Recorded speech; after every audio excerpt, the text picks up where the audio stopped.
We marked it, who searched it, the date, the time, no hazards, nobody inside.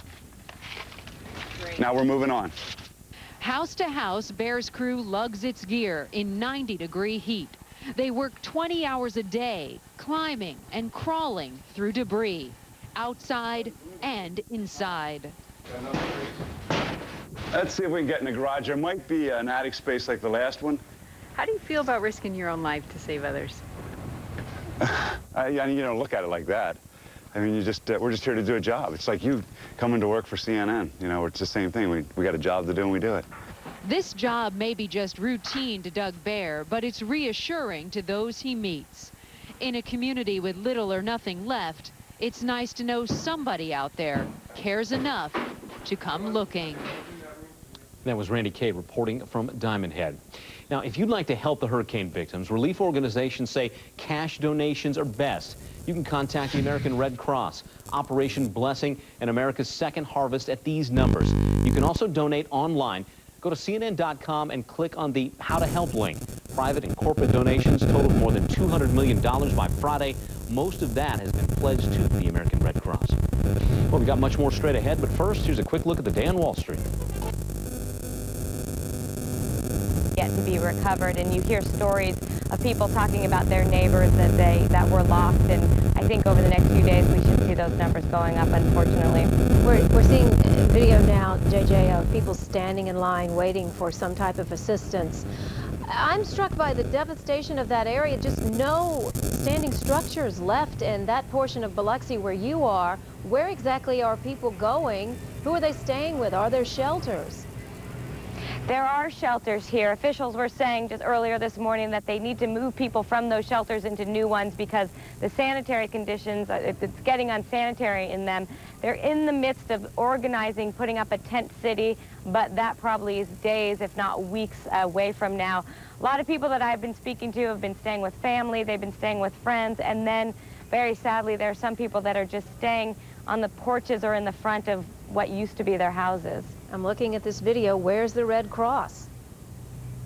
The Red Cross is here. We spent a lot of time today driving around trying to see what kind of assistance is being offered these people, and we have seen the Red Cross, but a lot of people aren't able to drive around because they don't have gas and they don't know where to go to get assistance. And so if those people are not in a neighborhood where the Red Cross is, they don't think the Red Cross is here and they don't know where to go to get help. Keep in mind, aid is just starting to come in, and these organizations are just starting to organize, and it should look very different in a few days from now. Well, sooner, we hope. JJ, what about those people trapped in what's left of their homes that, as you say, have no way of getting to the shelters, or is anyone actually going out and helping these people?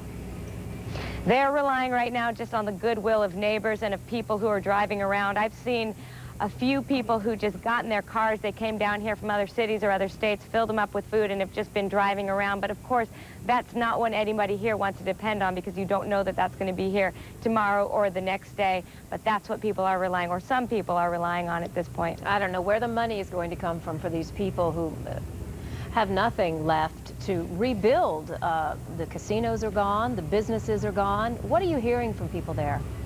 Well, I think that's one of the problems. I've been asked a couple times today from people who aren't in this city. We hear that there's progress going on in Mississippi. Are people seeing a light at the end of the tunnel? And I think what's missed here is that people may be getting food and they may be getting water, but that's just to sustain them for the day.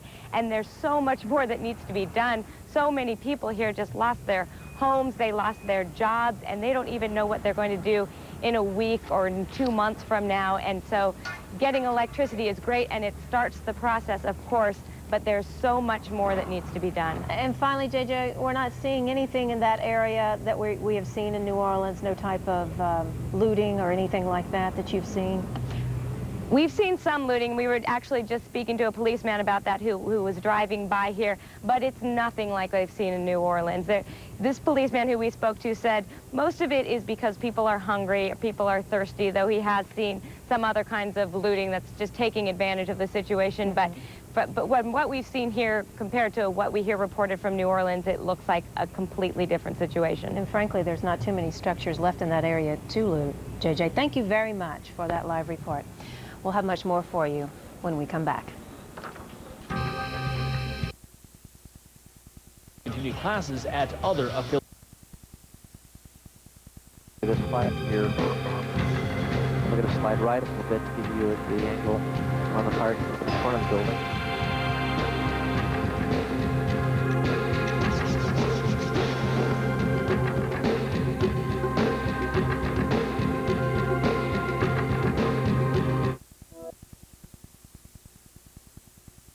On shore. Now, coming up next, I'm going to be talking to a Republican senator from Louisiana, the first in that state, and I'm going to ask him whether he was convinced that the president was taking the steps required today when President Bush came to his hometown.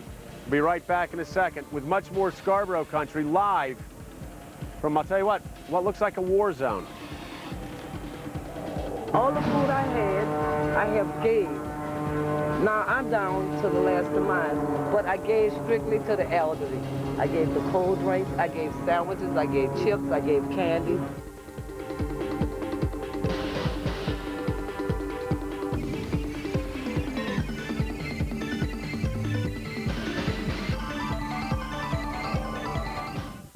Hey, my mom's making... Ouch. More sports next step out.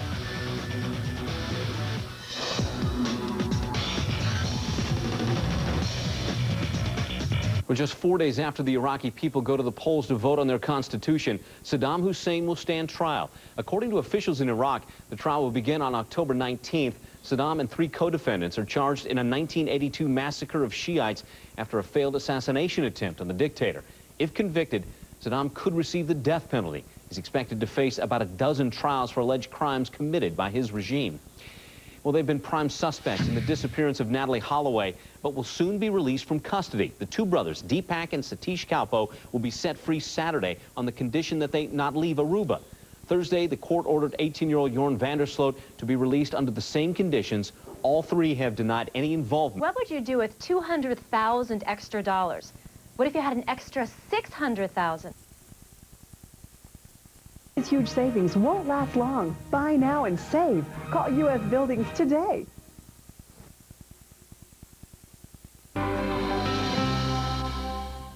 Well, I can't walk. I can walk, but not very far. I can't even stand anymore. And it gave me no freedom. If you are alone... Painter's tape. It comes off clean and leaves professional. 0.49%. Those are just some of the revolutionary ways we're... To receive your free career kit and job outlook guide. Choose from any one of the courses listed on your screen. That's 1-800-306-5500. 1-800... New Orleans is a Louisiana native with a reputation for no nonsense. Already it seems to be making a difference. CNN senior Pentagon correspondent Jamie McIntyre has more. After days of promising help was on the way, help arrived by the truckload. In New Orleans, CNN's Barbara Starr had exclusive access, riding shotgun with Lieutenant General Russell Honore, who quickly demonstrated his take-charge style. Just to paint the scene for everyone, we are standing on this city street corner with a 3-star Army general in charge of this operation, and he is literally directing this deployment on this street corner from his cell phone with a couple of aides. He is directing the movement of these troops. All of these National Guard troops are armed. They all have weapons, but General Honore is going through and telling all of them to put their weapons point down. He very specifically has said, literally, he does not want this to look like Iraq. General Honore is a Louisiana native, and he takes his mission of getting food to the famished personally. We are issuing water from bottles and individual packets of food. And if you ever had 20,000 people come to supper, you know what I'm talking about. And if it was easy, it would have been done already. But we've been a victim of the high water, which restricts our routes. At the convention center, where thousands were hanging on in appalling conditions, the relief was met with relief. The crowd erupted. I mean, clapping, crying, people shouting. Honore not only earned the gratitude of some victims, he also disarmed the president's sharpest critic, New Orleans Mayor Ray Nagin. And I give the president some credit on this. He sent one John Wayne dude down here that can get some stuff done. And his name is General Honoré. And he came off the doggone chopper, and he started cussing, and people started moving. And he's getting some stuff done.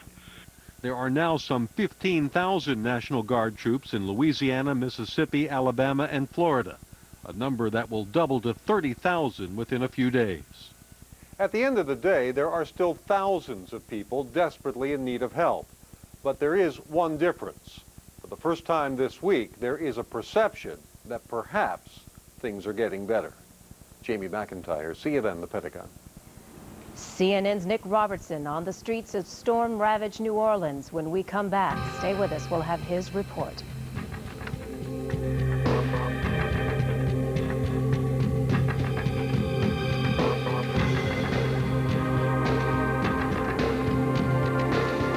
Lots of Wi-Fi users work in coffee shops.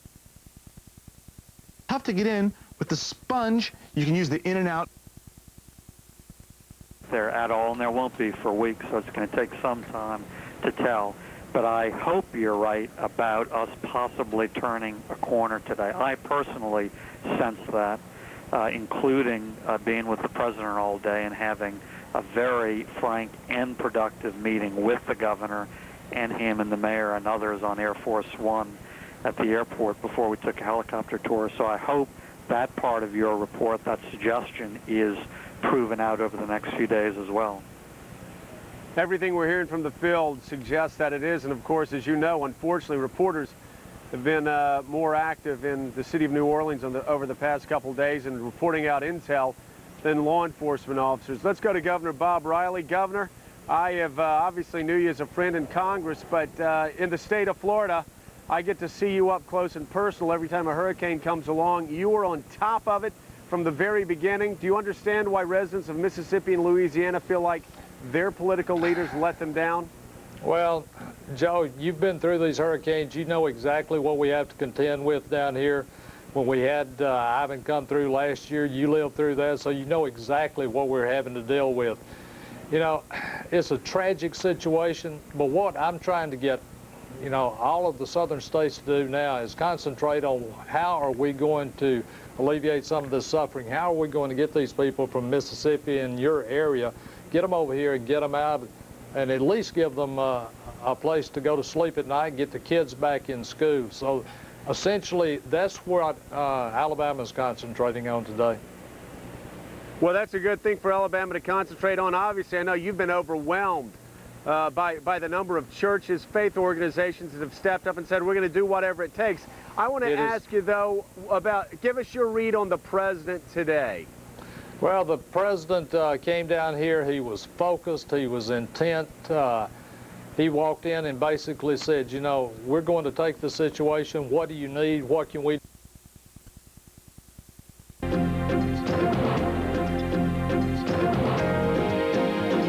Are you tired of wearing people? I mean, and then you said there was no communication. I don't understand this. Baton Rouge wasn't hit. Where were the guards people? Where were they physically? Why wasn't there any communication? Why doesn't she just pick up the phone right after the storm went through and said, get the guard down there? Why didn't she do it? The communications grid dropped right off the face of the earth in New Orleans. What I'm talking about is there was no eyes on the ground in New Orleans to know the extent of this disaster. For example, how many people in the parishes really didn't get on the buses? How many people wound up at they told people to go to the convention center and then never knew the numbers of people at the convention center. But to answer directly, about 30 miles north of New Orleans, you had people staging. The problem was, without satellite communications, without some kind of phone capability, information, the governor was blinded. You had to send people in early, and they didn't do it, and they wound up reacting. When the levees broke, totally surprised everybody, and you had the disaster that you're watching. All right, because once the levees broke and they're 30 miles away, then it takes 2 days to get through that chaos. Industrial area down there. When we get into the heart of the city, police, National Guard and DEA agents are discouraging, but it seems not detaining looters. While we've been working across the road over here, we've seen people coming into this store. I haven't had a chance to look in yet, But when I've seen the people coming out, they've been carrying what appear to be trays of drinks. You can see a bottle of whiskey down there. Looks like whiskey or rum here. Suddenly, back over the road, we spot a family who look like tourists. Those who want to get out can't, and that's the worst part. You know, and you hear a story, you think, like us, we got to lead to get out, and it's sort of a dead end. Mark Rosen tells me they'd come to show his 16-year-old son Danny the university, then got stuck after Katrina hit. His wife Susan is angry. You know, it's scary. This is a mess. The World Trade Center was handled a lot better than this. As we talk, their desperation to brave the streets pays off. It's the moment they've been waiting for. A private security contractor offers a ride out of town. For others, like New Orleans resident Neshran and her family, on dry ground outside the casino, the suffering seems likely to continue. For 5 days, they've been telling us to go here and go there. They saying they've been feeding us, they lying. Them people ain't worrying about us. They ain't worrying about coming get us. The casino is one of the places where it seems a lot of people have been setting up home, trying to set up camp to look after their families. Loaves of bread, tins of soda, cookies lying around, alcohol over here, clothes. A lot of people that are coming here are telling us that they've tried going to get help in other places, and they're gathering here because they've got no other place to go to. They don't know what to do. Hoping to get something to eat or drink, many people left the casino area and went to the convention center, where tempers are running high. But some came back empty-handed and even more frustrated. It's now that it's getting dark that police are most worried about the possibility of rioting. They say they know that people are angry because they haven't got the food, they haven't got the shelter they want, they may not have got the ride out of town that they want. And right now, the police just don't know the limits of people's anger. Nick Robertson, CNN, New Orleans. A prediction of this disaster ignored? Aaron Brown will have that, and we'll have the headlines when we come back.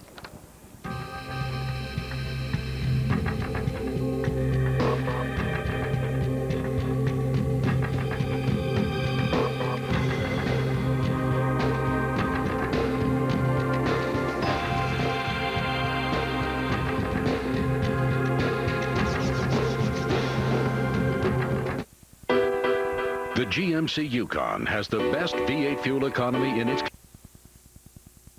Make it out.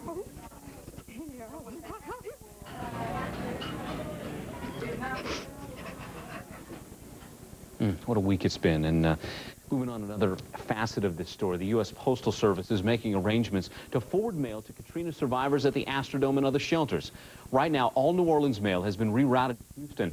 Evacuees should file change of address cards listing a new address, even if that address is a shelter. And you can file change of address by phone. Just call 1-800-ASK-USPS. Well, Network TV is already getting in on the Hurricane Katrina relief effort. Friday night, NBC aired a live benefit featuring performances by many Louisiana-born music stars. Also, America's 6 major TV networks, CBS, ABC, Fox, the WB, UPN, and NBC, have all agreed to a rare joint broadcast scheduled for next Friday. It's expected to be a live all-star charity concert to raise money for Katrina survivors. But details about the talent involved has not yet been revealed. Well, for days, they've been trapped with no way to get out of a city described as hell on earth. Ahead, what some U.S. airlines are doing to help people left stranded by Hurricane Katrina.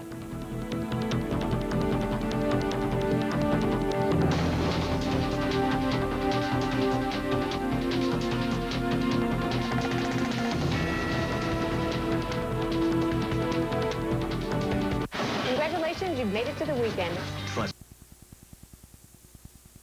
Location. I've tried everything from vitamins. Crowd anyway, because the crowd's not mad at me, they're mad at the government. There is no cops as far as the eye sees that way. I see nothing but poor people squatting on the sidewalks. They've got, you know, they got some MREs yesterday. Have you been eating okay, you guys? No.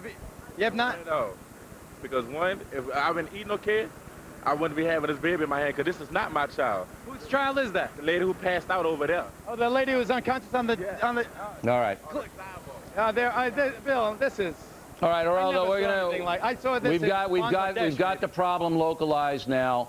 Everybody knows it, and we'll try to get stuff in there as fast as humanly possible. It's the convention center. Center. We got I used to do my TV conventions here. Okay. Geraldo, stay with us. We'll be right back with the racial component of Hurricane Katrina. A big storm may be brewing over that. Coming up.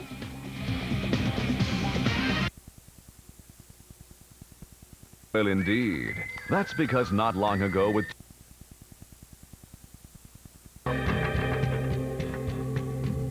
I'm not going to forget what I've seen. I understand the devastation requires more than one day's attention. It's going to require the attention of this country for a long period of time. A long and difficult road ahead. Katrina leaves its scars along the Gulf and leaves a lasting impression on the president. You're watching the special coverage of Katrina's aftermath. I'm Catherine Calloway. We are live here in Atlanta, and here are the headlines this hour. The president has signed a massive relief package for hurricane victims worth $10.5 billion. He spent Friday touring the hurricane damage and comforting some of the survivors. Before he left the White House, the president admitted that relief efforts have been inadequate. In New Orleans, the Army Corps of Engineers is making progress in closing some major levee breaches, but the real work's only beginning. The Corps says it will take 36 to 80 days to pump the water out of the Crescent City. And how many people are dead? Well, the death toll in New Orleans still has not been determined. The mayor is fearing that hundreds, perhaps thousands, have died. And in Mississippi, the governor said just a short time ago that at least 147 people are confirmed dead, and that number is expected to rise. Frustration over the relief effort reaching a boiling point as members of the Congressional Black Caucus say that many of the mostly poor and black victims in New Orleans are not receiving the help they need. And Michigan Congresswoman Carolyn Kilpatrick said, quote, "I'm ashamed of America."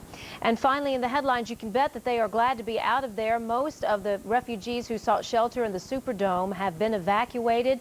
A few thousand remain there tonight. Tens of thousands spent days in that stadium with no air conditioning and no working toilets. Well, people have been asking the question for years now, what if New Orleans was hit by the big one? The answers eerily foreshadow what's happening in the city right now. Aaron Brown has more. Where the policemen at? Where the National Guard at the control? If you only listen to officials, local, state, or federal, you would think it never occurred to anyone that this could happen in New Orleans. None of us, nobody, was clairvoyant enough to perceive the damage that was going to be brought by this storm. In fact, emergency services people at all levels of government knew or should have known this is exactly what would happen. Many people who chose not to leave are going to simply drown in their beds. A major hurricane in New Orleans has long been near the top of the government's list of most likely catastrophes, and journalists have warned of a doomsday scenario in the Gulf. 3 years ago, the New Orleans Times-Picayune published a 5-part series on what could happen if a major hurricane hit New Orleans. It reads like a screenplay for what's been unfolding the last week. Our article said that you would have rising waters and that people would be trapped in their houses, would have to climb up on rooftops because there would be no way to get out of the city, and thus have to be rescued by helicopter or boat. Most of the things we talked about in our article regrettably did come true. For instance, the paper reported if enough water from Lake Pontchartrain topped the levee system along its south shore, the results would be apocalyptic. Vast areas would be submerged for days or weeks until engineers dynamited the levees to let the water escape. The lake did just that, and now engineers are scrambling to plug the breaks and drain the city where the levees are now holding water in rather than keeping it out. The paper also predicted a large population of low-income residents do not own cars and would have to depend on an untested emergency public system to evacuate them. The faces of the left behind are of those people, mostly poor, overwhelmingly black, people for whom evacuation would have been difficult, if not impossible. The reports warned of a human storm. Amid this maelstrom, the estimated 200,000 or more people left behind in an evacuation will be struggling to survive. Some will be housed at the Superdome. We have witnessed now this week that hellish struggle for survival at the Superdome. The paper also quoted Red Cross estimates that tens of thousands would die. I would expect and hope that the death toll would be lower than the Red Cross prediction, but of course nobody really has an accurate count right now. So while officials, local, state, and federal, can say they are doing all they can, and they can promise to do more, what they can't say is that they didn't know. It's pretty obvious to everybody that there was not an adequate plan to deal with this scenario. There was not an authoritative playbook on everything everybody should do to move material and personnel into the city, rescue people quickly enough so that the breakdown in order would not have occurred. Aaron Brown, CNN, New York. The flooding in New Orleans went from bad to worse, of course, in the days after Katrina, and that is because of breaches in at least 2 major levees. Critics blame a lack of federal funding for the city's levee system. Here's what FEMA Director Michael Brown said on Newsnight. If the levee project had been completed, I don't think you believe, do you, that the city would be dry? It would not be dry, no. In fact, the President of the United States, when he first came into office, we'd given him $100 million. It would not have made much difference as far as this incident.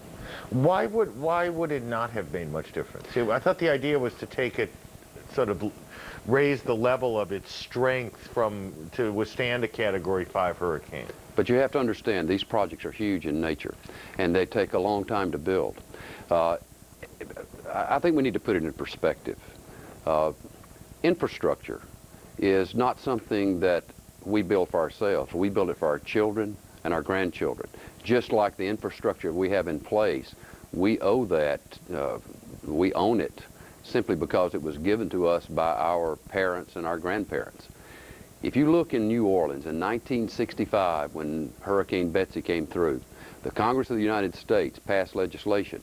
And in that legislation, it was supposed to be protecting the city of New Orleans, and it was the Pontchartrain, the Lake Pontchartrain, the New Orleans Levee and Hurricane Protection Plan. The fact of the matter is that Congress wanted to have that paid for, completed by, in a 10-year period of time, by 1975. Mm-hmm. We are now at 2005, 40 years after the inception, 30 years after it was supposed to be completed, and it is only 80 to 85% complete. And that is because, why?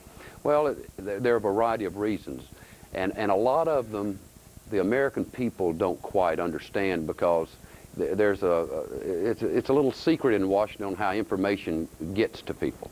The fact of the matter is that infrastructure has a direct bearing on the standard of living of the citizens of this nation. And too many times we have placed emphasis on things that individuals, politicians look at as self-gratification, instant gratification. They turn around and say, let's take care of this now so we can look at an election, because these projects are going to be too long-term in nature. The fact of the matter is... So we want like the spending equivalent of a sugar fix. We want to build something that we can look at it and say, ain't that swell, vote for me? Is that what you're saying? No, what I'm saying is they say, let's do an entitlement program like prescription drugs, and let's not put money into a long-term project that not a lot of people see a lot of benefit from. You have to understand, whenever you talk about the situation that we have in New Orleans has known, people in New Orleans have known, sure. A lot of the citizens didn't know, but they knew we were going to have a problem at some time if the right circumstances came about. And we had actually 2 incidents. We had not only the hurricane, then we had the levees breaking. Right. I want to ask one question looking forward. Can a city with the geographical challenges that New Orleans has, because the Speaker of the House kind of suggested this, then ran away from it after sort of thought about what he was saying. Can it in fact be safely built? Can it be built or rebuilt, protected in such a way that the people don't have to worry that the next hurricane season they're going to get blown off the map again? I believe that it can be built and it should be rebuilt. And I disagree with the speaker. I believe that it should be done, and it is in the best interest of the country that it be done. But let's talk about how decisions are made. And this comes to the very heart of it. If you give me just a couple of minutes, I think it's important for the American people to understand. You've got a gatekeeper in Washington. It's called the Office of Management and Budget. I believe that if you deal with Congress and they're going to be making the decisions, they have to be given all the information. And then they can prioritize what they want to do. And I believe that the agencies need to give the president all the information. But what is happening now, and this has been happening over a period of time, is the Office of Management and Budget has become more and more powerful. And what occurs in the normal operation, this is every federal agency, what they have to do is go through this gatekeeper, which is OMB. They have to give them the information, then OMB says, well, these are the numbers that you're going to take to Capitol Hill. Then the agencies go to Capitol Hill and they have to justify those numbers, not what they need, but what OMB told them to. Even the testimony that they give, they can't give testimony to Congress and tell them what they truly believe. They have to give testimony by what that corresponds to what OMB wants them to have. Well, I think that's called loyalty to the administration in which you serve, sir. Well, I mean, it's a kind of a crazy way to do business, but that's where we are. It's good to talk to you, Mr. Parker. That was Michael Parker, former head of the Corps of Engineers, speaking with Aaron Brown on Newsnight. Coming up, we look at the potential for disease and the hurricane aftermath.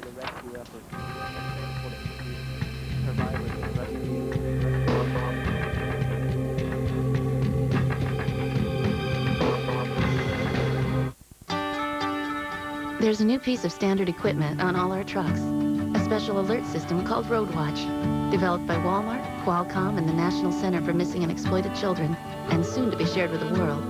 Road Watch gets vital information to our drivers within seconds, so they can keep their eyes on the road, yet this time with a greater purpose, to help locate a missing child.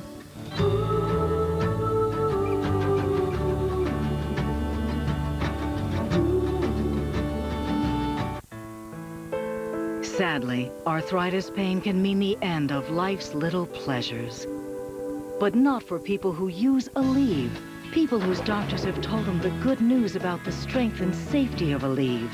The good news that only Aleve can stop arthritis pain all day with just 2 pills. That would take 8 Tylenol. Take back the pleasure arthritis pain took away. Ask your doctor about the good news. Ask your doctor about Aleve. Hi. Excuse me. I know this may be a bit awkward, but let me just start by saying that George had a very full life. Very full. He tried to provide the very best for you. He was very active in the market, as you can see, and apparently still is. George, is that you? You can't always be online, but with Trade Triggers, you don't need to be. It automatically enters your trades when the market hits conditions you specify. Trade Triggers, just one of the many tools on Ameritrade, where every internet equity trade is just $10.99. Join now and you can enjoy up to 35 commission-free internet equity trades, plus $100 cash back. George? Oh, sorry. That was me. For more details on this limited time offer, call 800-728-8593 or go to Ameritrade.com/trade now.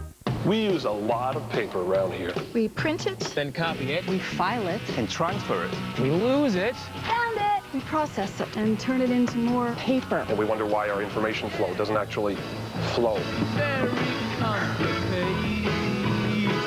One company can uncomplicate your paper flow. Lexmark. We've designed smarter ways for the world's biggest businesses to print, move, and manage information. Go to Lexmark.com and see how we can help yours uncomplicate.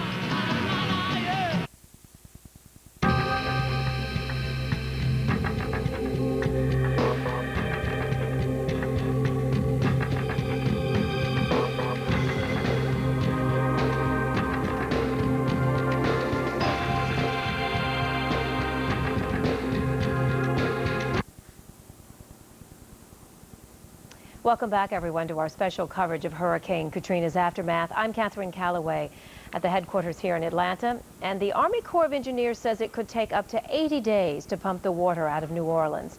And what is in that water? It's a dirty stew. The ingredients, sewage, dead animals, human bodies, and the potential, of course, for disease. Aaron Brown talks to a top health official about that. You see this standing water there for 80 days, and you say, this is a incubator for disease, right? Well, there's no question about it, and I think that's one of many problems actually that people are going to be facing now, and they're very, very difficult. There's also the fact that the whole healthcare system is gone. The hospitals are destroyed, and the outpatient clinics, the doctor's offices, all the usual places where people might go for health care are out of commission. The Army's not going to be able to stay there forever. So what happens when tomorrow somebody gets chest pain and needs to go to the hospital, or people with diabetes? They die. That's what happens. You know, children if it happens tomorrow, they die. Exactly, which is rather extraordinary. 6 days after this disaster, and we have in America people who are going to die like that. Look, I mean, I think we're all frustrated in many respects, but in some contexts, I mean, part of the problem is the joint is flooded and you can't move around. You know, you can't get an ambulance to 38th and Elm. I mean, that's a real problem, and that's not going to go away soon. And that's part of the healthcare delivery system, those medic units. Is there a risk, a high risk for a serious outbreak of disease? Well, it's hard to say what the level of risk is, but there's clearly a major risk. We thought, for example, there was going to be major cholera-type risks after the tsunami. It didn't really exactly materialize. In this situation, where we have standing water for the next, I don't know how many, they're saying 80 days, maybe it'll be 180 days, whatever it is, we're going to be dealing with all kinds of problems that might come from mosquito-borne illnesses. But all this really reflecting a tremendous flaw in the way we've been thinking about preparedness in America. It's just amazing, actually. That's really, we raised this question rhetorically last night, that we're going to look back at this as the first major test of governments. Right. Local government, which hasn't exactly dazzled anyone here, state government, federal government, in the post-9/11 era when we're supposed to be able to turn on a dime and evacuate entire communities because someone just dropped a dirty bomb in the neighborhood. And it hasn't been very reassuring. Well, the thing is, Aaron, I think we're pretty good with the small things. If there's a major fire, an explosion, all kinds of smaller events, I think we could probably handle. Where we've utterly failed in our preparedness thinking, actually, is in dealing with catastrophic problems. We're not prepared for pandemic flu, this avian flu that people have been talking about. We're not prepared for major bioterrorism, and we're certainly, as we've just seen, not prepared for a major natural disaster. And it's in a way the cover has been ripped back, and we're seeing what's underneath it, and there's not much there. And all of this happening in a glaring international spotlight where all of us are just transfixed watching the system not working, and it's just incredible. Do you think that, I think you're right, that some has been pulled back. Do you think the inclination of policymakers, and to some extent maybe media, I don't know, we'll find out, I guess, is to quickly put the cover back on the bed, if you will, so we don't see what's underneath there? Well, I think if your profession does its thing in the aftermath, I think we maybe will keep the spotlight on what needs to be looked at, and maybe we'll fix some of this, but we have a long way to go, really. The problem, honestly, is that there's so many unknowables in dealing with government. They do these exercises, and they're very visual, and they tell you, yeah, it was great, everything worked great. You don't really know. You don't really know. I'll tell you, everything is not great. And we've spent billions of dollars since 9/11 on preparedness. There's been no accountability whatsoever. There isn't anybody in Washington who could tell you what that money's been spent on. I've been working in public health for 30 years. I've never seen so much work with so little accountability and so little to show for it. It's actually stunning. And one of the problems is, one of on my wish list is 5 minutes with the president. I think he's getting sanitized information. I think his chiefs that are running the various systems are giving him some kind of information that's not relevant to the reality of what we're dealing with. America is not prepared, and somehow we have to face that. It's going to cost money. It's going to take organization. It's going to take a federal effort that is unprecedented, and it's certainly not the way government usually does its business. I want 5 minutes with the president, too. Maybe I'll give you mine if I get it. I don't know. I'll share mine with you. Thank you. Stay with us, everyone. The generosity of strangers when we come back.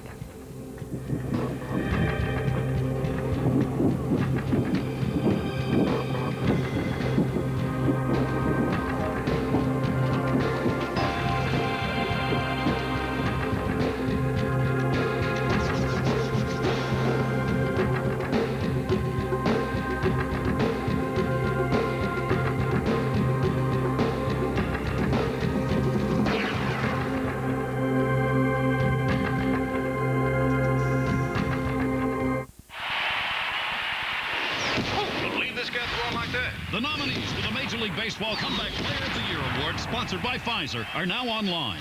Vote, and you may win a trip to throw out a ceremonial first pitch at the World Series. CNN Saturday night. Follow in the wake of Hurricane Katrina. The desperate preparations, devastating landfall, dramatic stories of survival. A special CNN presents Sudden Fury. CNN Saturday night, 7 Eastern. CNN Next. As chaos grows among hurricane survivors still desperate for help, leaders of rescue and relief efforts answer the tough questions. Larry King Live, next on CNN. Hi. Now playing. It's gonna be fun, trust me. It's Blind Date on Fire 2, Smokin'. Should we get a cocktail? From steamy hot tubs to scorching body rubs. You about to get us kicked out of the spa. We're turning up the heat with 6 daring daters. Action so hot, it's not available on regular TV. It is fun, isn't it? It's Blind Date on Fire 2, Smokin'. It's now playing on pay-per-view. This is Bob. Looks like Bob is doing a little tailgating before the big game. And with a carload of confidence, it looks like Bob knows something the other team doesn't. That with natural male enhancement from Enzyte, a little confidence in the right game plan means another victory for the good guys. Yes, looks like another high-scoring season for the home team. Call now and try a free sample pack of Enzyte, the once-a-day tablet for natural male enhancement. This is Bob. Since taking Enzyte for natural male enhancement, it's a confident Bob whose big idea saved the firm, that gave him the car, that took him down the very street, where he saved the cat, that got him the key to the city, that held the parade for their new Man of the Year. Coincidence? You be the judge. To find out how a little confidence can lead to great things, call now and try a free sample pack of Enzyte. She may be tough. I'm gonna kill him putting his hand on my granddaughter. She may be outrageous. Half of everything in this house belongs to her. And she may just change your life forever. Love is stronger than any addiction. Hell, it is one. These your clothes? They're hers. Don't get mad. Rip it. What's this gonna solve? Nothing. Just gonna make you feel better. Get Medea. God can take care of folks better than you can. God take too long. Diary of a Mad Black Woman. Rated PG-13. Bringing you the world for 25 years. This is CNN.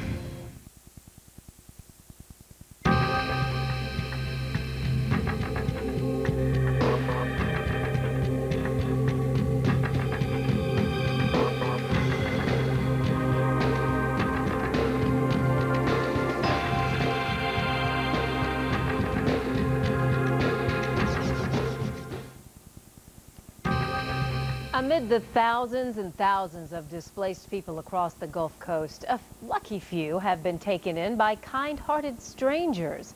Here's one such story from CNN's Sean Caleb's. 3 separate families, all friends, all hitting rock bottom together. You see this other lady? I mean, we got children, so we all crammed in one little room. Evacuated from their homes in Kenner, Louisiana, turned away when they got to Houston, hoping for shelter at the Astrodome. No money, no food, nowhere to stay. That is, until a chance meeting with this woman. Something just drew me here. It was driving me crazy ever since this happened. It was just driving me crazy. I had to do something. Lane Garcia and her husband Charles recently purchased this 2,800 square foot home, but hadn't yet moved in. It's not much, but it would be a roof over somebody's head and a comfortable place to stay. A place to stay for this extended family of more than a dozen people. 28-year-old Sandy April, her husband, and 3 children say they no longer feel as though they're refugees. Sandy says she's been told her home just outside New Orleans might be a total loss. But for now, she's grateful just to have a place where her son can act like a kid again and she can catch her breath. What have the last 24 hours been like for you? Better. Better. Yeah, it's been better for the kids. I mean, their kids are, the oldest one especially, is very emotional. We were all crying. We were all crying out there. Lane's friends and neighbors have adopted the families. Clothes for the children, fully stocked refrigerator and cabinets. In essence, making this not just a house, but a true home. How can you not like that? It makes you happy. It makes you feel like you're at home, that at least you have a place to stay. You feel welcome. Carlos Hernandez came to the U.S. from El Salvador 43 years ago, a Vietnam veteran who carved out a good life. His son is now serving in Iraq. Today, he did something he never dreamed imaginable, apply for food stamps. But still, he is forever grateful. I don't know what words to find to express my gratitude to the couple back there, because it really is it touches the heart when someone opens, like I said, not only their heart, but their pocket. And that was CNN Sean Caleb's reporting from Houston, Texas. Stay with us, everyone. Much more ahead.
The GMC Yukon has the best V8 fuel economy in its class.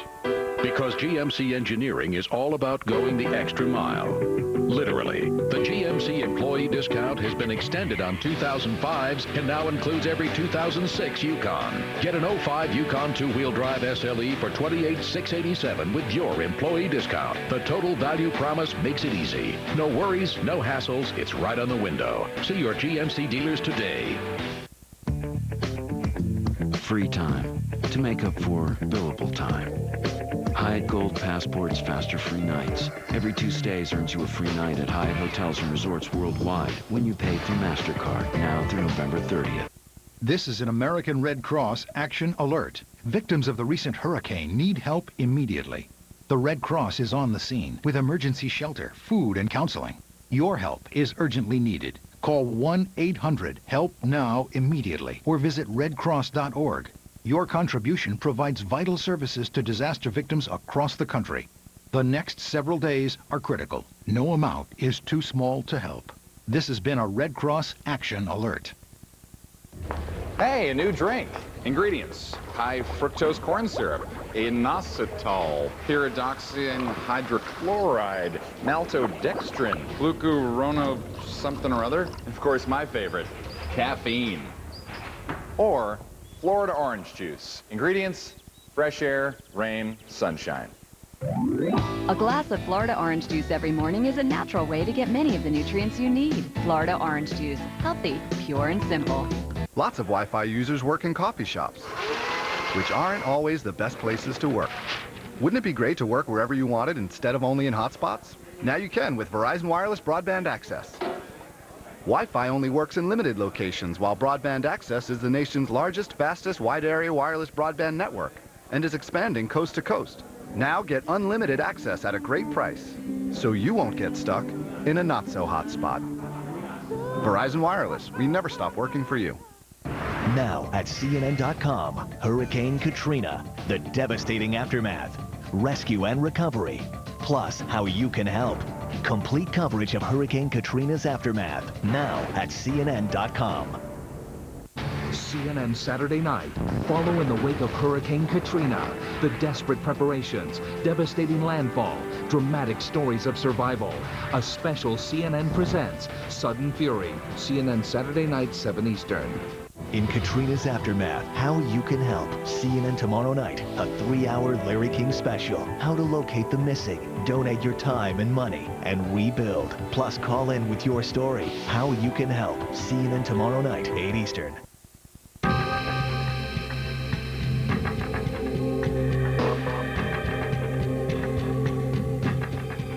A lot of people working hard to help those who've been affected, and I want to thank the people for their efforts.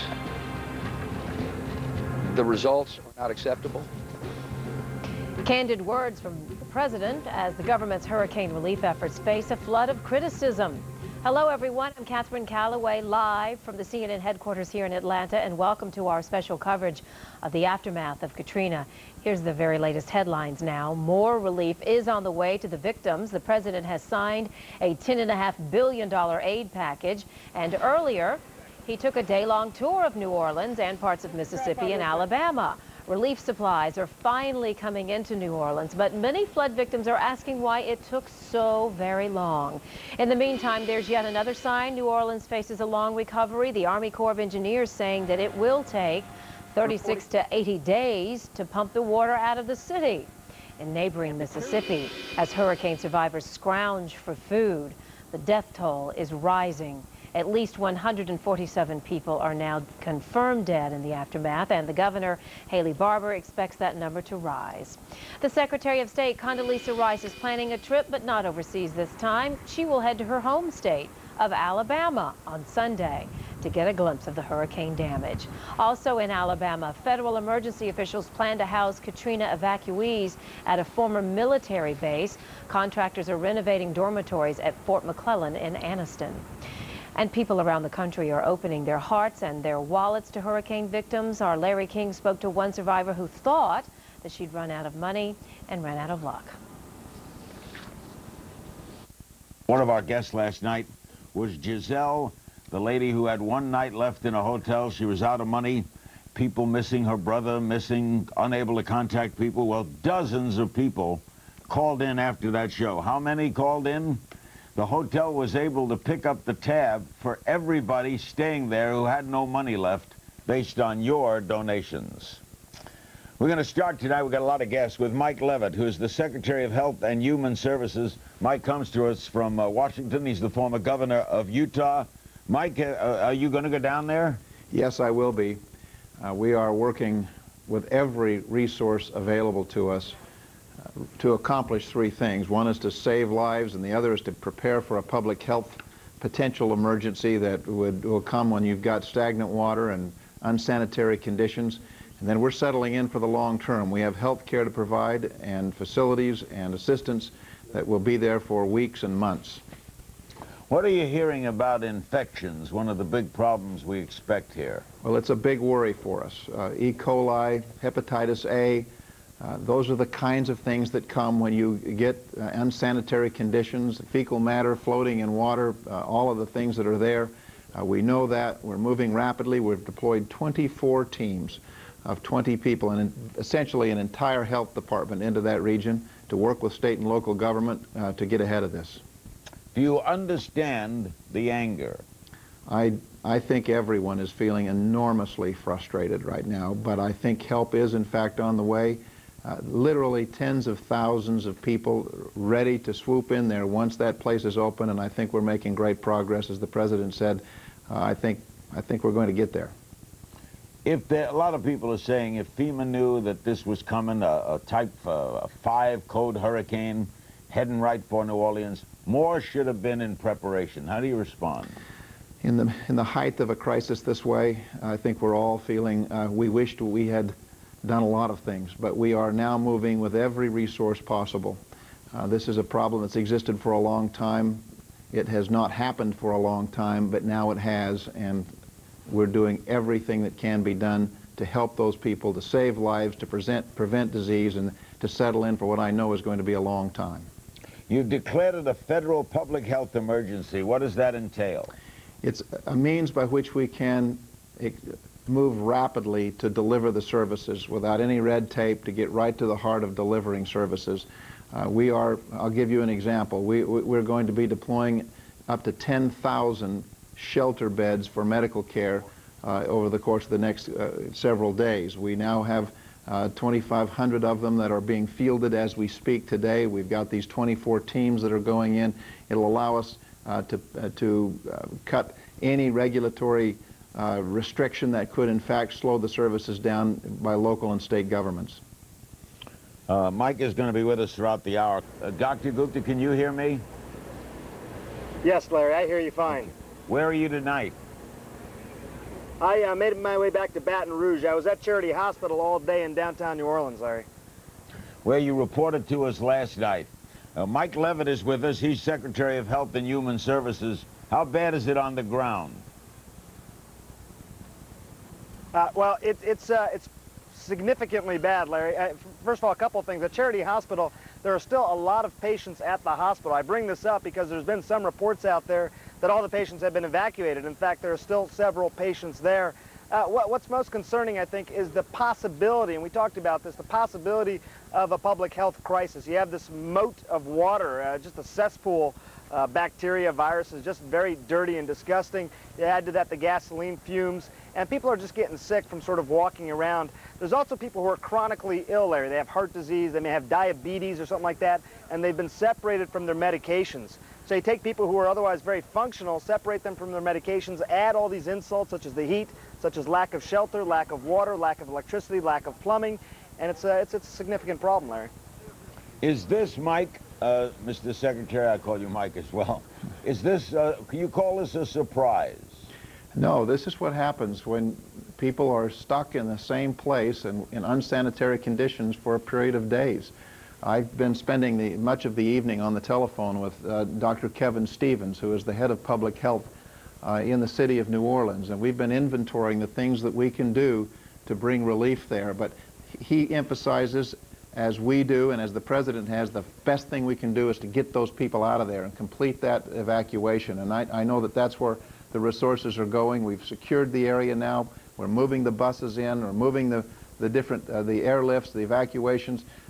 Dr. Stevens confirmed as well that there are still patients in Charity Hospital. There are still patients in a number of other places that we're working to get out. They're very complicated evacuations, and we're doing what we can to take care of the individual circumstances. In some cases, it's been better not to move patients because of their individual conditions. You announced today the opening of the first of what will be many federal medical shelters. When will that open? Where will it be? Well, we actually believe we'll have up to 40 of them around the entire Gulf region. We are putting into place 10 of those units. They'll actually be in 5 different locations. One of the things we're working to do is to double the capacity at the New Orleans airport, where so many of the evacuees are moving. We know that that's been rough and not the kind of care that we yet want to provide, but we're working. We have literally, as we speak, there are trucks rolling with beds and medical supplies and people who can provide it. We are deeply concerned about those people as they come out of these difficult conditions. By the way, if you're trying to reach someone, if someone is missing, you want to locate them, the Red Cross has a special number. It's toll-free, 1-877-568-3317. That's 1-877-LOVEDIS, loved is. 1-877-568-3317. And with that number, the Red Cross will help set up a tracking system to find missing loved ones. We'll be right back.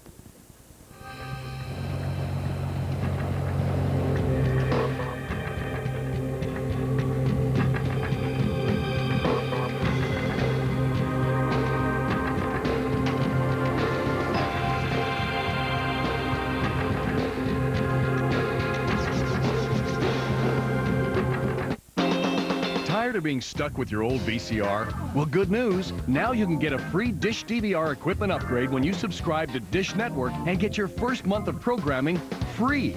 That's right, your first month free with over 200 great channels, including ESPN, Spike, TNT, CNN, and more. Plus your local channels and free standard professional installation in up to 4 rooms. Call now and get a free Dish DVR equipment upgrade while supplies last. My cable deal isn't that good. It seems like no matter how long you've had your VCR, you still can't figure out how to program it. Dish DVR uses the latest technology to make recording shows incredibly easy and hassle-free. This offer is only good for a limited time, so act today and start watching your favorite channels right away. Plus, when you order today, you can get 25 premium movie channels free for 3 months. My cable deal isn't that good. Ever get frustrated because something great is on TV and you get interrupted? That's no problem with the Dish DVR. Just pause the show, and then when you're ready, you can simply pick it up again right where you left off. Call now and get a Dish DVR today. This offer won't last forever. When they're gone, so don't wait. Call now while you can get over 200 channels, including local channels on Dish Network for the first month free. Plus 25 premium movie channels of HBO, Cinemax, and Showtime free. My cable deal isn't that good. Imagine if you had your very own instant replay. See something you want to see again? Just replay it with your free equipment upgrade Dish DVR from Dish Network. You'll be the master of your television universe. Ready to get your free upgrade Dish DVR? Call today. You'll get over 200 terrific channels, including your local channels, for the first month free. Plus, you'll get free standard professional installation in up to 4 rooms. And if you call today, you'll also get 3 months of HBO, Cinemax, and Showtime free. Call now. Offer ends soon. I love Dish Network. CNN Saturday night. Follow in the wake of Hurricane Katrina. The desperate preparations, devastating landfall, dramatic stories of survival. A special CNN presents Sudden Fury. CNN Saturday night, 7 Eastern. In Katrina's aftermath, how you can help. CNN tomorrow night, a 3-hour Larry King special. How to locate the missing, donate your time and money, and rebuild. Plus, call in with your story. How you can help. CNN tomorrow night, 8 Eastern. I'm on your side. Oh, when times get rough and friends just can't be found, like a bridge over troubled water, I will lay me down.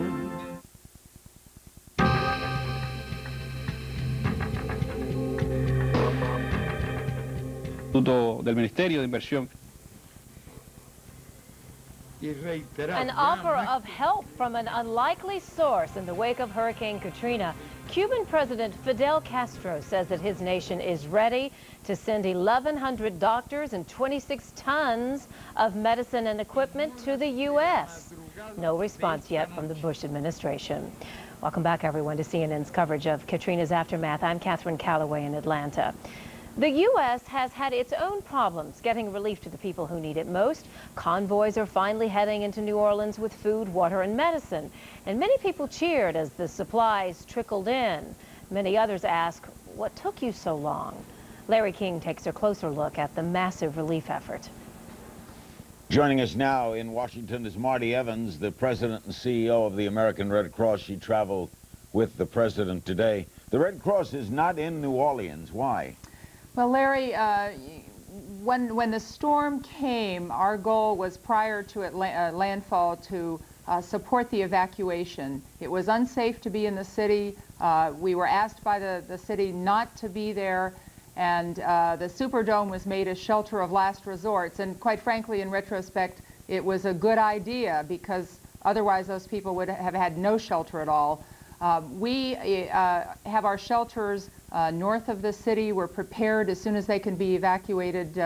We're prepared to receive them in Texas, in other states. But it was not safe to be in the city, and it's not been safe to go back into the city. They were also concerned that if we relocated back into the city, people wouldn't leave, and they've got to leave. Marty, everyone looks at themselves when they're working in some kind of tragedy. Is the Red Cross examining itself, saying, could we have done more? Larry, we're always looking at that. And, you know, in this particular case, it's the largest disaster we have ever done in the history, 125 years of the Red Cross. And we are determined to do more and more. And in fact, we are. We're sheltering just under 100,000 people right now. We're gearing up to shelter even more people. We have people sheltered in 9 different states, 275 locations. So we will continuously look at what we're doing, see if we can improve it. And the other thing I would say is that we're breaking new ground. We're setting up new systems and processes that get rid of the bureaucracy and make it easier for people. Reverend Jesse Jackson last night was in New Orleans. Tonight he is in Baton Rouge. When you were critical last night, Jesse, some in the administration followed by saying, this is not a time for criticism. That may be later, but not now. How do you respond? Well, that's ridiculous. I mean, the Red Cross's absence in New Orleans, the eye point of the crisis is a disaster. It is a sin. We had no real plan for rescue and relief and relocation. Last night we went into New Orleans to get with 10 buses to take out 450 students from Xavier. We'd been on the bridge for 3 days. And the painful part was we had to leave people who put a human chain around the buses because they'd been there 4 days and no plan to rescue them. And then today we went back into New Orleans again on I-10 at the Causeway, and there were like 6,000 people. We had 7 buses. No bus had been there today, and wonder why. Because across the street were 150 empty buses that had no place to take them. So no plan for rescue or for relocation. More people may die from lack of rescue and lack of food and water than from the flood itself. The people Marty, here have not been very well served. Marty, how would you respond? Well, Larry, we were asked directed by the National Guard and the city and the state emergency management not to go into New Orleans because it was not safe. We are not a search and rescue organization. We provide shelter and basic support.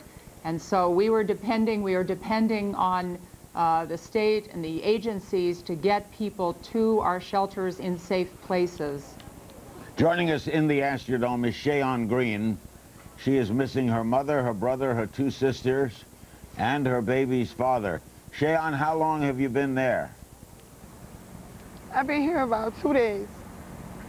You came from where, New Orleans? Yes. Were you in the Superdome in New Orleans? No, I wasn't. Now, all these people are missing. Are you trying to reach them? Yes, but I can't. Do you know if where you were living is still there? I don't know. They had water in the house when I was there. How well are you being taken care of in the Astrodome? It's okay, but it's not like family. We know how you feel, Shayon. Do you have enough food? Yeah.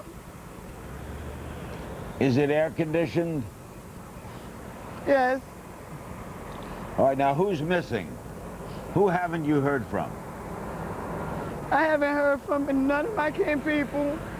I have my mama, my stepfather, my 2 little sisters, my little brother, and I want them. I understand. Reverend Jackson wants to say something to you, Shayon. Jesse? It is that do not give up hope. These are very difficult times, but turn to each other, not on each other. Don't engage in any self-destructive violence, number one. And turn to God. This is a faith tester, but I tell you it's difficult, but help is on the way and hope is in the air. Through it all, as we rescue and relieve, just don't give up. Shayon, the best of luck to you, dear. Okay. We hope everything works out for you. We'll be right back with more of this edition of Larry King Live. Don't go away.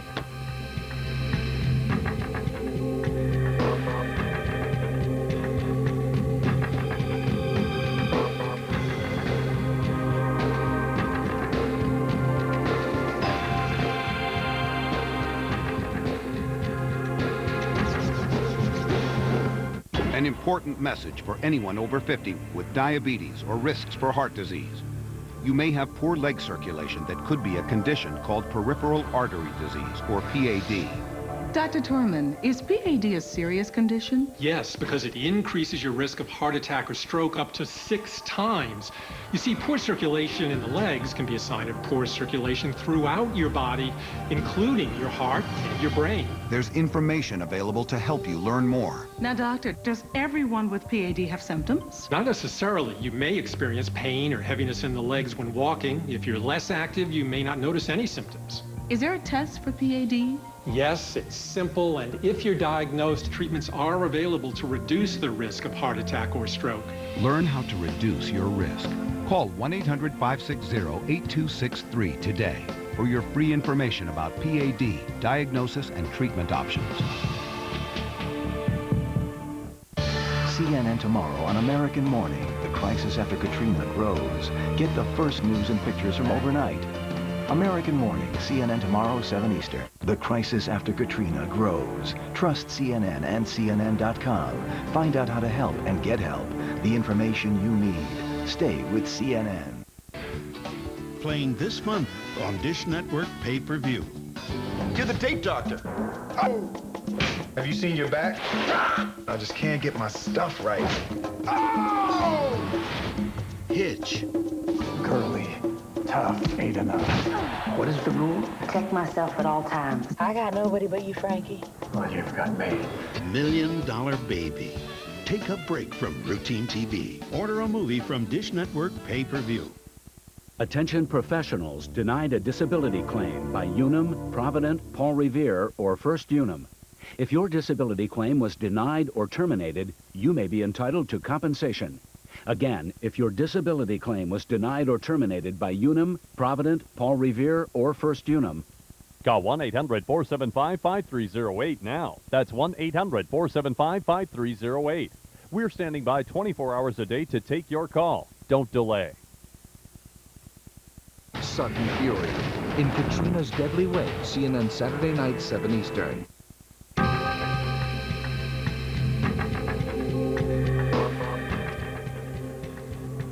What started as a rescue effort ends in tragedy. A bus carrying evacuees out of hurricane-ravaged New Orleans crashed Friday, killing one man and injuring a number of other people. The bus swerved across a highway and flipped near Lafayette, Louisiana. And police tell the Associated Press that the driver lost control when a passenger confronted him and demanded that the bus stop. Hello, everyone, and welcome back to our coverage of the aftermath of Hurricane Katrina. I'm Catherine Calloway in Atlanta.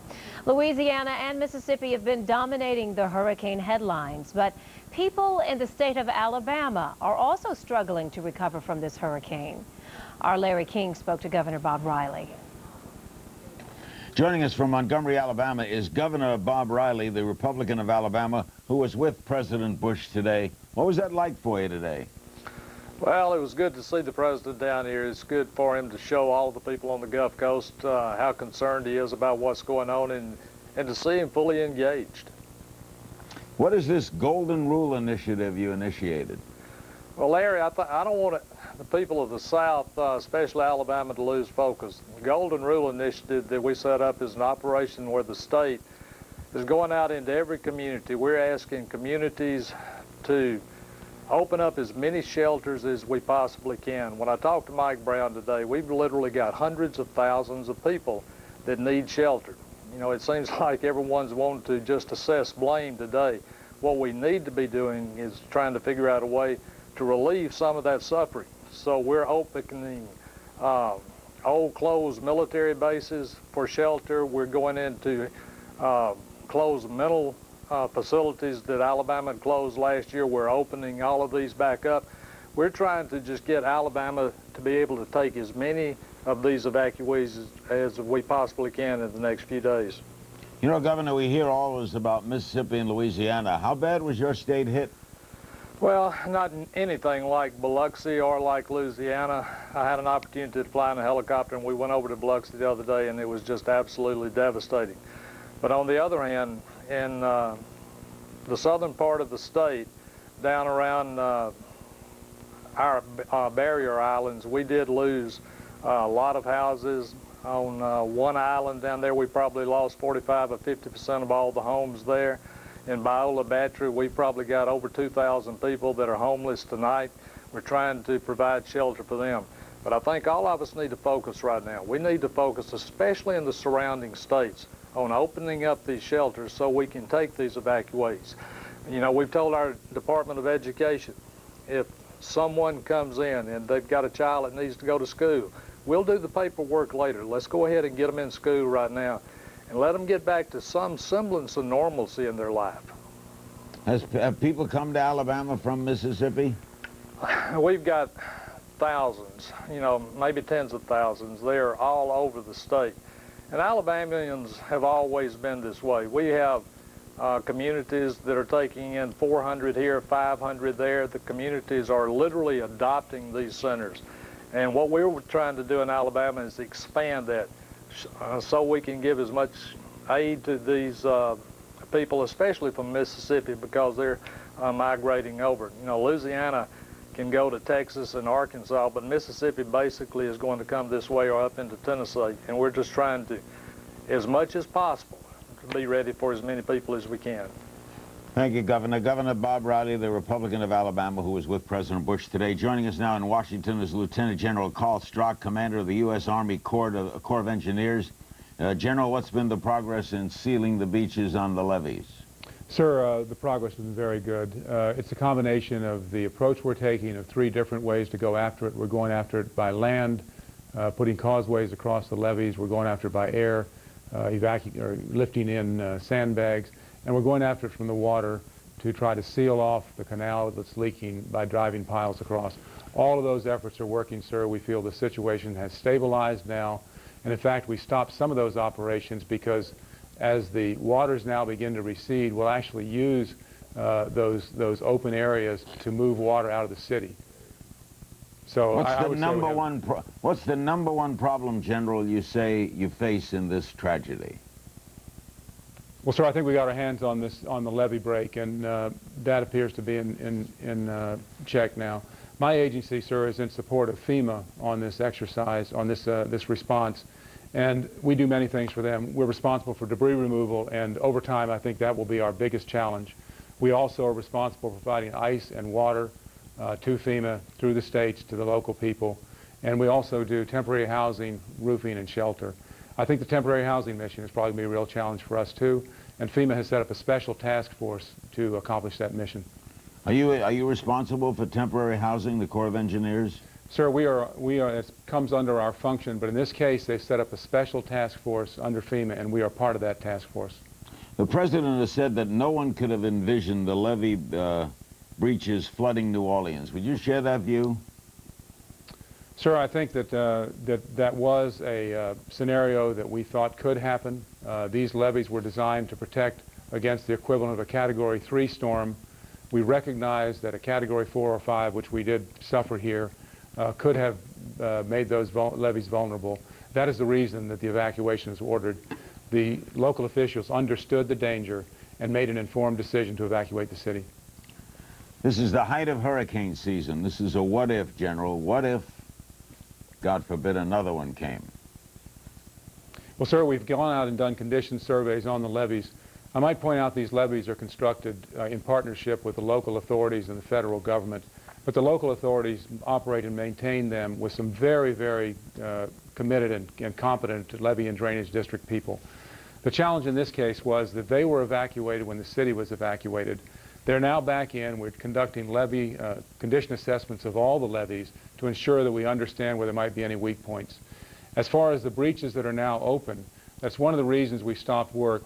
For example, on the 17th Street levee, we've driven a sheet piling across about 70% of the entrance to the canal. We could easily close the canal off, but we recognize we need that for drainage now. But we also have the piling on site to put in the additional 30% if we see another storm coming. We're very much aware of the fact that it's still hurricane season.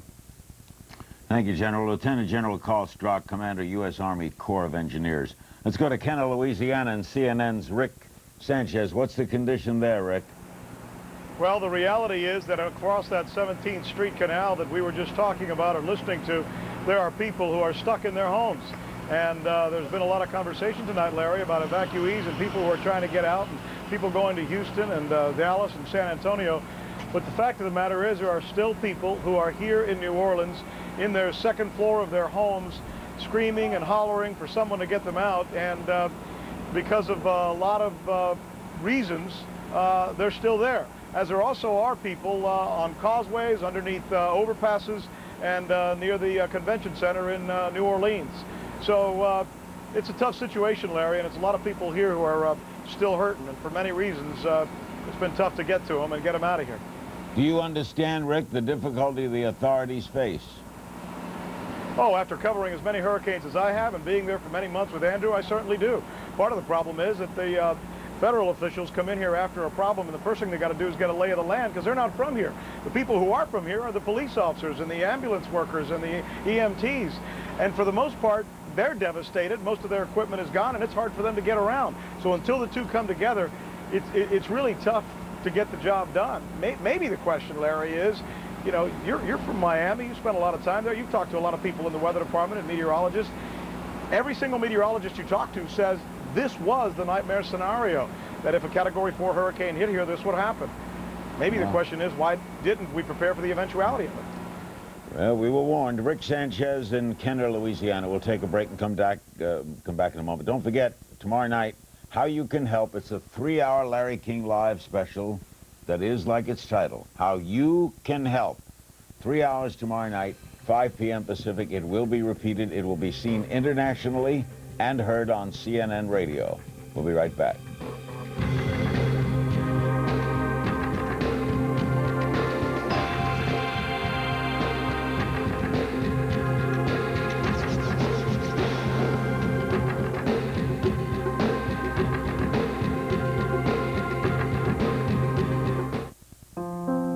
I was stage 4 and considered terminal. A 1% chance of survival. That pretty much stamps out any hope. Pack it up, write your will, take your last vacation. I broke down for about 15 minutes. I just couldn't stop crying, so I thought I was in big trouble. And then I would find a commercial for Cancer Treatment Centers of America, and my life changed. Everything I had seen on the web about lung cancer was grim. And then I came across the Cancer Treatment Centers of America website, which is full of hope. You walk through the door and immediately have the feeling, yes, there is something that can be done, and we're going to do it today. They took the nutrition area and the naturopathic area and the conventional medicine, and it all worked together for a healing. You have to take responsibility for your own recovery.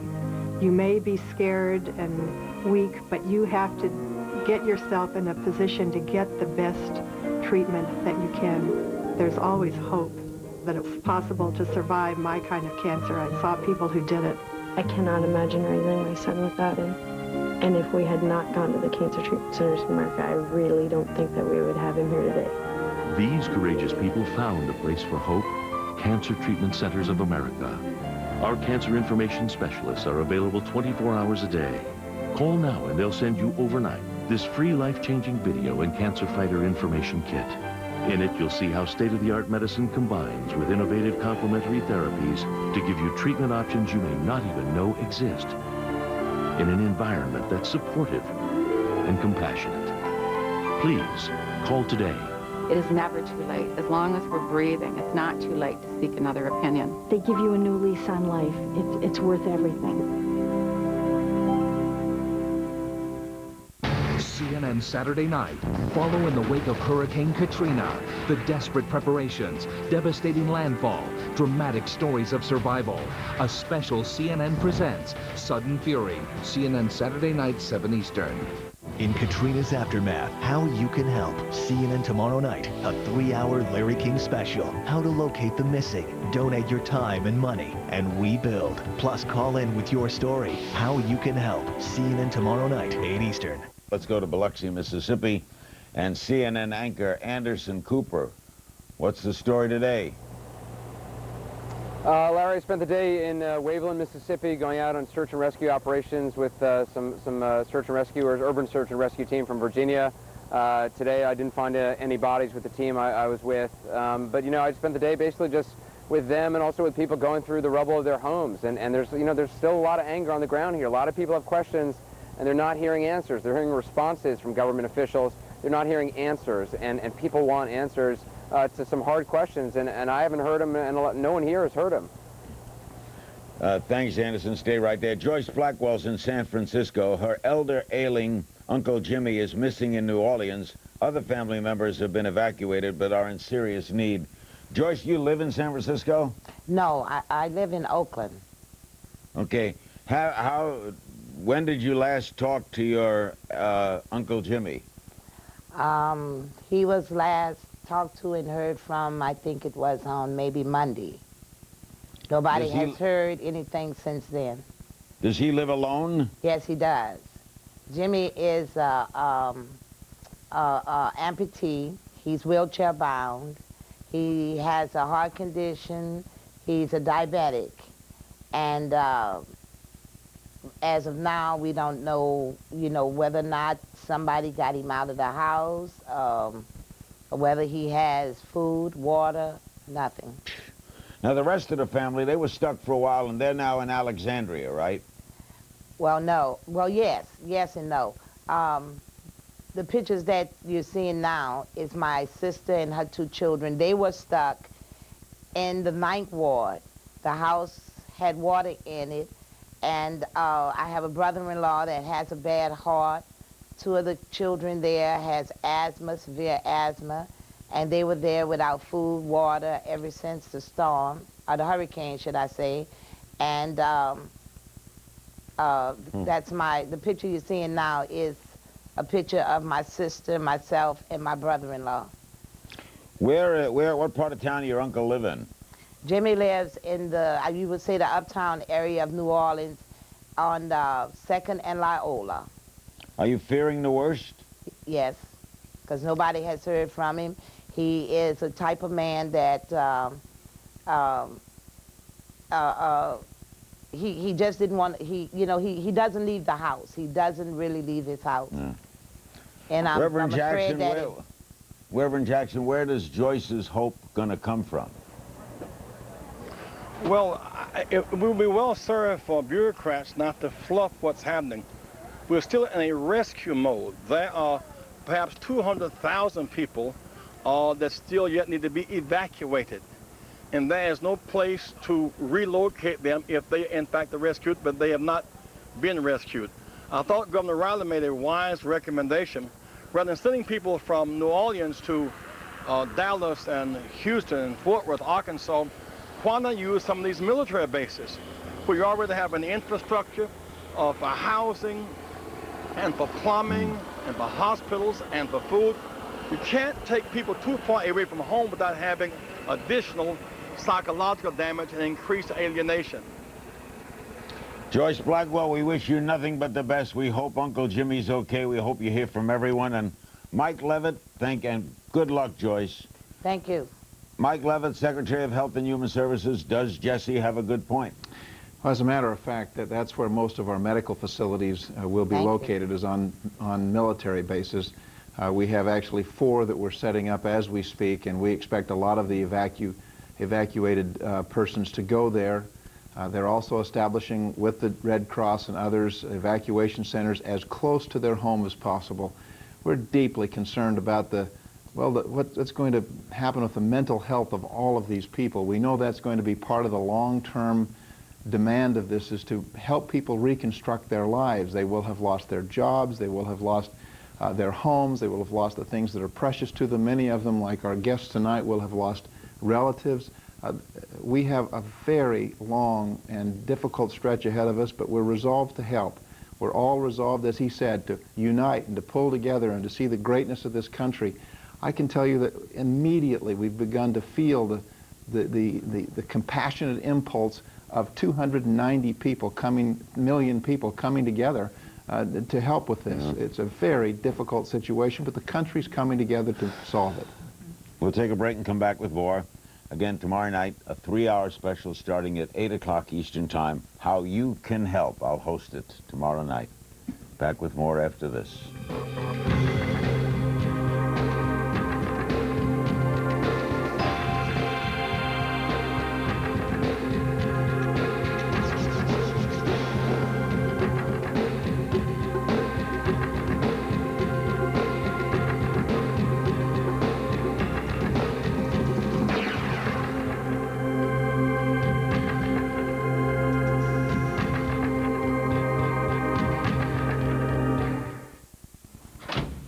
Larry, it's time we got more life insurance. I've been looking. I can't believe how much it can cost. Mm-hmm. We don't need $1 million policy, just enough to help with the bills we'll leave behind. They're the loans and the credit cards and probably medical expenses, too. And I hear the average funeral costs more than $6,000. We really need more life insurance. Sure do. But where can we find affordable coverage at our age with your health? It's not a problem. We belong to AARP. Whether you're looking to supplement an existing policy or buying protection for the first time, you cannot be turned down for AARP Guaranteed Acceptance Life. You never have to visit a doctor or answer any health questions. If you're an AARP member between the ages of 50 and 80, your acceptance is guaranteed for up to $15,000 in affordable lifetime protection. With this plan, rates never increase just because you grow older. You can't be singled out for a rate increase. What's more, this insurance is yours to keep even if you live to be 100. And the AARP life insurance program is endorsed and monitored by AARP. No wonder so many people over 50 turn to the program to get the coverage they need. To find out more about AARP Guaranteed Acceptance Life, just dial this toll-free number and request free information by mail. There's no risk or obligation. Receive a free comfort massager just for calling. Call 1-800-531-2772. Not an AARP member. We'll tell you how to join. Call 1-800-531-2772. Thanks to the AARP life insurance program, we can get life insurance without a medical exam or a big price tag. That's right. All we have to do is pick up the phone. Oh, don't bother. I already called and got this free information by mail. Call now for free information and a free gift. Call 1-800-531-2772. Children of endless nights. Their faces devoid of hope.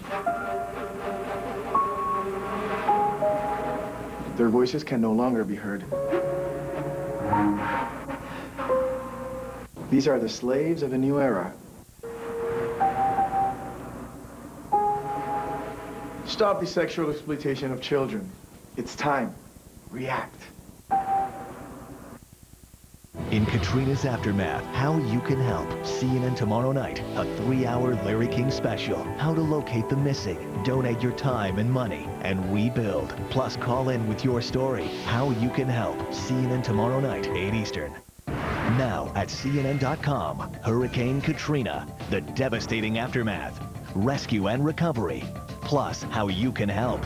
Complete coverage of Hurricane Katrina's aftermath, now at CNN.com.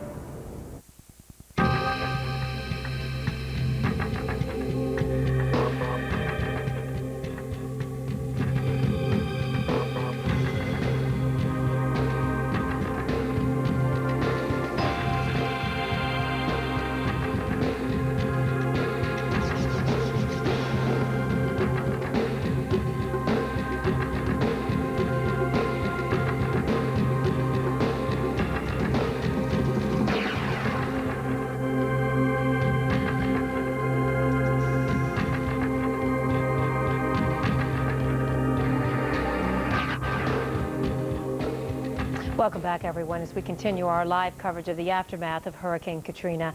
I'm Catherine Calloway in Atlanta. Raising funds and raising controversy. Friday night, NBC held a star-studded concert telethon for hurricane victims, and it featured Harry Connick Jr., Tim McGraw, and Leonardo DiCaprio, and it also featured some very harsh words from outspoken rapper Kanye West, who ripped into President Bush. I hate the way they portray us in the media. If you see a black family, it says they're looting. See a white family, it says they're looking for food. And you know it's been 5 days because most of the people are black.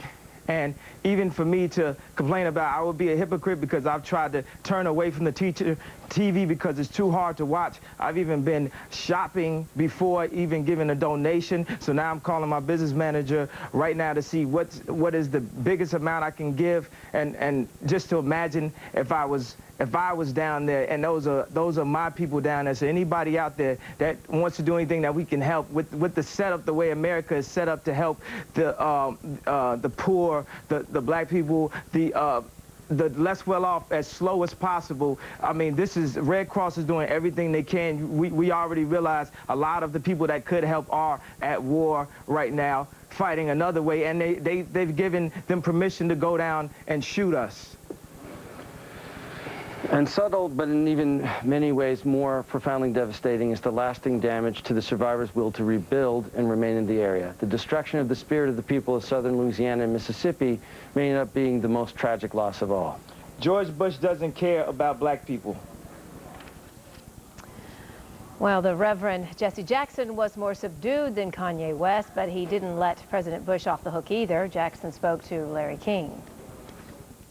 Well, he responded mighty late and mighty slow. You know, that was one response to the tsunami and some years ago to the a response to the Armenian earthquake crisis, but he came in 5 days late with platitudes. In the case of 9/11, he came in 2 days later and embraced all those who were involved.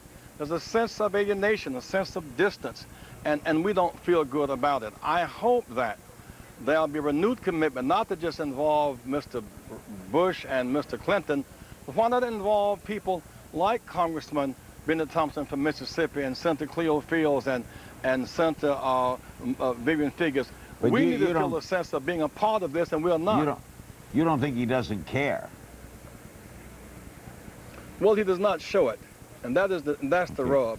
And we need to know. We need to have access to for dialogue. We don't have it. Secretary Leavitt, would you comment on that? I think the reality of the caring that George Bush was showing today and the caring that I saw him at the cabinet table and the love and appreciation and value that he places in the individual lives is evident to the American people. We are all feeling this. We are all feeling deep inside the sense of loss, and I can tell you the President of the United States feels it right along with us. There are 290 million people rallying to find ways not to divide, but to unite, and to find ways to deliver the kind of services these people need and the people we care about. And Marty Evans of the Red Cross, do you sense it being with him today? Well, I certainly did, and as we walked in the streets of Biloxi and met people, talked to them, the compassion was palpable. And I would also say that he is supporting so strongly the voluntary sector, and the Red Cross, the Salvation Army, other organizations who were on the scene sheltering people before the storm, through the storm, and now have an enormous operation. The President is helping us do our jobs better so that we can provide for the emergency needs and the long-term needs of so many people, 500,000 or more people.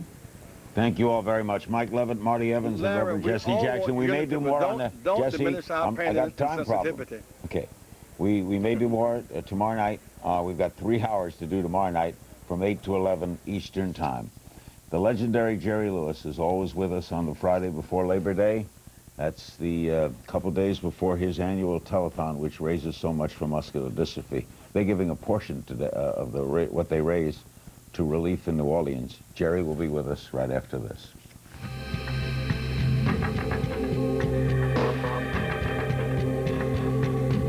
These survivors had made up makeshift camps on top of this, on top of the rooftop, waiting for rescue.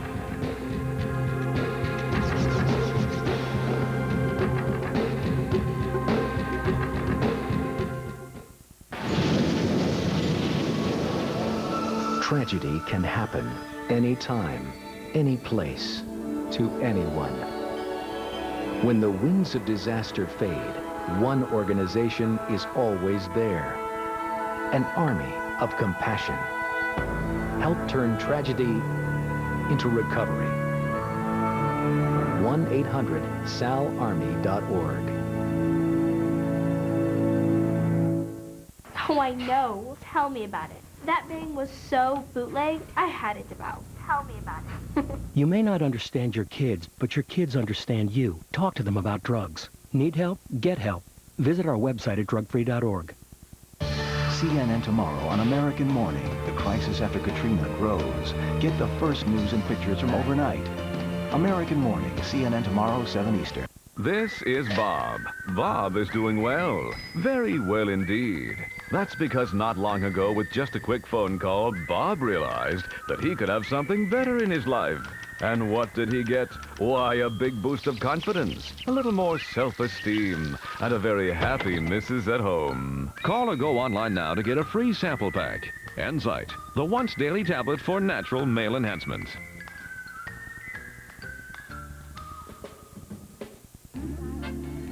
This is Bob.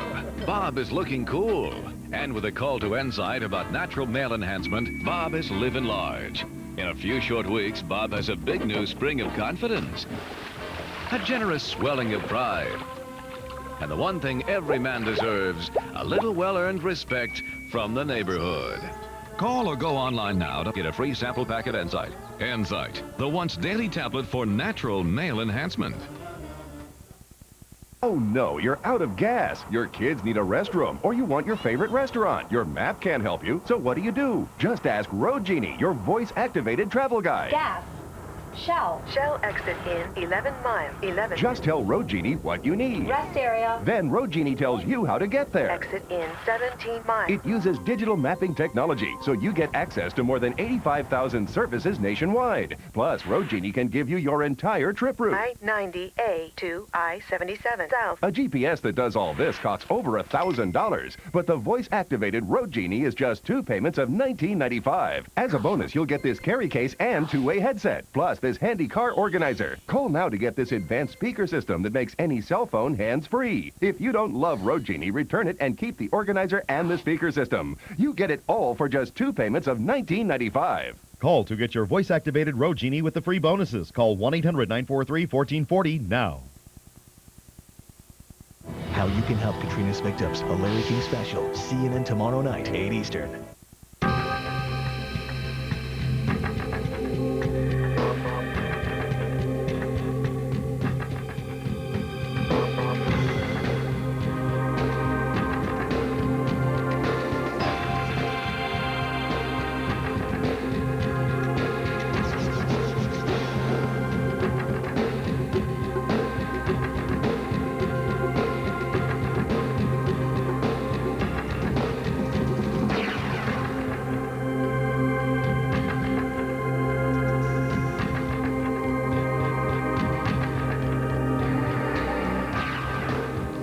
They are some of the youngest Hurricane Katrina evacuees. 7 ailing babies from Louisiana have been airlifted by helicopter to Birmingham, Alabama.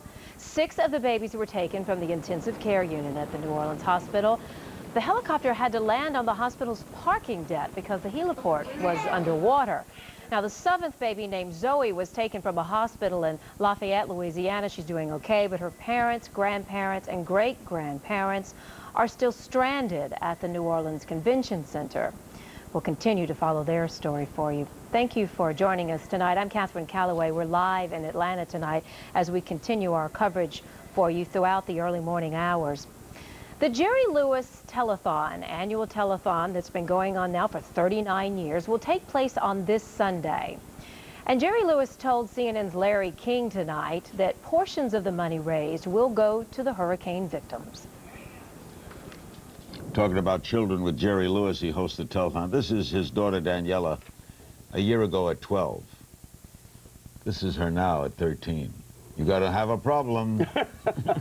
Tell me about it. I got a 12 gauge in my car. Jerry, what's this done to you, this whole... Well, it's done the same to me. I suspect that it's done to everybody. You just automatically forget what you are concerned about with yourself and everything around you. How does it affect your telethon? Well, I think it's going to have it's going to have a tremendous effect. It's going to cut in deeply, and my concern is, how do I help these people? And my kids and everything that I've done for them in 54 years will understand if I put them back a step and move as strongly as I can for these people. So you're going to give, what, $1 million or maybe more? We've given $1 million, but I'm sure we can do more. It depends on, it depends on law. I can't take people's money and give it elsewhere if they're giving it to me for my kids. So how do you work this? What do you say? What I do is to tell the people to please go to the right places where the money will be turned over to the people. Like we'll do tomorrow night with where you can help on our show. Exactly. And I will every hour or every 2 hours, I'll put up the numbers to call I'll make it clear to the people that if you're going to send me $20, send me 10. Send the other 10 to these people that are in trouble. That, that's going to cost a lot of money, but it's honest. It's the way I feel. And I don't have a board of directors I have to get permission from. I'm going to do it from my heart. Was there any thought of canceling? Not that no, not to my knowledge. No. There was no thought to canceling, as there was no thought to canceling when I looked like Dom DeLuise. There was no thought to canceling. As long as I'm breathing in and out, Labor Day, I'll be there for my kids. How much weight have you lost? 76 pounds.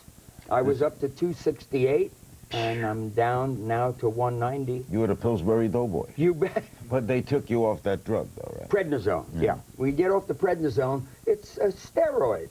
I only hit 2 home runs in the whole period. Are you still on that pain thing you have? Yes, I have the Medtronic pain. Yep. I got pain going. I got sickness getting fixed. If this is all gone and better, and I'll be wonderful, a tsetse fly will go up my place and give me trouble. Do you ever think maybe, I know you used to do this in the past when tragedies occur. I remember there was a fire once. Sinatra told me this story.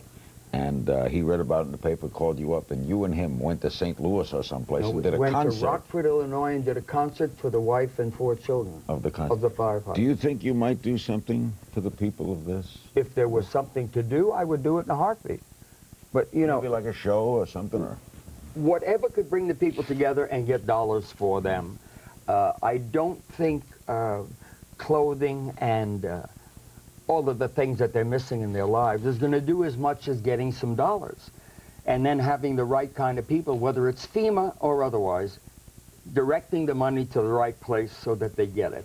The telethon starts Sunday night, 6 o'clock. 6 o'clock Eastern, right? 6 o'clock Pacific Coast time. Oh, so 9 o'clock Eastern. 9 o'clock Eastern. And it goes till Monday? Monday, 3 o'clock. 3 o'clock Pacific, 6 o'clock Eastern. And I'll be on. I get to host for you. Yes, you do. For 2 hours on Monday morning from 8 o'clock Pacific, which is 11 o'clock Eastern. We'll work it out so you stay a little longer. No, it's fun to do. That's what friendship is about, Larry. Every time I needed somebody and I go to you, you were there. And vice versa. It's a wonderful thing in our business because people that do things for other people is usually based on a profit margin. Yeah. I have never done anything for you where it inflated your pocket or mine. It was because I have a deep regard for our friendship, and I'll be there anytime you want me. All right, so let's go it over just quickly. Tomorrow night, the telethon starts Sunday night at 6 o'clock Pacific, 9 o'clock Eastern, runs till 6 p.m. Eastern on Monday. Right. And portions will go. You'll put up numbers to help the people of New Orleans and Mississippi I and can't Alabama. give them any dollars from what I raise. But you will promote. But I will promote the people sending me less and giving some to them. Wonderful. See you looking so Thank you, Larry. I'll Usually we do a whole hour, but okay. Whenever you're ready, when this is through, you come back. All right. Jerry Lewis. Tomorrow night's our special How You Can Help. It's on for 3 hours. It starts at 8 o'clock Eastern Time. It'll be seen on CNN International, heard on CNN Radio, and it will be repeated in the late morning hours as well.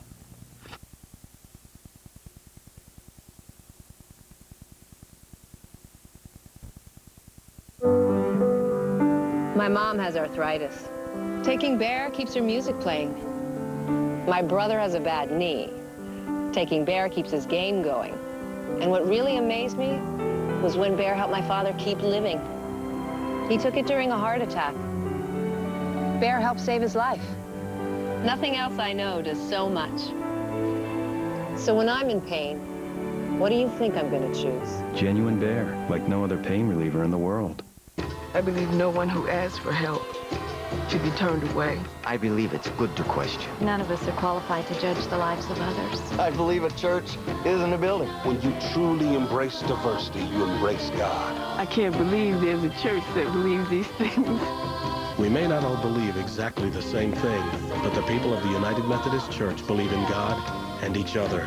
If you're searching for something to believe in, our hearts, our minds, and our doors are always open. You're home, by the pool, sipping on a cool one. Then your boss calls to tell you Friday's presentation has been moved to tomorrow. You're at home, and your presentation is on your office PC an hour away. You need Go to My PC, and you can try it free right now. You're scaling Mount Fuji. Your partner calls. He says he didn't get the revised budget, and if you can't get it to him today, you'll lose the client. You need Go to My PC, and you can try it free right now. With Go to My PC, you can access your PC over the internet from anywhere in the world. Work on your files, use any program, check email, and access any network resource, just as if you were sitting at your own PC. With Go to My PC, setup is easy. It works flawlessly, and best of all, you can try it free right now. For this special offer, visit GoToMyPC.com, click the TV icon, and use promo code TRIAL. That's promo code TRIAL. CNN Saturday Night. Follow in the wake of Hurricane Katrina. The desperate preparations, devastating landfall, dramatic stories of survival. A special CNN presents Sudden Fury. CNN Saturday Night, 7 Eastern. As the crisis after Katrina grows, trust CNN and CNN.com to find out how to help, how to get help, and locate the missing. Get the information you need. Stay with CNN and CNN.com. In Katrina's aftermath, a 3-hour Larry King special, how to locate the missing and donate your time and money, plus your calls, how you can help. CNN tonight, 8 Eastern.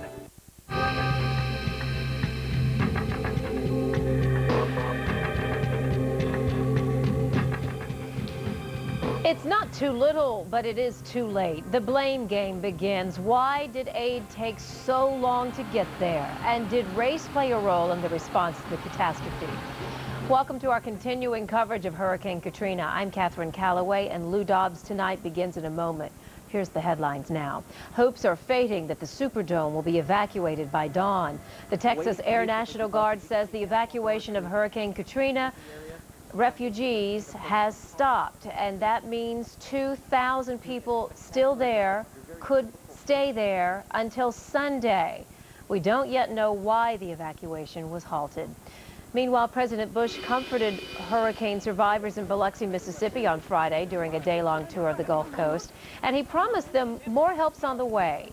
He signed a $10.5 billion relief package. Earlier, Bush acknowledged that relief efforts have fallen short. In the meantime, parts of Mississippi are still without electricity or fresh water, and the death toll there is rising.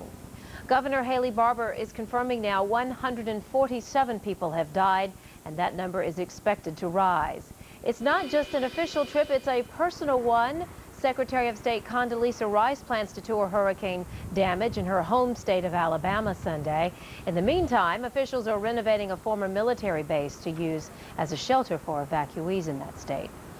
It was a city of culture and celebration, and now New Orleans is a city of despair and rising anger. And those feelings are stretching far beyond the borders of the Big Easy. Here's Lou Dobbs. Today in New Orleans, a new dimension to what is already chaos. Major fires have broken out in the city. There was also a massive explosion at a factory. That explosion sent thick, acrid smoke all across the city. But there are few firemen left in New Orleans to put out those fires, and those fires are burning out of control without challenge or hope of containment. As for the New Orleans police force, many have simply walked off their jobs, not reporting to duty. At night, police still on duty have to defend their command center rather than try to patrol the lawless streets. The National Guard says 6,500 of its troops are in New Orleans tonight. Another 500 promised to be in New Orleans by tomorrow. But the mayor of New Orleans today said the emergency response has been pathetic. He says more troops are needed and needed now. The mayor's police force, by the way, as many as 50% of them have walked off the job. In a message sent to CNN today, Mayor Nagin said, quote, "The people of our city are holding on by a thread. Time has run out. Can we survive another night? And who can we depend on? God only knows." In Mississippi, residents there are bitterly critical of the slow emergency response in their state, where at least 180 people have died and where 75% of the residents remain without power tonight. Today, President Bush promised them that more aid is on the way. Ted Rollins reports from Biloxi, Mississippi. Ted? Well, Lou, people here took a few minutes out of their day picking through what has been left of their home, in most cases just rubble, to look up and see the president. President Bush drove right by the area we are here, which is indicative of a lot of the Mississippi Gulf Coast completely level. The president met with a few of the residents here, gave a couple people a hug that had lost their homes. He was with the governor of Mississippi, Haley Barbour, and Senator Trent Lott. The president acknowledged that the response was slow in coming to some degree, and also assured the folks that whatever they needed would be here. Most residents we talked to living on this coast did give the federal government a bit more of a break than some folks living inland, in that they said that this storm surprised everybody. Long-timers that lived through Camille could never have imagined what type of devastation this storm could have come up with, and it did. And as one resident told me, he said, "I'm glad President Bush came here, because while a picture is worth 1,000 words, coming here to reality will leave you speechless." Lou? Ted, thank you very much. Ted Rowlands. More critically ill people are dying at the New Orleans International Airport. At the airport, where medical crews are working in what are nothing less than deplorable conditions, they've been overwhelmed by the task of trying to save the lives of New Orleans patients. At this makeshift field hospital, doctors are processing as many as 800 sick people each and every hour. Ed Lavandera is at the airport now and has the story for us. Ed, this is a very, very unpleasant story. It's incredible, Lou. It's been an endless stream of people that continue to come here to the New Orleans International Airport. Take a look at the airfield here. There are about 8 helicopters, from Army helicopters, Navy helicopters, Coast Guard as well. And also you can see what they've done continuously. They're putting them on the luggage racks, the luggage carts that use to move luggage around the terminals here at the airport, moving people back and forth. And then what happens is they come underneath here and they get shuttled into this portion of the airport. And once they walk in here, it's determined whether or not they need medical attention, or whether or not they're put on buses or on airplanes out of New Orleans. We've just started seeing this here in the last few minutes, where they've started bringing in ice and water and handing it to the folks over the fence. Underneath here, there are hundreds of people waiting to see what happens next to them, waiting to figure out where they go. Of course, where they've been is so much worse than where they are now, but it is still a long process. This is only a portion of the journey for these folks as they try to figure out where they're going to go next. Lou? Obviously, the rescue response people are doing a magnificent job, but tonight, patients remain, caregivers, nurses, and doctors in hospitals that remain isolated because of the floodwaters. Do we have an estimate on how many more people must be rescued from those facilities? You know, Lou, we've been trying to piece that together throughout the day. The best we're able to get is anecdotally. I was with one group from Tulane Hospital, a group of doctors who said that they were the last bunch out of that hospital, and that's right on Canal Street near the French Quarter. But they also said that there were 2 other hospitals in that area that were much more difficult to evacuate, and they feared that there were still dozens, perhaps hundreds more people still trapped in those hospitals, some perhaps needing critical attention. These were people who were already in intensive care units, or who already needed serious medical attention when this hurricane hit and when the levee broke, flooding the city. Although a little while ago I did come across another group that was from those hospitals, but they weren't able to tell me whether or not there were others coming, or if those hospitals had been evacuated. But that is still their main concern. Charity Hospital and University Hospital was the other one. They were right there in the downtown area off the canal. And of course, anecdotally, there are reports that there is not even sufficient, hardly power. There is no power to provide for patients, as you say, Ed, who are in critical need of care. And the nurses and doctors themselves without food and running without water. So the situation remains desperate tonight. Ed, thank you very much. Yes. Lou, let me add one quick thing to that. Yes, Ed. I heard one story which I found fascinating, where nurses giving IVs to each other to keep each other nourished, well nourished enough to continue on to be able to help them. There's one little nugget that I think speaks volumes to what they're going through in those hospitals. An extraordinary story, and as you say, illustrative of desperation that grips still much of the city of New Orleans. Ed, thank you very much. Ed Lavandera reporting. We'd like to know your thoughts about the government's local, state, and federal response to this disaster. Do you think local, state, and federal officials should be held responsible for the failure to respond adequately in the wake of Hurricane Katrina? Yes or no? Cast your vote at bluedobbs.com. We'll have the results coming up here later in the broadcast. A great deal more coming up here. Left behind charges tonight that people are being left to die in New Orleans because they are black and because they are poor. We'll have a special report. I'll be talking with the chairman of the Congressional Black Caucus. And tonight, a national security failure. Our nation's Homeland Security officials are failing American citizens in their first major challenge since September 11th. That charge and a special report are next. And stay with CNN for our continuing coverage of the aftermath of Hurricane Katrina. Larry King at 8 p.m. Eastern tomorrow for a 3-hour special on how you can help. Those stories and more still ahead.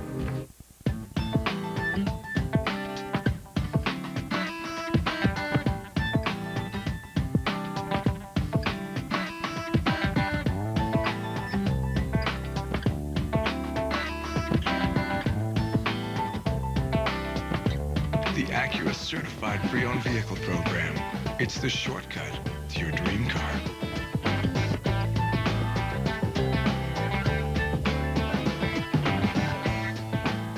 The Oracle Grid, a group of low-cost servers connected by Oracle software. Now, if a server fails, the grid just keeps running.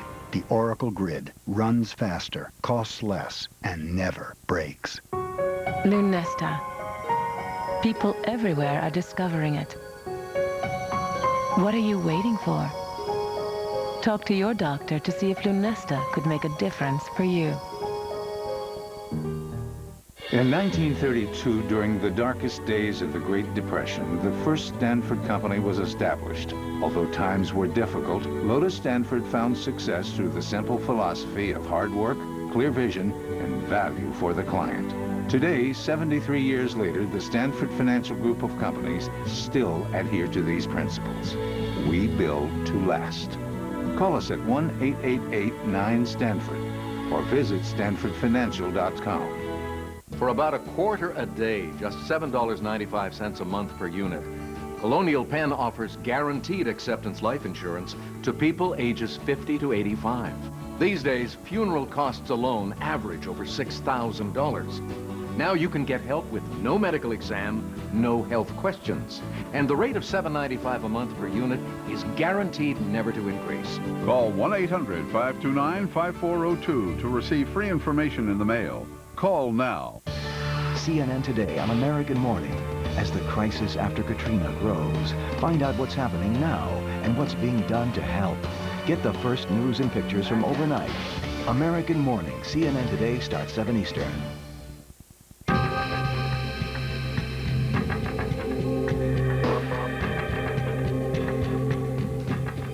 Anger, frustration, and racial tension, they're all rising in the wake of Hurricane Katrina. Many of the victims are black and poor, and many are struggling for survival. Rapper Kanye West says they're getting the wrong kind of attention. He spoke Friday night at a benefit concert hosted by NBC. I hate the way they portray us in the media. If you see a black family, it says they're looting. See a white family, it says they're looking for food. And you know it's been 5 days because most of the people are black. And even for me to complain about, I would be a hypocrite because I've tried to turn away from the TV because it's too hard to watch. I've even been shopping before even giving a donation. So now I'm calling my business manager right now to see what is the biggest amount I can give, and just to imagine if I was down there, and those are my people down there. So anybody out there that wants to do anything that we can help with the setup, the way America is set up to help the poor, the black people, the less well off as slow as possible. I mean, Red Cross is doing everything they can. We already realize a lot of the people that could help are at war right now, fighting another way, and they've given them permission to go down and shoot us. And subtle, but in even many ways more profoundly devastating, is the lasting damage to the survivors' will to rebuild and remain in the area. The destruction of the spirit of the people of southern Louisiana and Mississippi may end up being the most tragic loss of all. George Bush doesn't care about black people. Well, NBC Universal quickly came out with a statement after that. It said, tonight's telecast was a live television event wrought with emotion. Kanye West departed from the scripted comments that were prepared for him, and his opinions in no way represent the views of the networks. It would be most unfortunate if the efforts of the artists who participated tonight and the generosity of millions of Americans who are helping those in need are overshadowed by one person's opinion. They live below the poverty line and below the radar of many Americans, but Katrina's floods have brought the plight of the poor to the surface in a tragic way. Here's Lou Dobbs with more. In the chaos, the devastation, the desperation left behind by Hurricane Katrina, there is also revealed a disturbing truth about life in this country. Too many of us live in poverty. 37 million Americans, a number that has grown an unprecedented 4 years in a row. As the desperation in the city of New Orleans rises, America's poor are the most vulnerable in a disaster anywhere at any time, and certainly in this one. Christine Romans has the report. Crushing poverty in New Orleans. Once invisible to the world, now for the poor here, their misery is on full display. Utter desperation laid bare by Hurricane Katrina. Poverty here is double the national average. 40% of the city's children are poor. 2/3 of this city is African American. They are the least likely to have gotten out ahead of Hurricane Katrina. It's unrealistic to think that poor people, often without cars, often with family members living nearby, often with elderly residents for whom they care, can easily get in their cars, if they even have cars, and drive out of town. It's impossible to look at those images and not understand the social structure, the inequality that's a part of Hurricane Katrina. Disaster planners say it's widely known that the poorest are the least likely to leave. No money, no place to go, no way to get there. In fact, federal disaster scenarios had identified 100,000 residents as immobile, poor, elderly, or ill. Those people, for more than 4 days now, have been utterly helpless. That, many say, is a national disgrace. And it's unconscionable and intolerable that in this, the richest country in the world, that we would allow this to happen. And make no mistake that there is a clear racial dimension. There is a clear class dimension. He says these people live below sea level literally and figuratively. They are the South's working poor, barely surviving on minimum wage. New Orleans is this country's 9th poorest city. Louisiana has the 4th highest poverty rate. Mississippi, the highest. Katrina couldn't have taken aim on a more vulnerable population.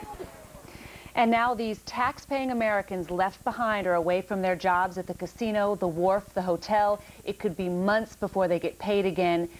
But how insulting that before they worry about that, they must find food, water, and a way out. It is also important because Reverend Jesse Jackson, the Congressional Black Caucus, the NAACP have injected a straightforward and dramatic and perhaps even truthful charge that much of the failure here is because of race. But we should put in context, it seems to me also, that the city of New Orleans is 70% black. Its mayor is black. Its principal power structure is black. And if there is a failure to the black Americans who live in poverty and in the city of New Orleans, those officials have to bear much of the responsibility. We're going to be taking a look at those issues here later in the broadcast because they are critically important. Christine Romans, thanks for putting it in some considerable, if terrible, perspective. Thank you. The slow response is sparking rage among African American leaders who say class and race should not determine who lives and dies. No one certainly can argue with that statement in this country. Lisa Sylvester reports. They are the last to begin leaving the city. The vast majority of them are African Americans. Black leaders say it's simply unacceptable that so many were left without food and water for days. We cannot allow it to be said by history that the difference between those who lived and those who died in this great storm and flood of 2005 was nothing more than poverty, age, or skin color. No matter how fair or not, African Americans are drawing contrast. After 9/11, the president was a welcome and reassuring presence on the scene, but it was 5 days and much criticism before he stepped foot in the Gulf Coast. Money and resources have poured into rebuilding Iraq, National Guard troops diverted overseas, while recovery efforts in New Orleans have languished. Those with money were able to get out of the city.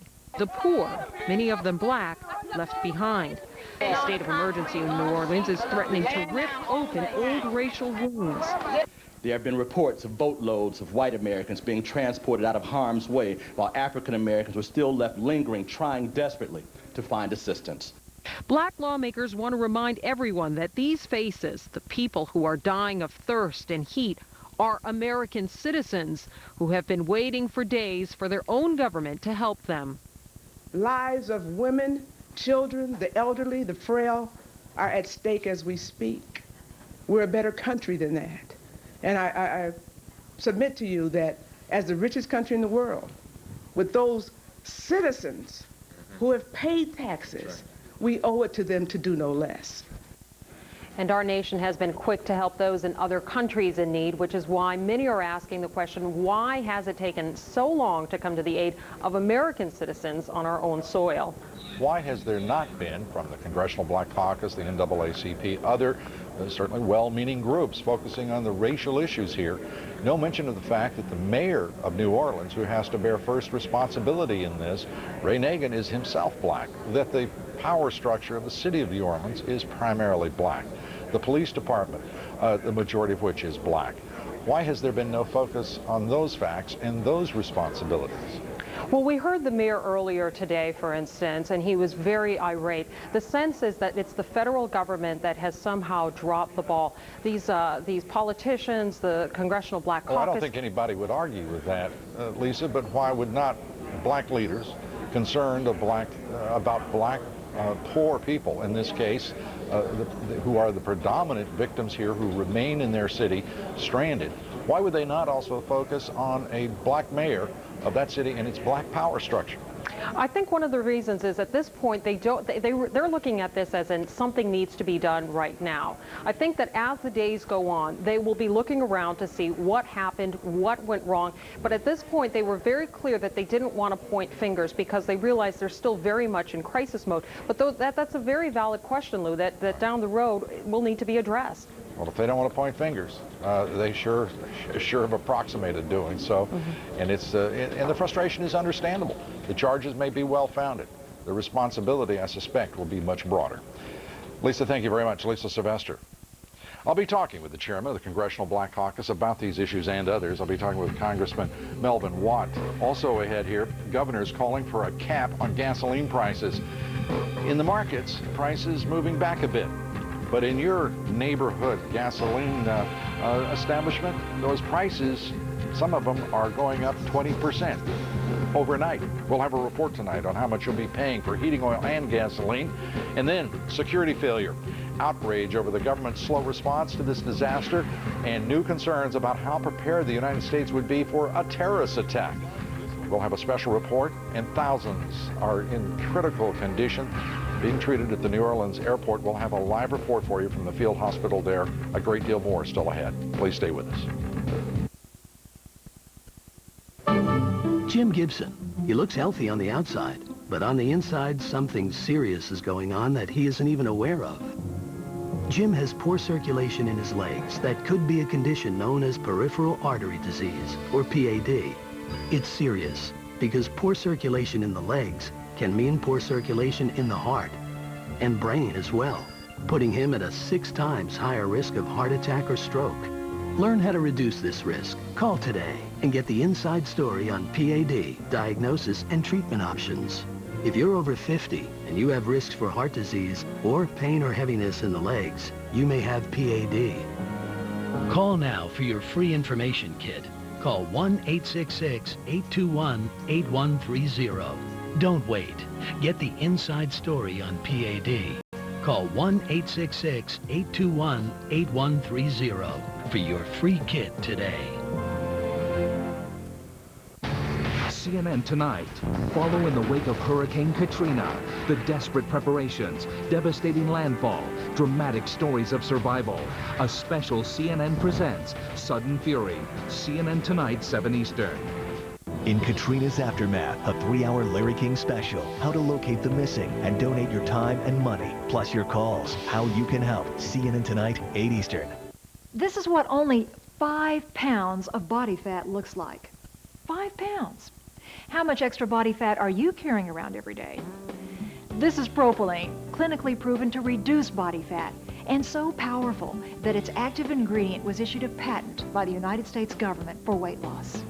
It's like a miracle. I cannot believe it, you know. People, they don't even recognize me. You don't change your life, and the fat just comes off. I didn't do anything different, and I took it and I lost weight. Call now to try Propylene risk-free for 30 days for only $29.95. If you don't see amazing weight loss results, send it back and we'll refund your $29.95. But wait, it gets better. Call now and we'll include a second bottle absolutely free. Call in the next 10 minutes and your shipping and handling is also free. That's right. Call now and your second bottle and shipping is free. That's an additional $40 value. Yours free when you call right now. Call 1-800-988-9977. Bringing you the world for 25 years. This is CNN. Now at CNN.com, Hurricane Katrina, the devastating aftermath, rescue and recovery, plus how you can help. Complete coverage of Hurricane Katrina's aftermath, now at CNN.com.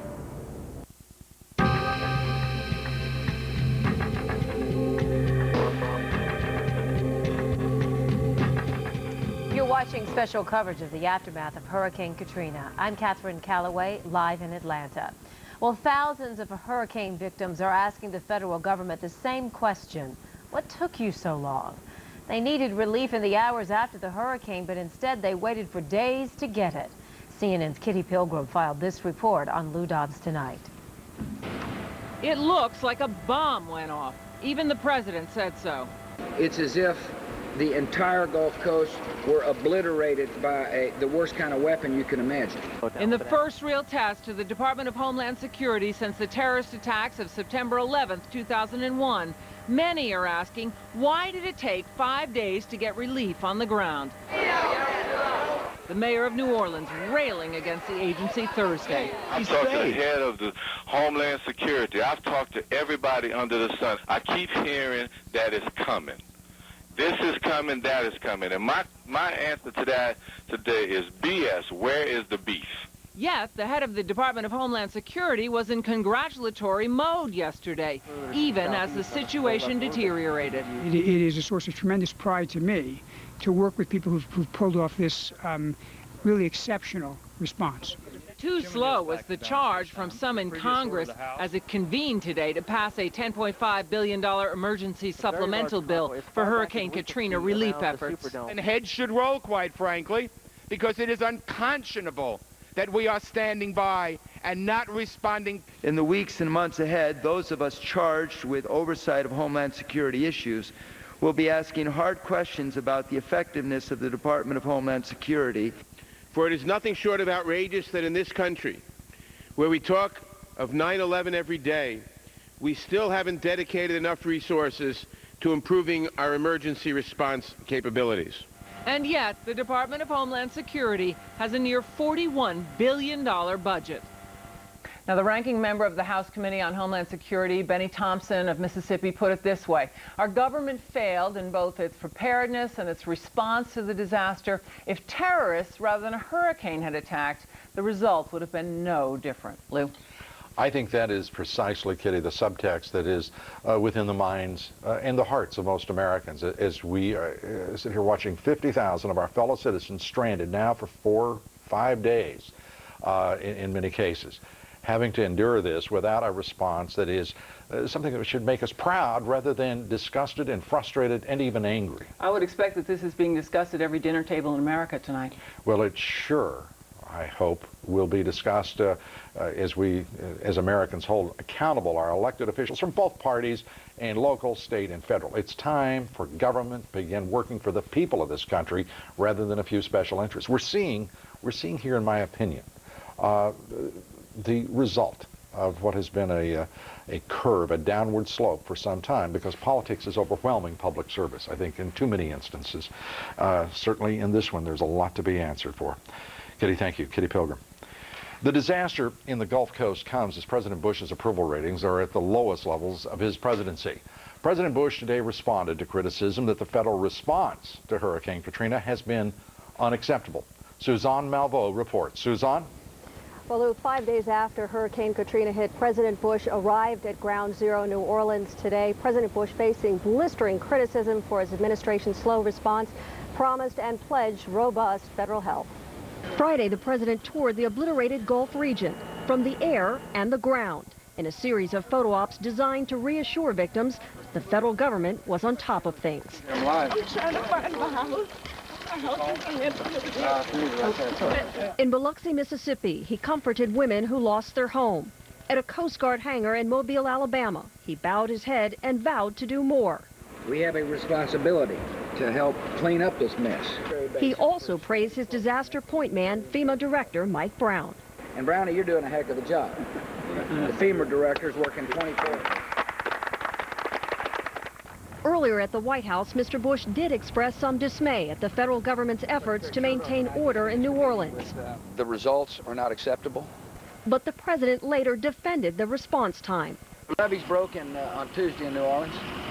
On Wednesday and Thursday we started evacuating people. A lot of people have left that city. A lot of people have been pulled out on buses. It's, you know, I am satisfied with the response. I'm not satisfied with all the results. And Lou, President Bush returns to the White House this evening to sign that emergency supplemental $10.5 billion. Lou? Suzanne, what is the reaction there at the White House? This administration under great criticism and political pressure because of the war in Iraq primarily, but also because energy prices are out of control in this country. There has been no federal response, and now this, the way in which the United States government, the state of Louisiana, and the government, the local government of New Orleans has responded.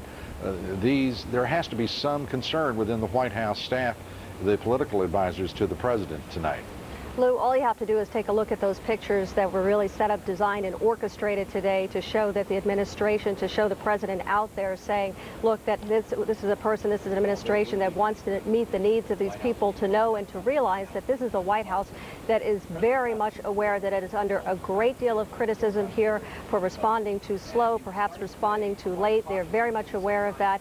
We even had reporters who were traveling in the pool very close to the president who were saying just across the way they could see those dead bodies on the road. Those are not the kinds of things the president talked about. Those are not the kinds of pictures we saw today. It was a very well-controlled situation. This is a White House that essentially wants to get out that message, wants to perhaps counter what that perception was, the criticism from a lot of people that they just did not respond fast enough. Suzanne, thank you very much. Criticism, again, as we have been reporting here and pointing out, in point of fact, criticism that could be laid at the feet of local officials and state, as well as the federal government, certainly. Suzanne Malveaux reporting from the White House. Thank you. Tonight, Houston, Texas is filling up with more than 75,000 New Orleans residents without a home. The people of Houston giving them a home. Hundreds more New Orleans residents bus to Houston today, a 6-hour, 350-mile trip. There are fears that Houston, America's fourth largest city, will sag under the strain of trying to care for so many new people in great need. But Houston, as I said, opening its arms to them. Sean Calebs is at the Houston Astrodome tonight, which closed its doors to new evacuees today. Sean, tell us all about it. Well, indeed, Lou, the Houston Astrodome you see behind me became overcrowded last night. The fire marshal decided there were simply too many evacuees in there, estimated 15,000 at this point. So they made the decision, no more evacuees. However, the buses continue to come in. Well, we heard from Mayor Bill White earlier today. Not terribly far away from us is the Reliant Arena. They are going to use that. The Reliant Center is over that way. They plan on putting up another 11,000 beds to take care of all of these evacuees. The mayor made it clear the plan they had, very fluid. They are adapting. He is adamant that no evacuees will be turned away. As you said, the city is indeed opening its arms, opening its heart, doing everything it can. But look at the pictures from inside the Astrodome. There are just thousands of cots seemingly packed, one right against each other. Now, some people have complained about the cramped conditions, trying to get food, saying at times it's simply a miserable condition considering everything they've been through. But we want to introduce you to 19-year-old Giselle Bennett. She's 5 months pregnant and has spent 2 nights in there on those cots. And you could not be happier with the way Houston, and in particular, the way the people inside the Astrodome have treated you and your friends. Yes, I'm very happy. Everybody is nice, and they open their arms to us, and it's very comfortable in there. The city have like over 15,000 people in there. And you talked about the medical care, the food. You have everything you need. Personal hygiene, towels, soap, shampoo, everything. And people there, because they have a lot of people that don't have, but we have everything. And these, a real Texas-sized favor. You said the people could not be nicer to you. They can't. No, I have never, since I've been there for the 2 days, I have never got a negative attitude from nobody. The food is good. We got hot food. We have food in probably since the storm hit before. Lasagna, pizza, grits, eggs, breakfast. We have warm food. Warm food. Now tell me about your city. You say you're embarrassed with the way the residents are reacting there, the fires, the gunshots. Do you have any intention of ever moving back? No, I'm not going back to New Orleans. No. On the West Bank, on the West Bank, we didn't get much damage. We didn't get damage at all. So if we do go back, it's to go back and get the furniture, but we is not going back to New Orleans. It's just no hope for New Orleans right now. Are you scared? Do you not want to be around the people you're seeing in the streets? I mean, because I'm kind of shocked the way they reacted. I mean, going into the hospital, shooting people and all that. In a time like this, a like-death situation, and they reacting like this, so I don't want to be around them. Giselle, best of luck to you. Thanks very much for taking time to speak with us this evening. Okay. And Lou, I have to tell you, we have heard that from so many people we have talked to. People simply horrified with the way the residents in the city are reacting, and a number of people, elderly, young, saying, I have no intention of going back. For right now, Houston is my home. You know, today, Sean, with the president giving that brief news conference at the Louis Armstrong International Airport with Governor Blanco and the mayor there, trying to offer hope, somewhat cryptically, I think would be fair to say. But the fact is, this is a troubling event. It's too easy to compare this to the way the people of New York City responded to September 11th. And to look at the way in which some of the residents, certainly only a few, but some of the residents of New Orleans have responded. This is going to require a great deal of understanding as we move forward through the next days.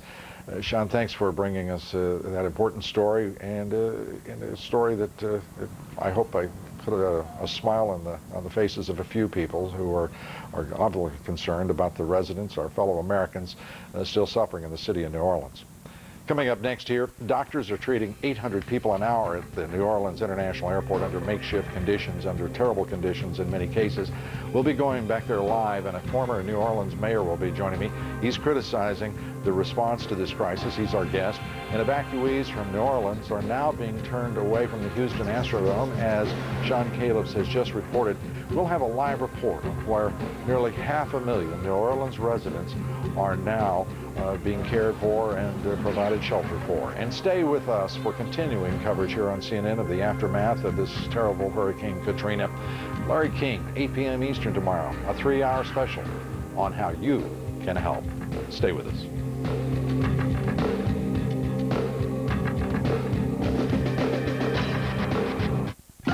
This summer, go to Priceline for the best deals on airfare. Name your own price and save up to $100 off other leading travel sites on each ticket you buy. That's it. Only at the new Priceline. Sprint Business is reinventing the yes man, turning the yes man into someone who can work from almost anywhere. And now that Sprint and Nextel have come together, you can work in and out of the office more efficiently, the way 96% of the Fortune 1000 already do. So saying yes from just about anywhere with speed and confidence makes me a yes man. I'm a yes man. With Sprint Business, you can make just about any place a workplace. Yes, you can. An important message for anyone over 50 with diabetes or risks for heart disease. You may have poor leg circulation that could be a condition called peripheral artery disease, or PAD. Dr. Torman, is PAD a serious condition? Yes, because it increases your risk of heart attack or stroke up to 6 times. You see, poor circulation in the legs can be a sign of poor circulation throughout your body, including your heart and your brain. There's information available to help you learn more. Now, doctor, does everyone with PAD have symptoms? Not necessarily. You may experience pain or heaviness in the legs when walking. If you're less active, you may not notice any symptoms. Is there a test for PAD? Yes, it's simple, and if you're diagnosed, treatments are available to reduce the risk of heart attack or stroke. Learn how to reduce your risk. Call 1-800-560-8263 today for your free information about PAD, diagnosis, and treatment options. CNN Today on American Morning. As the crisis after Katrina grows, find out what's happening now and what's being done to help. Get the first news and pictures from overnight. American Morning, CNN Today starts 7 Eastern.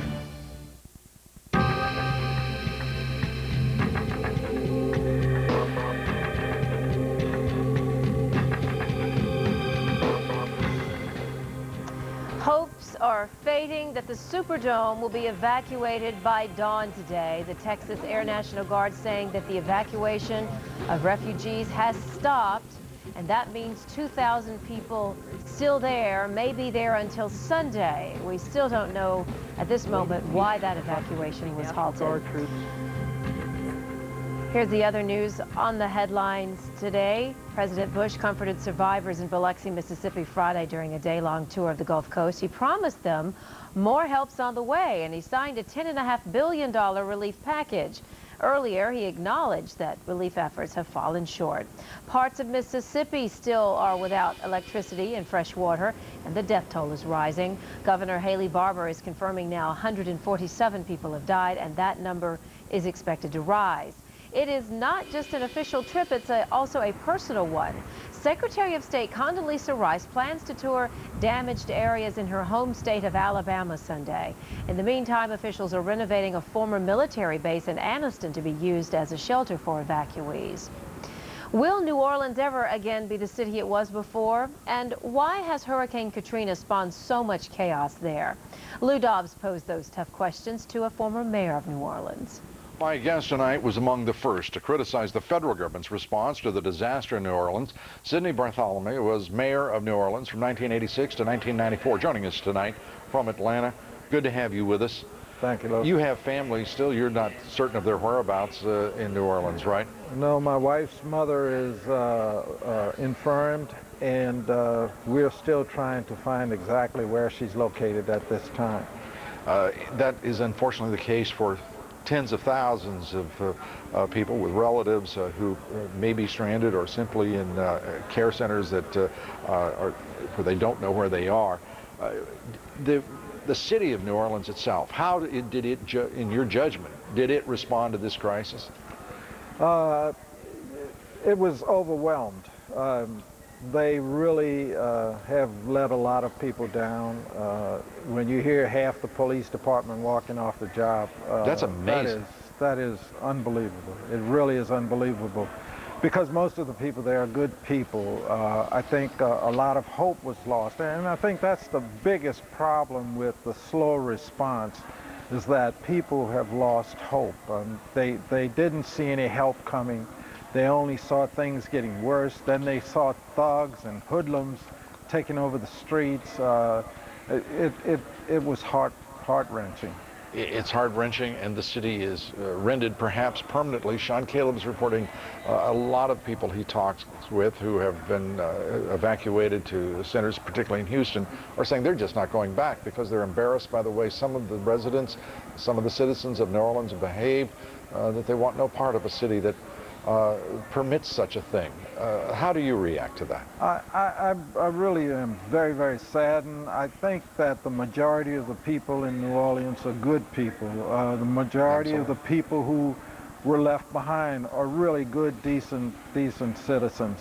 There are thugs, there are criminals that have taken advantage of this situation, and unfortunately, we didn't have the resources to deal with them, and I think they should be dealt with severely because they're not helping the people. They're just thugs. What about the accountability for the local, state, and federal government officials who simply, I mean, tonight, at the end of what has been the most tragic week in New Orleans history and a good part of this country's history, what kind of accountability should there be?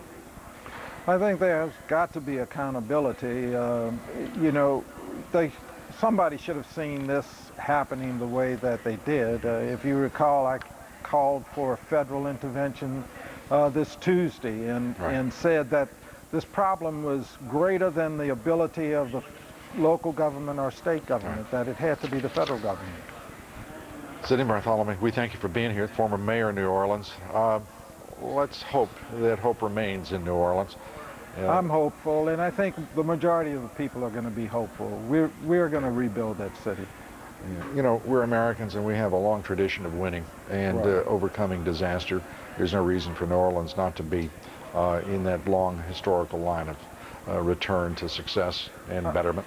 We thank you. Thank you. It's a great historical city, and I think it's really, as somebody said, the soul of America. We have to make it work again.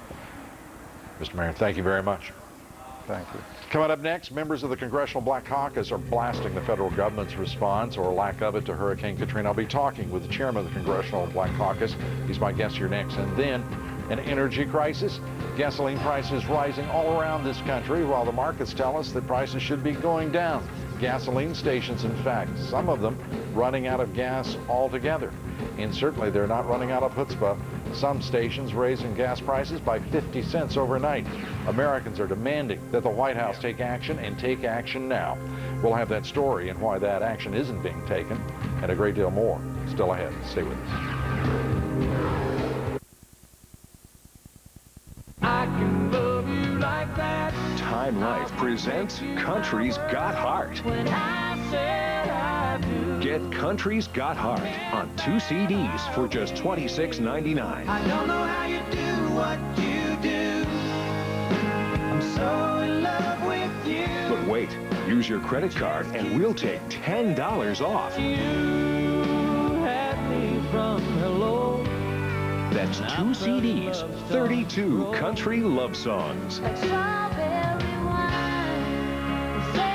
Then review other great country collections. Satisfaction guaranteed. Remember, this collection is not sold in stores, so call now for Country's Got Heart. Baby, I love you. Call 1-800-529-5402 to order Country's Got Heart for just $16.99 plus shipping when you use your credit card. Call now, 1-800-529-5402.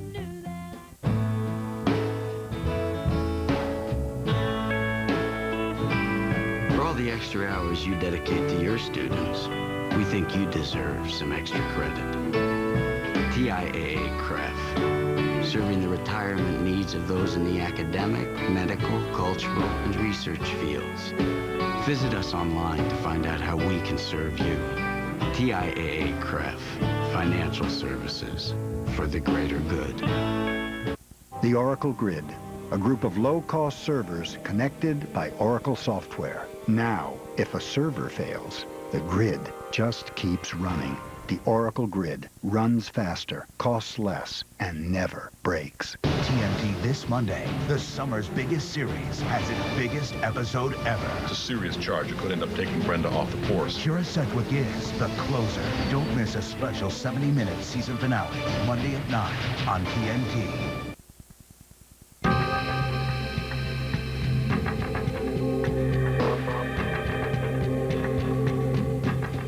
You're watching special coverage of the aftermath of Hurricane Katrina. Since the storm devastated the Gulf Coast, some voices from Washington to the hurricane zone say that the federal government wasn't fast enough in its response. And the question has arisen, is it because many of the victims are poor and black? Our Lou Dobbs examined that with the chairman of the Congressional Black Caucus.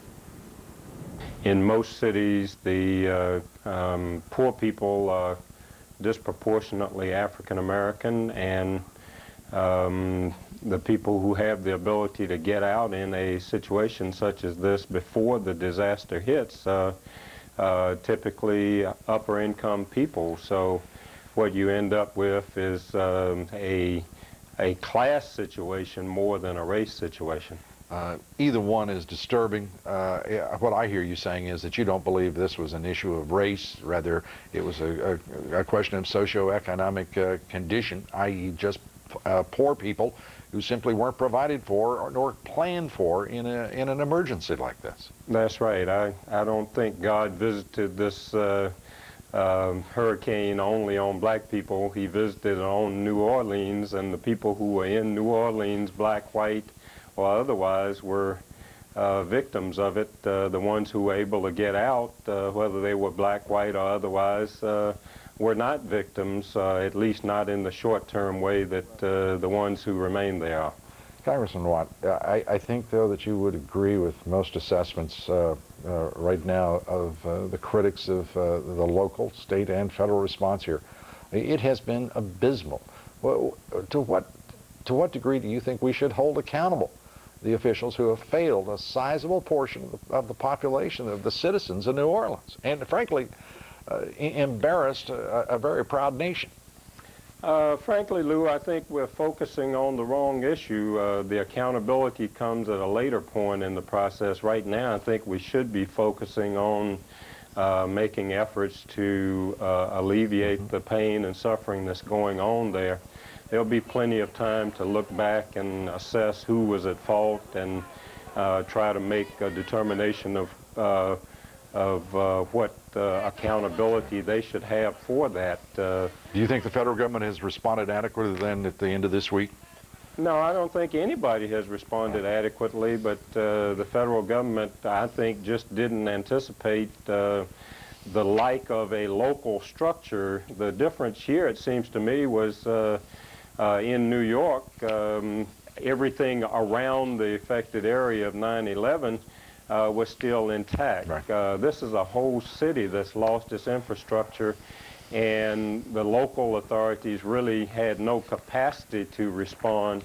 Right. So the federal government really had to bite the bullet and take the whole responsibility, and it just didn't do so early enough.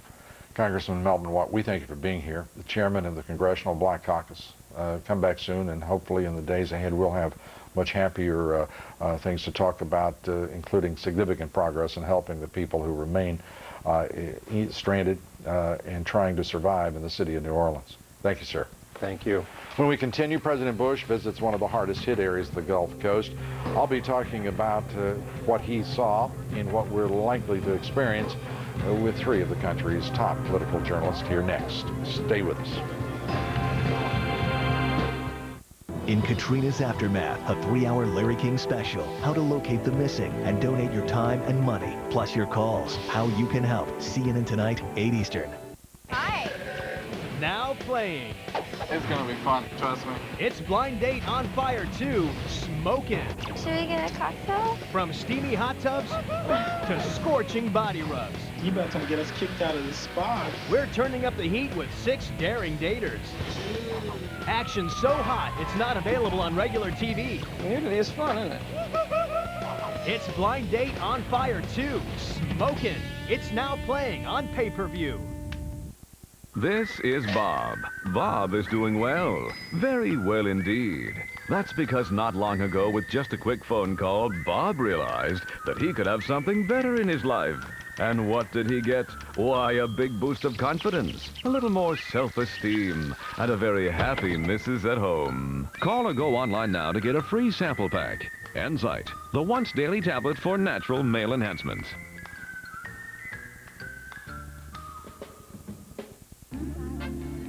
This is Bob. Bob is looking cool. And with a call to Enzyte about natural male enhancement, Bob is living large. In a few short weeks, Bob has a big new spring of confidence. A generous swelling of pride. And the one thing every man deserves, a little well-earned respect from the neighborhood. Call or go online now to get a free sample pack of Enzyte. Enzyte, the once daily tablet for natural male enhancement. She may be tough. I'm gonna kill him putting his hand on my granddaughter. She may be outrageous. Half of everything in this house belongs to her. and she may just change your life forever. Love is stronger than any addiction. Hell, it is one. These your clothes? They're hers. Don't get mad. Rip it. What's this gonna solve? Nothing. Just gonna make you feel better. Get Medea. God can take care of folks better than you can. God take too long. Diary of a Mad Black Woman. Rated PG-13. Sudden fury. In Katrina's deadly wake. CNN Tonight, 7 Eastern.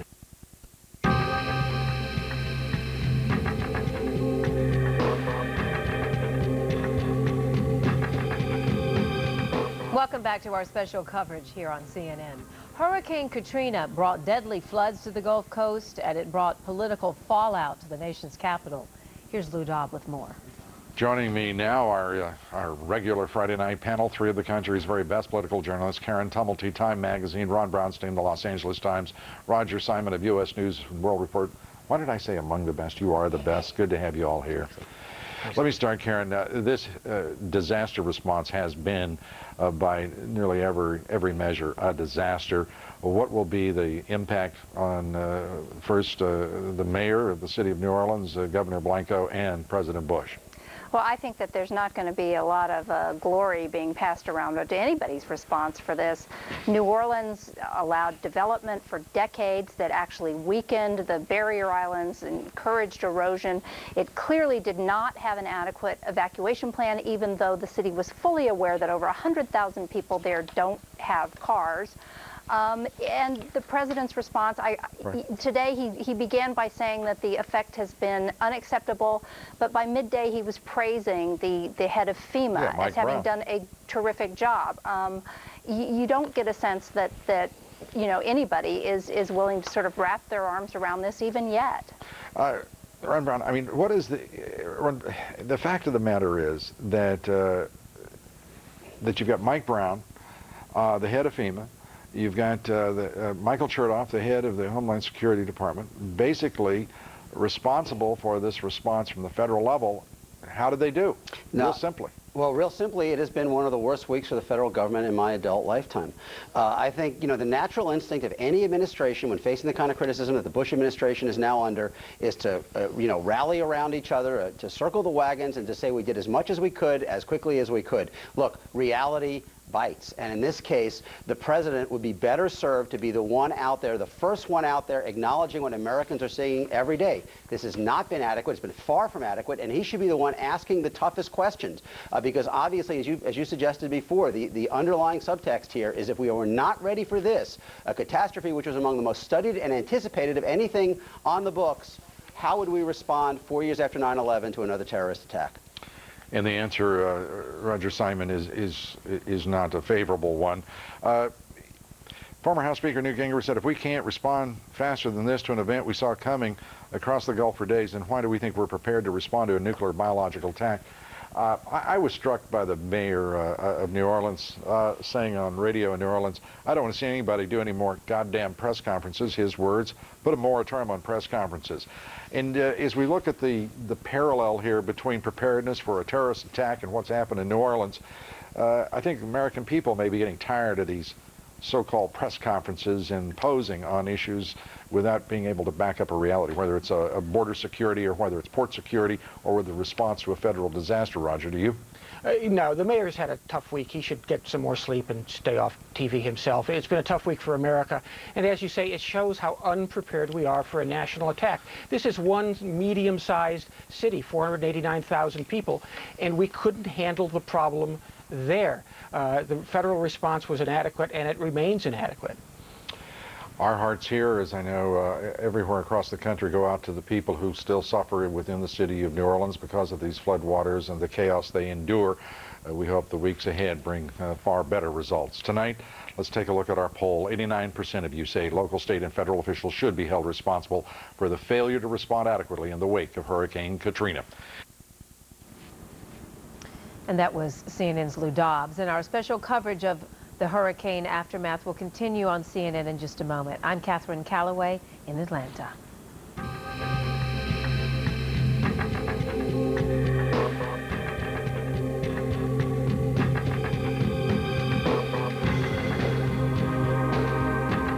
I want to an organized home, but I always run into the same two problems. Too much stuff in our closets and nowhere else to store it. But I found the solution with the new improved space bag storage packs. Space bags create more closet space by letting you store things someplace else. They're airtight and waterproof so your items stay protected, which means you can store them under the bed, in the basement, or in the garage, knowing they're safe.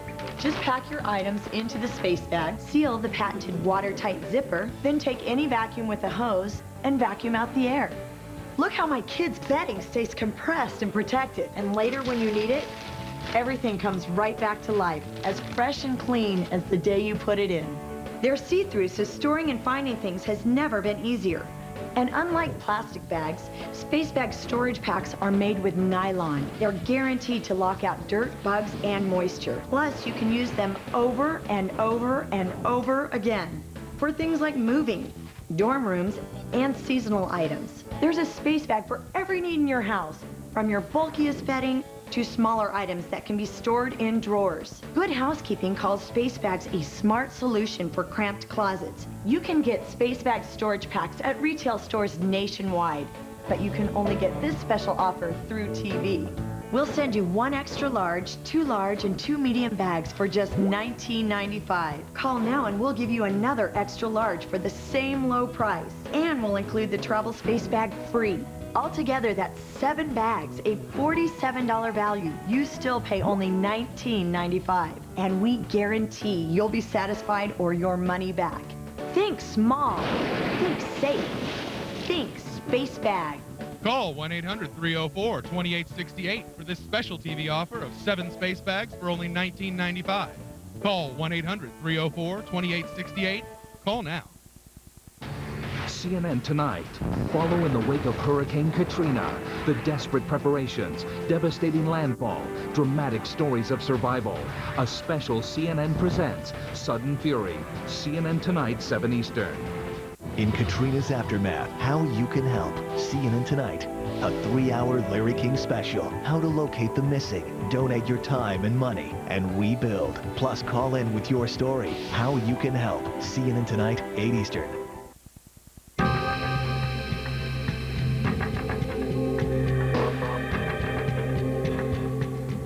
Help is arriving, but too slowly for those facing another night of darkness, of hunger and fear.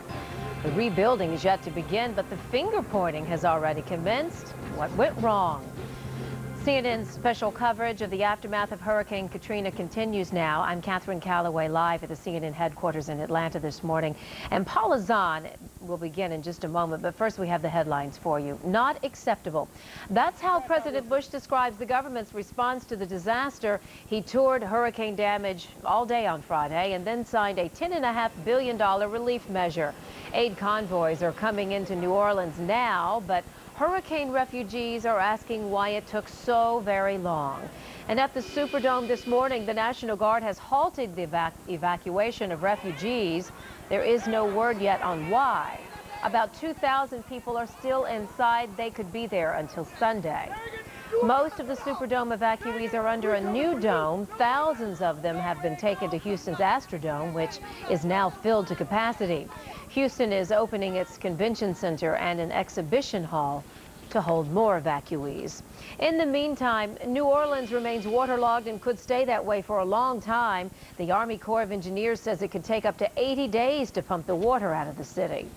Hundreds of National Guard troops have moved into the heart of New Orleans. Their goal is to bring back some sense of order and to quell the rising tide of anger among the refugees. But is it working? Here's CNN's Barbara Starr. There is just no concept that this place is secure tonight.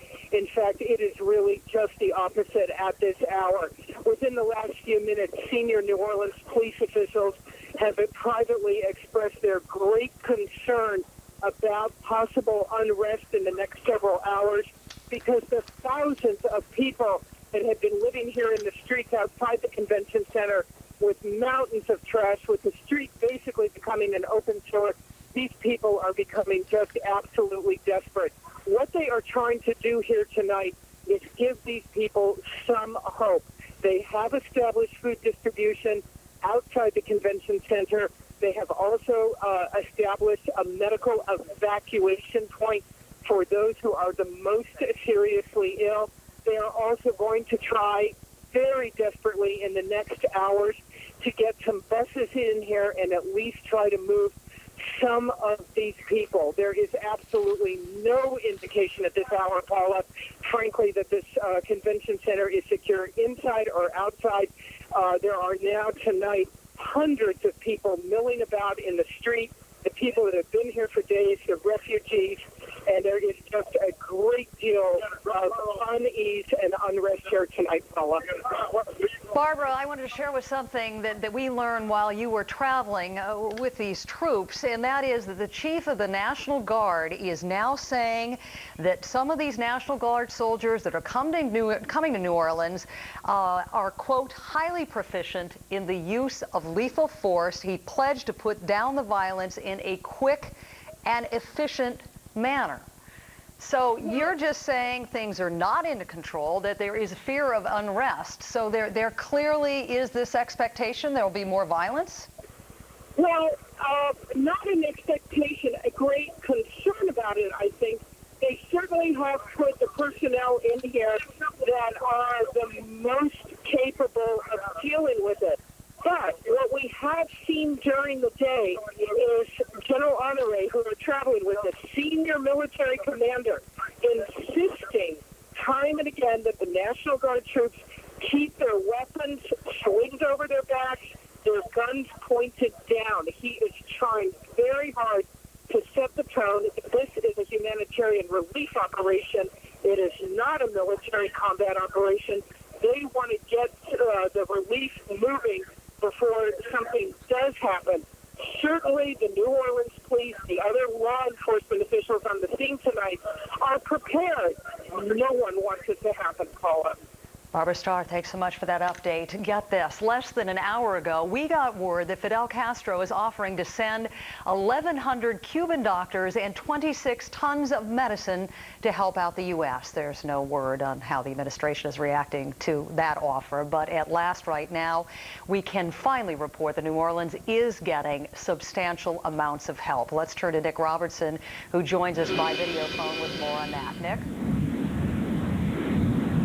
But Paula, what we've been able to see in this downtown area of New Orleans today is a lot of security on the street, a lot of military, a lot of police. We've even seen DEA agents in flak jackets, helmets, hanging on the back of armored vehicles, driving around the streets. What we've seen are the soldiers, the policemen carrying these weapons, shotguns. We've seen private security contractors with automatic weapons driving around the streets very cautiously. Their weapons sometimes pointed up in the air, sometimes pointed down on the ground. But what is happening on the streets is anyone, it appears, with an intent of doing some serious looting is being put off from that. We have seen people just across the road from here, even as some of the security forces have gone past them, going into some of the stores here, walking out with armfuls of drink. We've talked to people here who are desperate. They say they've tried to go to the Congress Center to get food. They've found it too difficult, too dangerous. They've left with their young families.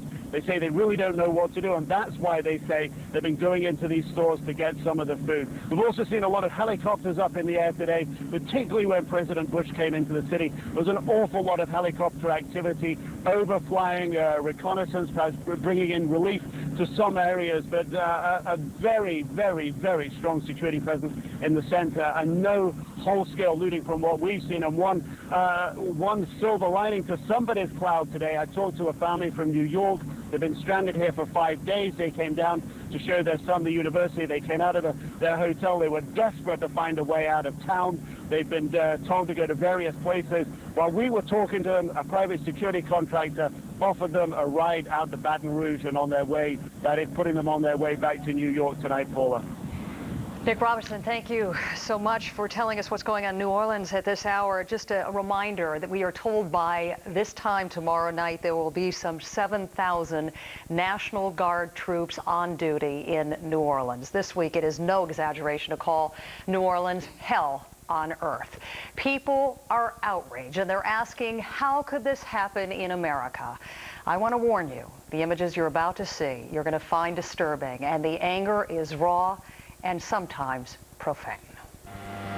Huge crowds amid piles of garbage and filth. After Katrina, New Orleans is an American city reduced to a primeval state. We don't have no running water. We can't bathe ourselves. We hungry and everything. We don't either. There's no clean water, no food, sewage everywhere. And for 4 days after Katrina struck, there were few signs of any federal help. We want help. All these people you see that dying, it's your fault. Explosions rock the city. Fires burning out of control. Bodies covered with blankets. All but pushed aside. No one able to give them the respect they deserved. These people couldn't leave because they couldn't afford to leave. Superdome people went in that shelter because they couldn't afford to leave. And now we're dying? Anger is at the boiling point. This is terrorism, America. All week, our reporters on the ground have described increasing lawlessness, bands of men in the streets looting and shooting. The phone calls that eventually get through are frightening. They have access to that are guarding the hotel with shotguns. They themselves are afraid to go outside because policemen are being shot at. And it is very, very difficult situation here. Officials in Washington worked up a massive relief plan. But what we've heard at news conferences and on the street are two different stories. Actually, I think there was an extraordinary effort to put resources on the ground. And we're not angry so much as frustrated and hurt that we felt deserted. I think people just don't have a concept. And it's being glossed over. It's being handled so poorly. It just amazes us. I think that the things, considering the dire circumstances that we have in New Orleans, virtually a city that has been destroyed, that things are going relatively well. On his way to the disaster area, President Bush didn't see it quite the same way. The results are not acceptable. New Orleans Mayor Ray Nagin has been issuing daily calls for help. In a radio interview, he finally exploded. I don't want to see anybody do any more goddamn press conferences. Put a moratorium on press conferences. Don't do another press conference until the resources are in this city. And then come down to this city and stand with us when there are military trucks and troops that we can't even count. Don't tell me 40,000 people are coming here. They're not here. It's too doggone late. Now get off your asses and let's do something, and let's fix the biggest goddamn crisis in the history of this country. Troops are clearly visible in the city today. But why has it taken so long? Why wasn't there a better plan? And the anger isn't just in the streets or at City Hall. Who is to blame for all the misery we've seen this week? And how can our country do better? We know this is a debate that has many of you out there deeply divided, and we're going to take it on tonight. Joining me now, Mississippi Congressman Benny Thompson, the ranking Democrat on the House Homeland Security Committee, CNN security analyst Richard Falkenrath, and Los Angeles Times editorial writer John Healy, who wrote lead editorial in today's paper slamming the federal response. Glad to have all three of you with us tonight. John, I want to start with you. We mentioned this editorial you wrote where you said, quote, the disaster was all but scripted. Why wasn't the response? How big a failure do you think the federal response was? Well, it seems pretty indefensible that it would take 4 days to see the kind of display of force and personnel that we come to expect from the United States in much shorter order. And the most disturbing thing about this to us, I think, is the fact that this was a very well-modeled situation. They knew, planners, disaster planners, FEMA, state officials, have known for years that if you get a storm the size of Katrina hitting the city or near the city, the levees wouldn't hold. You would have flooding. You'd have massive flooding. And you'd have a whole bunch of people, tens of thousands of people, stuck. And in fact, Richard, this is something that the government rehearsed for. There was actually an exercise with a fake hurricane, Pam, I believe it was, where they went through the possibility of a Category 4 hurricane, and this was all but predicted. So how did the government blow it?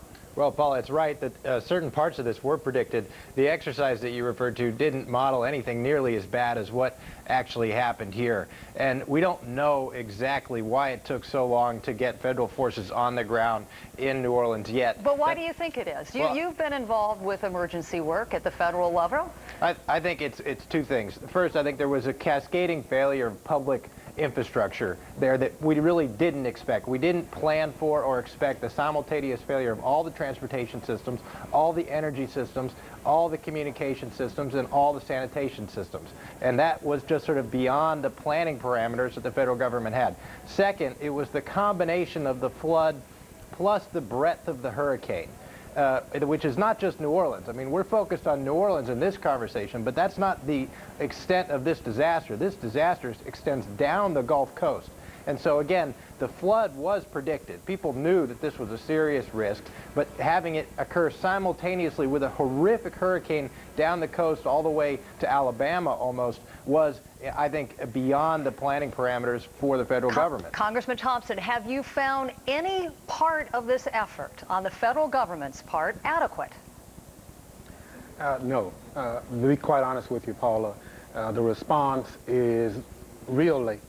We should have been on the ground a day, no more than 2 days, with the resources that you see being marshaled now. But you just heard Richard explaining that it's the cascading sort of domino effect when you have so many different bureaucracies involved. But that's why you have planning. The Department of Homeland Security has the ultimate responsibility for making this happen. What they have done is waited and hesitated while people suffer. The pictures we see are real. They're not a plaything. And what we have to do now is make the government accountable. The president was absolutely right. The response was not adequate, and he had to assume leadership. We should have had the leadership early. Gentlemen, we got to leave it there. Congressman Thompson, John Healy, Richard Falkenrath, thank you for all of your perspectives. It's clear that this disaster is so big, we all need to pitch in. Please join CNN tomorrow night at 8 p.m. Eastern for a 3-hour special edition of Larry King Live to find out what you can do to help. Coming up next, the most helpless victims of the storm. What's being done to help the babies and all those people stranded in hospitals? Lots of Wi-Fi users work in coffee shops, which aren't always the best places to work. Wouldn't it be great to work wherever you wanted instead of only in hotspots? Now you can with Verizon Wireless Broadband Access. Wi-Fi only works in limited locations, while broadband access is the nation's largest, fastest, wide-area wireless broadband network and is expanding coast to coast. Now get unlimited access at a great price, so you won't get stuck in a not-so-hot spot. Verizon Wireless, we never stop working for you.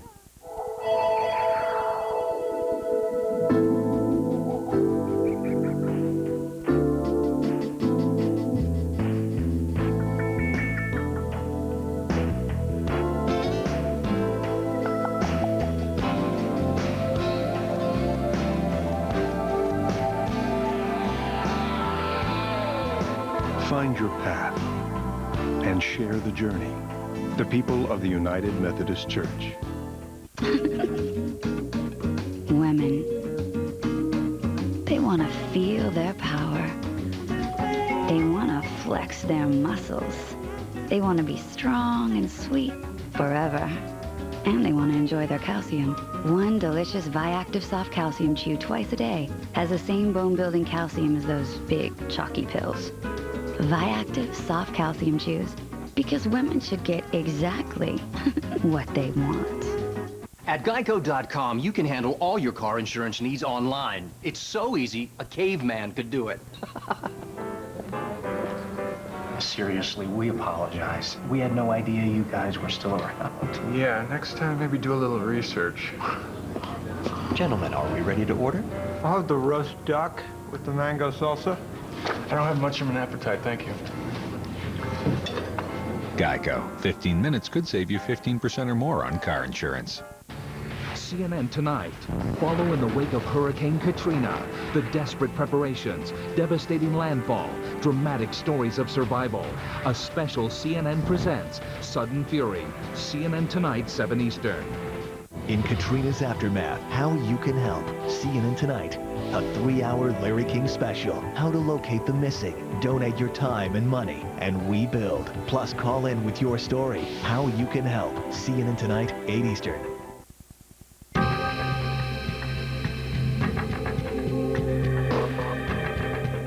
Welcome back to CNN special coverage of the aftermath of Hurricane Katrina. I'm Catherine Calloway in Atlanta. Amid all the death and destruction, stories of hope are emerging. CNN's Elizabeth Cohen reports on one tiny survivor. This helicopter arrived with precious cargo. 29 newborn babies rescued from a downtown New Orleans hospital, most of them without their mothers. Jordan Abrams was one of the lucky ones. His mother, Tori, made it onto the same helicopter to Women's Hospital in Baton Rouge. She gave birth a week ago at Louisiana State University Hospital in New Orleans. She tried to explain her ordeal to us on camera, but it was too difficult. I'm just trying to recuperate now. She later told us that conditions inside the hospital were miserable. No electricity, no air conditioning, no working toilets. The nurses warned that soon they would run out of formula for the babies. She was worried for her son. In New Orleans, conditions were so bad the hospital staff was unable to check out the strange lump behind his ear. Doctors here in Baton Rouge did an ultrasound and then admitted him for more tests. This nurse reassured her, while others did what they could to search for the parents of the babies who'd arrived alone. Doctors say all the 29 babies survived the ordeal, the harsh conditions in New Orleans, the transport to Baton Rouge, surprisingly well, even the preemies. The babies are all in good condition. They're all very stable. Dr. Stephen Spadell and his neonatology team examined the babies when they arrived. The babies are very elastic, yet they have to bend them a lot to break them, and they've had very good care. People have not slept in days down there, and they have done everything they can for the babies, and that's why those babies are here, so the credit goes to them. A tribute to the heroism of the doctors and nurses who cared for these babies under the worst of conditions. A tribute to the spirit of 29 of the tiniest survivors.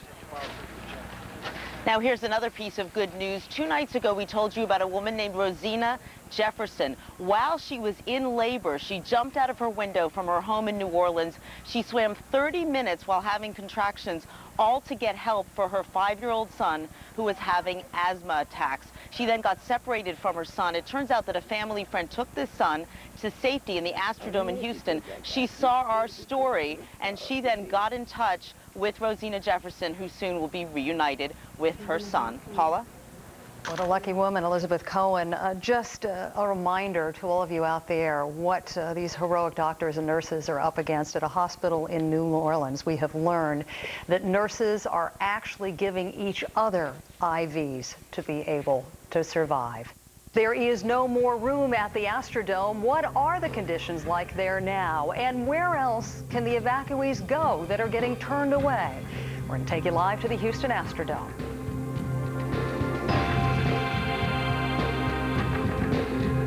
You just had to fight for your life. People looting, stealing things, shooting in the air, everything. You had to fight for your life. You couldn't do nothing. And I thank Texas because they show much love. They showing better than what the government will do. They're doing a lot more than what the government do.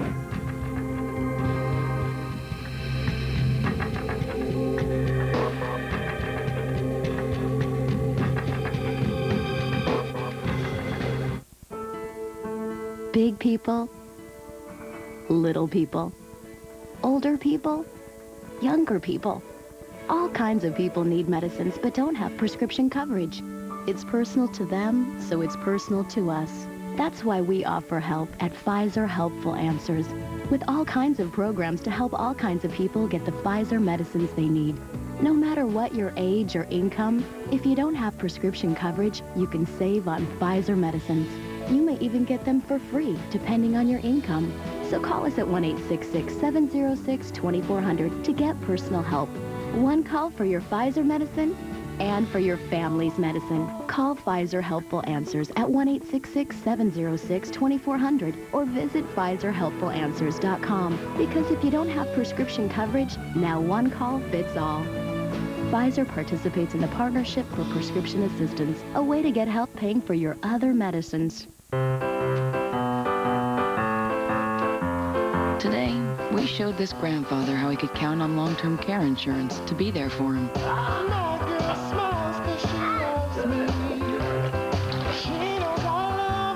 If he ever needs it.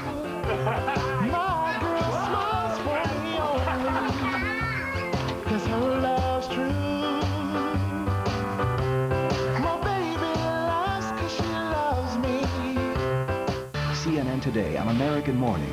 The crisis after Katrina grows. Get the first news and pictures from overnight. American Morning, CNN Today starts 7 Eastern. What do you know about computers? My daughter definitely knows how to use a computer better than I do half the time, and she's 3.5. Hi, I'm John Scher, CEO and founder of Video Professor. You know, I've been hearing comments like that for over 14 years now. Listen to this. I did the Excel, and it was a lot of fun. I had a real good time. I learned a lot. The difference? Just an hour with one of my CDs, and they're easy to use. The CD plays like a video on your computer screen. Just follow the step-by-step instructions. If you call now, I'll send you one free. You just pay a small shipping and handling. Well, the reason I'll do this is because I know that once you try my product, you'll come back to us for all your computer learning needs. You know, if you can't learn, I'll even refund your shipping and handling. So, learn a new skill in less than an hour. Try my product. I think that's the most fun I've had, learning something about the computer. To get your free computer learning CD, you must call now. Call 1-800-359-8553. Sudden fury. In Katrina's deadly wake, CNN Tonight, 7 Eastern.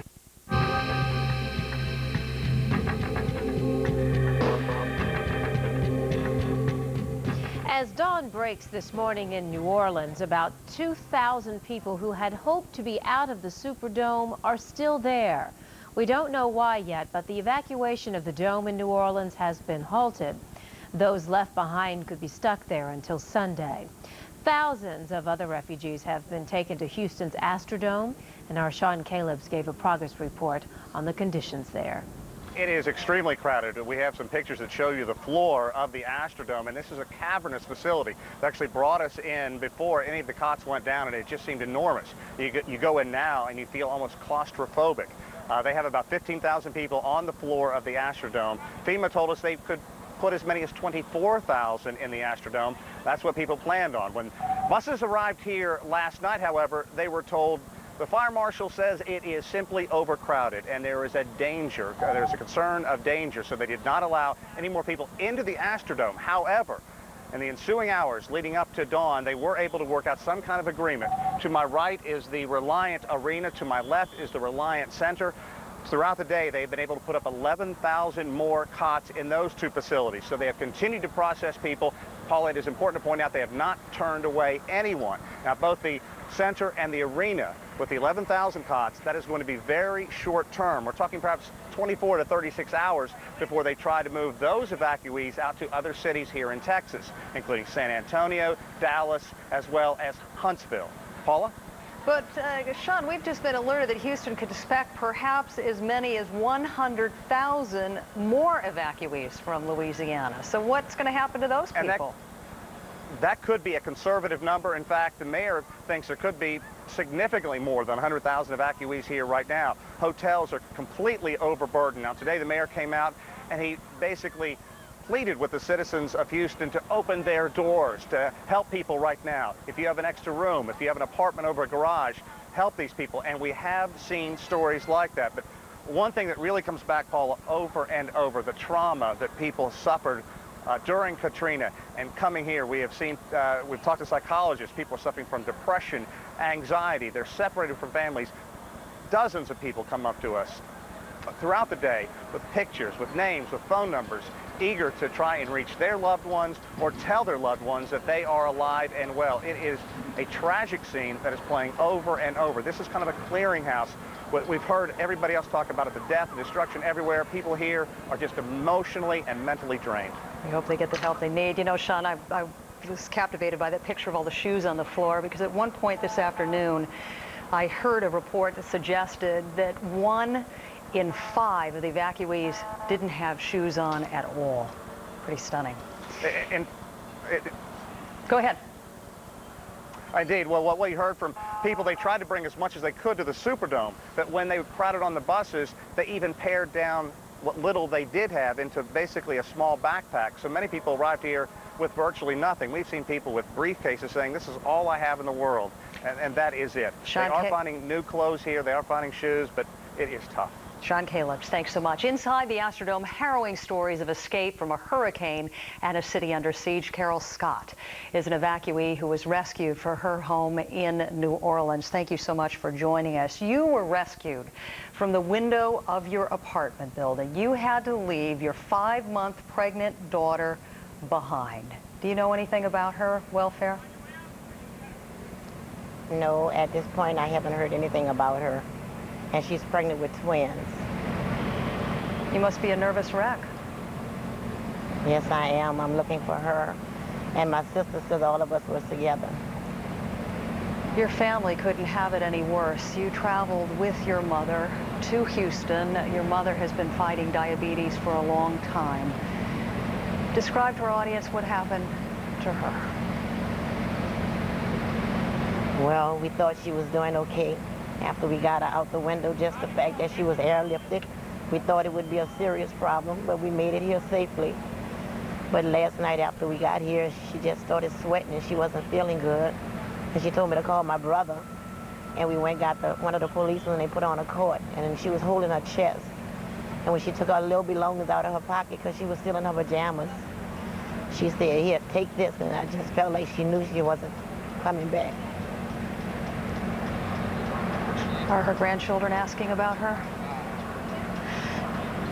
Well, that's my mama. That's not my grandmother, that's my mama. But my daughter, I have her 3 children with me, and that's who we're looking for. I'm so sorry about your loss. Where are you staying now? Right now, we're at the Regency Suites and Inn, because my sister and them drove here Sunday night, and they already had a place to evacuate from the storm, but we wasn't willing to leave because we felt like we were safe, because we were in a 2nd floor apartment, and they did have a 3rd floor bedroom that we could go up to if we had to. But by Wednesday, we ran out of food and we ran out of water, so we didn't know what else to do.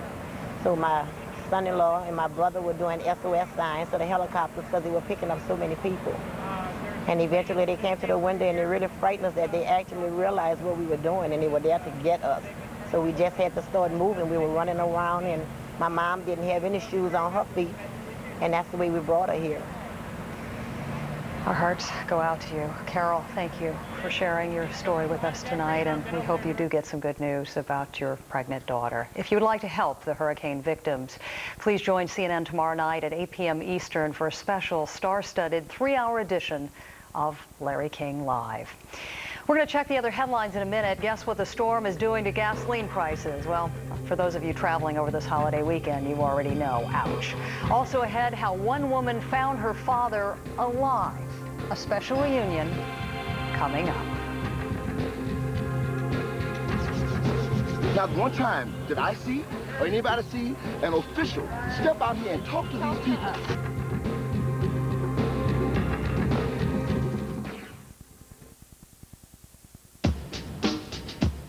Why do we work? Why do we get up every day and leave the people we love? At the Principal Financial Group, we know you work for more than just a paycheck. For 120 years, the Principal has helped people keep more of the money they make and do more with the money they save. You work hard. We make work hard for you. The Principal Financial Group. We understand what you're working for. I was stage 4 and considered terminal. A 1% chance of survival. That pretty much stamps out any hope. Pack it up, write your will, take your last vacation. I broke down for about 15 minutes. I just couldn't stop crying, so I thought I was in big trouble. And then I would find a commercial for Cancer Treatment Centers of America, and my life changed. Everything I had seen on the web about lung cancer was grim. And then I came across the Cancer Treatment Centers of America website, which is full of hope. You walk through the door and immediately have the feeling, yes, there is something that can be done, and we're going to do it today. They took the nutrition area and the naturopathic area and the conventional medicine, and it all worked together for a healing. You have to take responsibility for your own recovery. You may be scared and weak, but you have to get yourself in a position to get the best treatment that you can. There's always hope that it's possible to survive my kind of cancer. I saw people who did it. I cannot imagine raising my son without him. And if we had not gone to the Cancer Treatment Centers of America, I really don't think that we would have him here today. These courageous people found a place for hope, Cancer Treatment Centers of America. Our cancer information specialists are available 24 hours a day. Call now and they'll send you overnight this free life-changing video and cancer fighter information kit. In it, you'll see how state-of-the-art medicine combines with innovative complementary therapies to give you treatment options you may not even know exist in an environment that's supportive and compassionate. Please, call today. It is never too late. As long as we're breathing, it's not too late to seek another opinion. They give you a new lease on life. It's worth everything. In Katrina's aftermath, how you can help. CNN Tonight, a 3-hour Larry King special. How to locate the missing, donate your time and money, and we build. Plus, call in with your story. How you can help. CNN Tonight, 8 Eastern.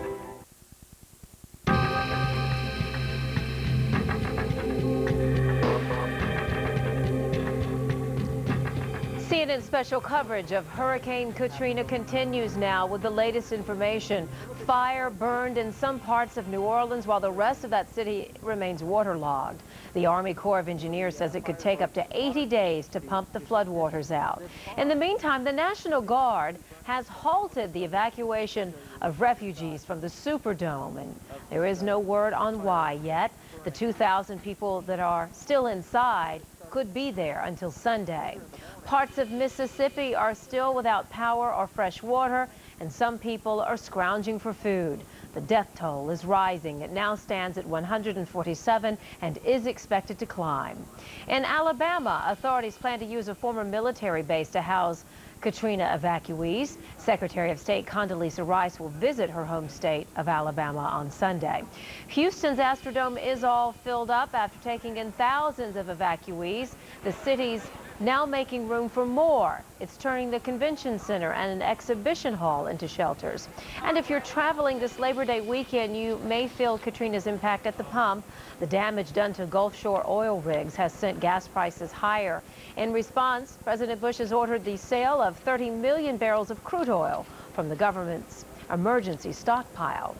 And as we continue our special coverage of Hurricane Katrina's aftermath, its name is Charity, but it doesn't seem to be getting any. Instead, Angels of Mercy at this hospital are going it alone, with sometimes heartbreaking results. We'll have their story when we return.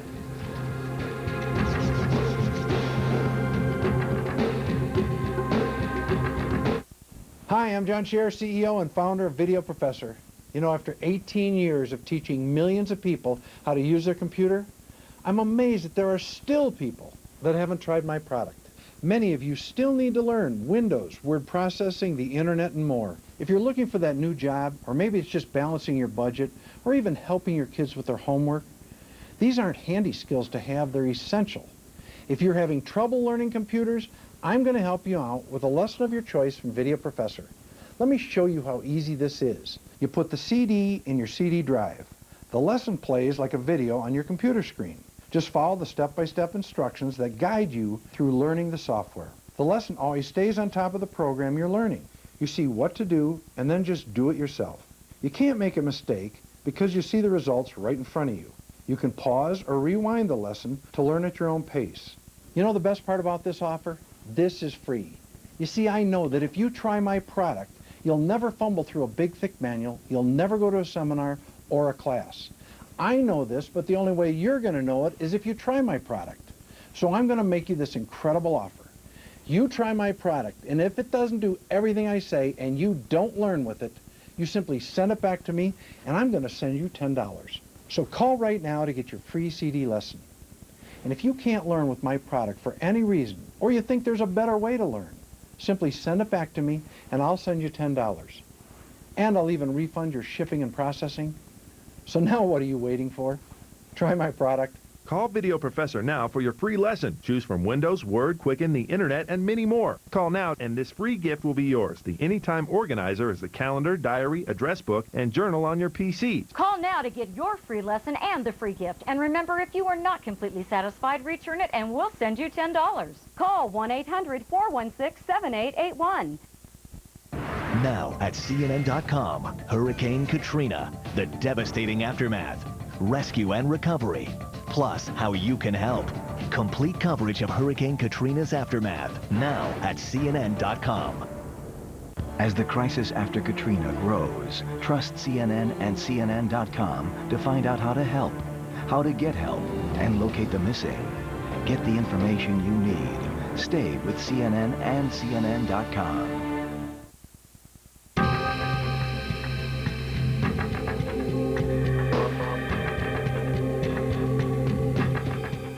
Welcome back, everyone, to our special coverage of the aftermath of Hurricane Katrina. Doctors and nurses save lives every day, but at Charity Hospital in New Orleans, they're working without the safety net of electricity, technology, and equipment.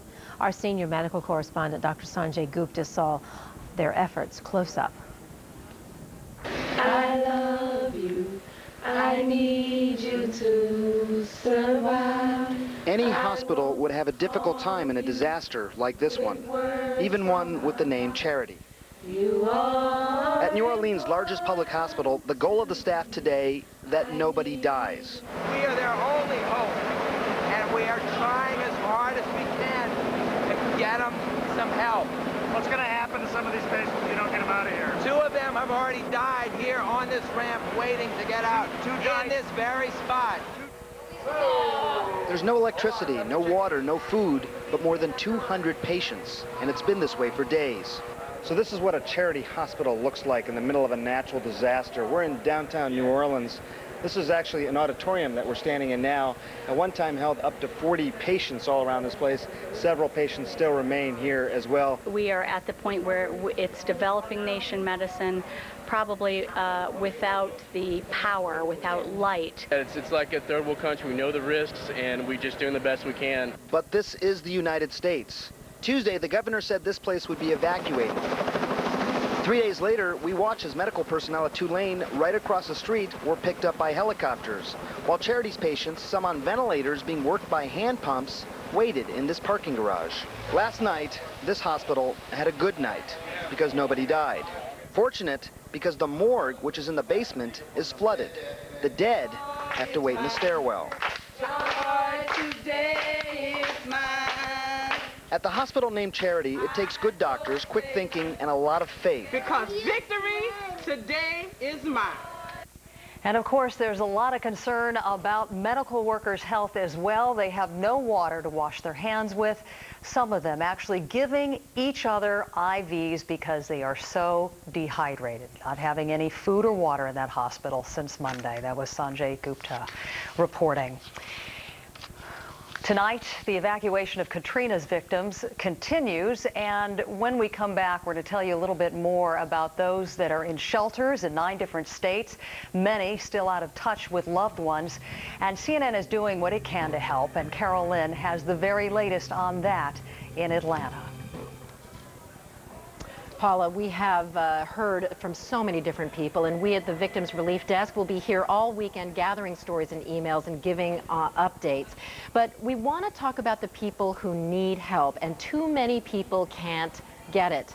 I talked with a remarkable woman. Her name is Shirley Cade. Her 94-year-old father is trapped in his house in New Orleans, and he is on the brink of starvation. We actually managed to hook both of them up by telephone earlier today.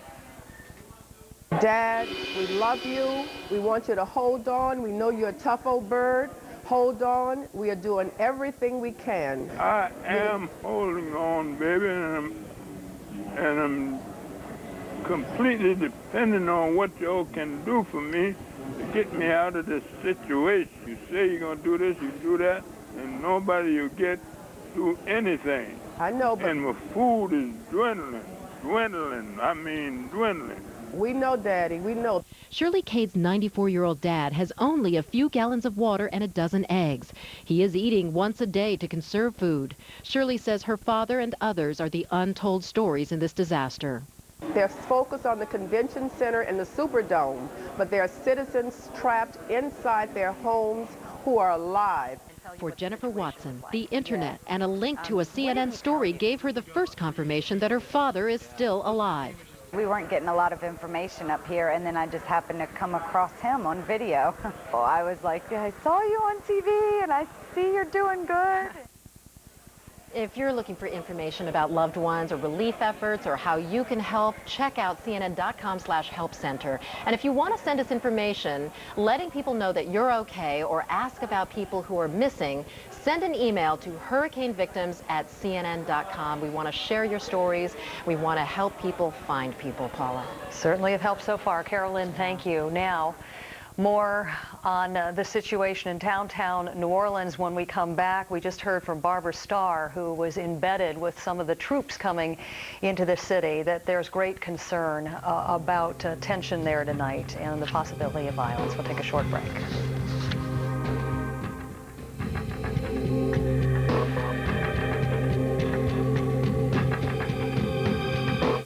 Tony, most people want to get in better shape, but they just don't have the time. Well, Stacy, what if I told you in just 3 20-minute workouts, only 1 hour a week, you can increase your energy levels, strengthen your heart, reduce your stress, and shape all the muscles of your body, all with one quality machine? Would you be interested? Yes, I would. Well, Stacy, I have good news. Tell me more. I just saved a bunch of money on my car insurance by switching to Geico.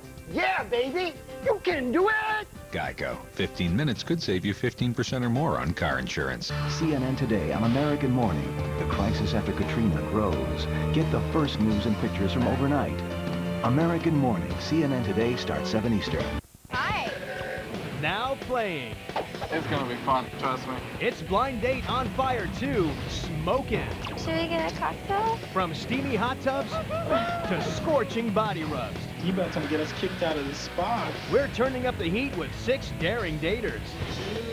Action so hot, it's not available on regular TV. Usually it's fun, isn't it? It's Blind Date on Fire 2, Smokin'. It's now playing on pay-per-view. This is Bob. Looks like Bob is doing a little tailgating before the big game. And with a carload of confidence, it looks like Bob knows something the other team doesn't. That with natural male enhancement from Enzyte, a little confidence in the right game plan means another victory for the good guys. Yes, looks like another high-scoring season for the home team. Call now and try a free sample pack of Enzyte, the once-a-day tablet for natural male enhancement. This is Bob.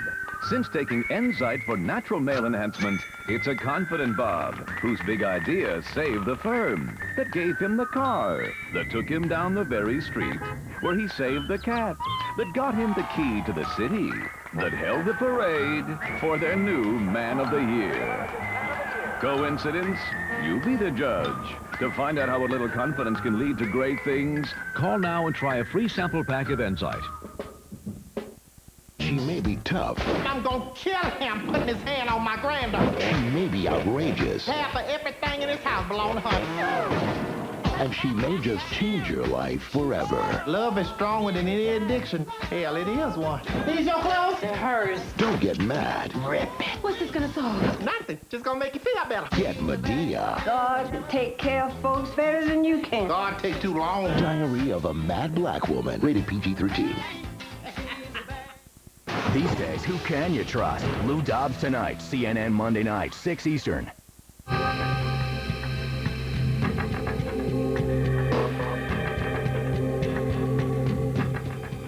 They are sworn to serve and protect, but for some New Orleans police, when the hurricane roared ashore, all bets were off.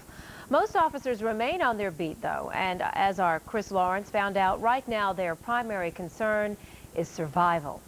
Police officers under siege in New Orleans prepared to defend their station. I don't know too much about the rest of the deputies. I only know what goes on here, and it's been hell. Officers being shot at continuously. Same thing every day. People want help. We try to help them. We don't get there fast enough, so they shoot. With the city in chaos, an officer delivers this message home. I just want to tell my wife I love her. Her name is Rachel Weatherly. Rachel Weatherly. I love her. I love you.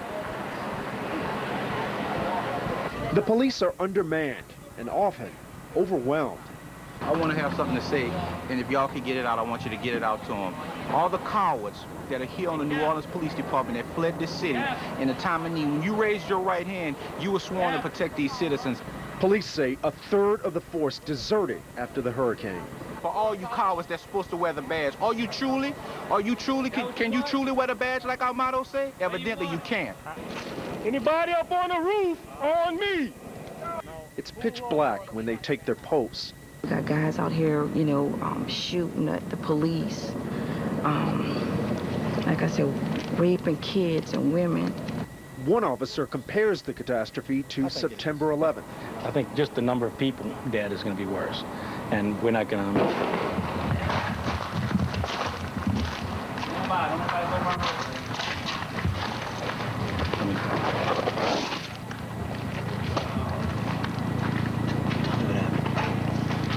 We just heard a gunshot. We were just talking to one of the officers, and just like that, you heard a gunshot just go off, aim somewhere near us. It's hard to even tell where he was aiming. That was early on.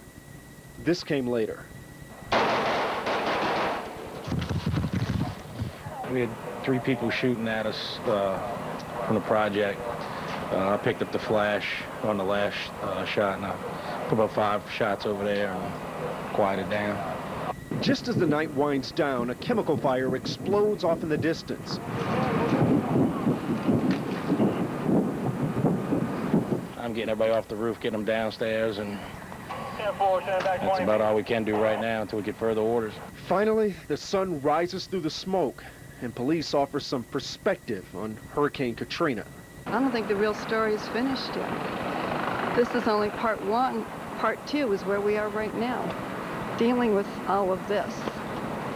The aftermath in the city with the flooding, with the looting, with the killing, with the raping.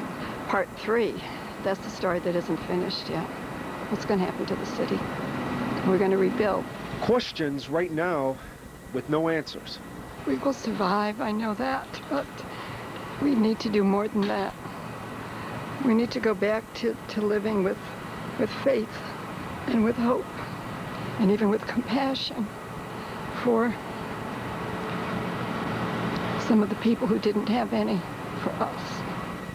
Chris Lawrence giving us the first look that any of us has seen of what the reality is like for these police officers that have been on duty around the clock with no electricity, no food, no water. And as we just said, things are very far from secure at the New Orleans Convention Center.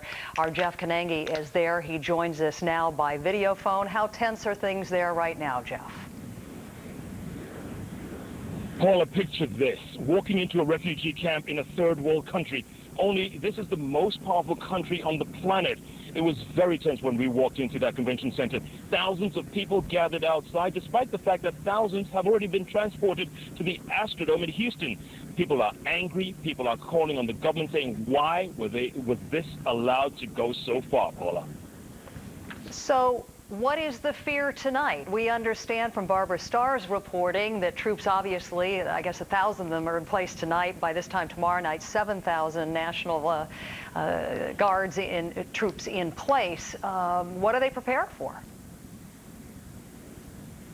Well, they're prepared for anything, Paula, because we've been hearing reports from people inside the convention center, and we took a walk inside, and the stench, the garbage, kids all over the place. It's such a terrible situation. But people are scared because they kept saying the police would be there up until 7 o'clock in the evening, and then they would take off until the next morning. They don't know whether the National Guard is going to remain all night long. That's the fear right there, Paula. They tell us that people have been raped, people have been killed, and there was a stench inside that convention center like you would never believe it, Paula. Hate to hear that, Jeff Kanangi. We also should point out for the folks that aren't in, there are also folks outside of that convention center on I-10, we're now told, thousands of them that'll be spending the night along the highway. We're not too sure what the security situation is there. To find out how you can help any of these victims, please join CNN tomorrow night at 8 p.m. Eastern for a special 3-hour edition of Larry King Live. Coming up next, we're going to take you to the Mississippi coast. Are they having better luck than New Orleans in coping with this disaster? Stay with us. Let me see one female person come in here and ask me what they can do to help me and help these other people in here. Yeah. You know, I'd rather you not say, I'm coming, I'm coming, I'm coming. Just don't say that at all and you feel better. You make more of a problem when you say you're coming and don't show it.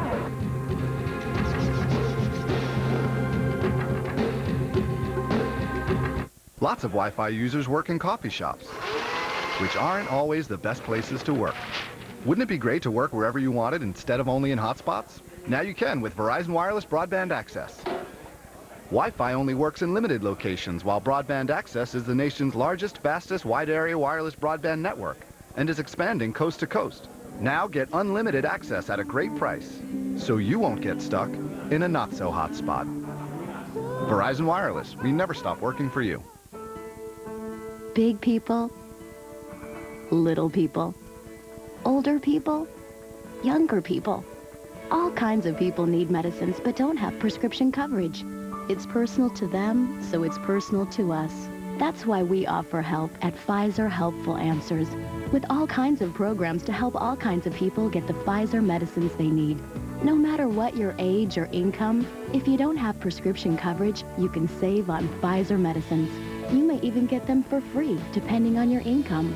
So call us at 1-866-706-2400 to get personal help.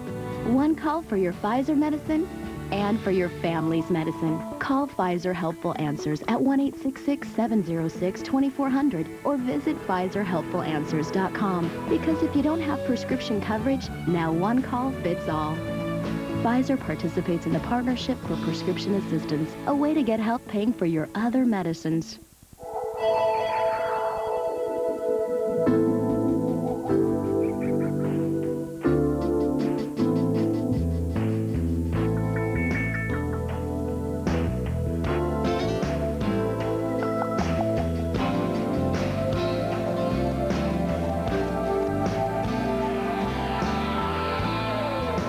Find your path and share the journey.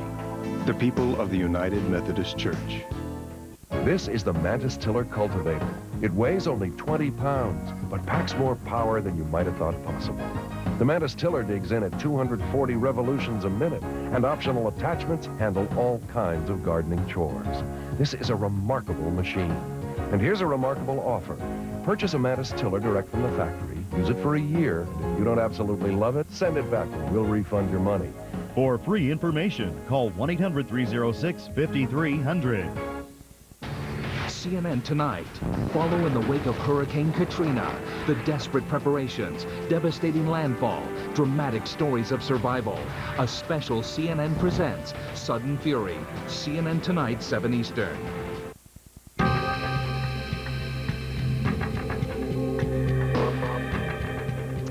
You're watching special coverage of the aftermath of Hurricane Katrina.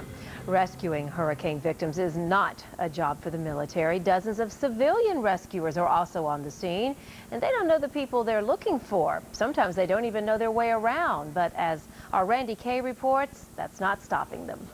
He's a husband and father, and right now, Doug Bear is 1,100 miles from home, part of Pennsylvania's urban search and rescue team. Unbelievable, you know, unbelievable. It really puts it into perspective what, you know, what you have, so don't complain. I mean, you know, I have a home and a family to go home to. A lot of these people have nothing now. Bear and his team are searching for survivors in the resort community of Diamond Head, about 40 miles west of Biloxi, Mississippi. Diamond Head is a community of 8,000 residents. Local authorities fear as many as 3,000 could be trapped in their homes. I still think there's a possibility there's people that didn't make it. Locals like Mike Munger provide initial reconnaissance for Bear's Pennsylvania team. They're strangers to the area, and street signs are gone. Okay. Yeah, it was completely broken, Jeff. You're just clearing the glass out on the bottom so we don't get it any in us. Bear's group gets inside these homes any way they can, desperate for any sign of life. Hello, anybody here? Fire department, anybody here? They search every room at this home. No answer, no body, all clear. And it's... Okay, we marked it, who searched it, the date, the time, no hazards, nobody inside. Great. Now we're moving on. House to house, Bear's crew lugs its gear in 90-degree heat. They work 20 hours a day, climbing and crawling through debris, outside and inside. Let's see if we can get in the garage. There might be an attic space like the last one. How do you feel about risking your own life to save others? You don't look at it like that. I mean, we're just here to do a job. It's like you coming to work for CNN. You know, it's the same thing. We got a job to do and we do it. This job may be just routine to Doug Bear, but it's reassuring to those he meets. In a community with little or nothing left, it's nice to know somebody out there cares enough to come looking. And that was CNN's Randy Kay reporting. Keep it tuned to CNN This Morning for our special coverage of Hurricane Katrina's aftermath. I'm Catherine Calloway. I'll have the headlines for you. Stay with us.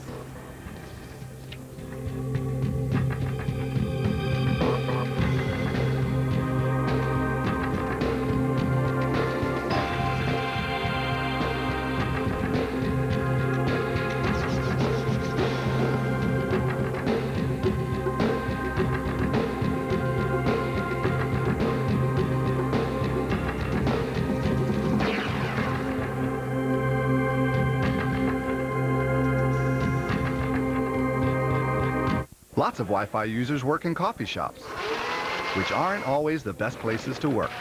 Wouldn't it be great to work wherever you wanted instead of only in hotspots? Now you can with Verizon Wireless Broadband Access. Wi-Fi only works in limited locations, while Broadband Access is the nation's largest, fastest, wide-area wireless broadband network and is expanding coast to coast. Now get unlimited access at a great price, so you won't get stuck in a not-so-hot spot. Verizon Wireless, we never stop working for you.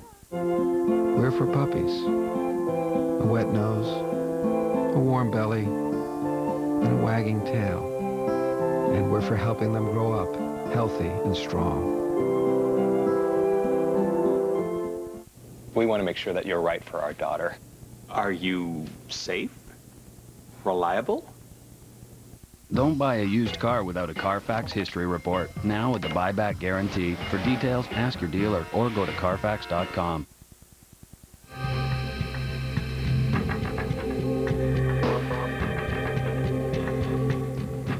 It is not enough. That's what President Bush says about the government's response to Hurricane Katrina. His tour of damage lasted a day, but the impressions will last a lifetime. Good morning, everyone. I'm Catherine Calloway in Atlanta, and you're watching our special coverage of Katrina's aftermath. Here's the headlines now. They sure don't want to be there any longer, but they will be. The National Guard has halted evacuations of refugees from the Superdome in New Orleans. No word yet on why. Most people have already been evacuated, but the 2,000 people still inside could be there now until Sunday. President Bush assigned a $10.5 billion aid package before touring the Gulf Coast on Friday. He said relief efforts so far have been inadequate. Aid convoys have finally begun trickling into New Orleans. The death toll in Louisiana has not been determined. However, it's a different story in Mississippi. At least 147 people have been confirmed dead. That number is expected to rise. And in Alabama, people are also trying to rebuild their lives. In the meantime, they'll be getting a high-profile visitor. Secretary of State Condoleezza Rice plans to visit her home state on Sunday. A special edition of Anderson Cooper 360 begins right now.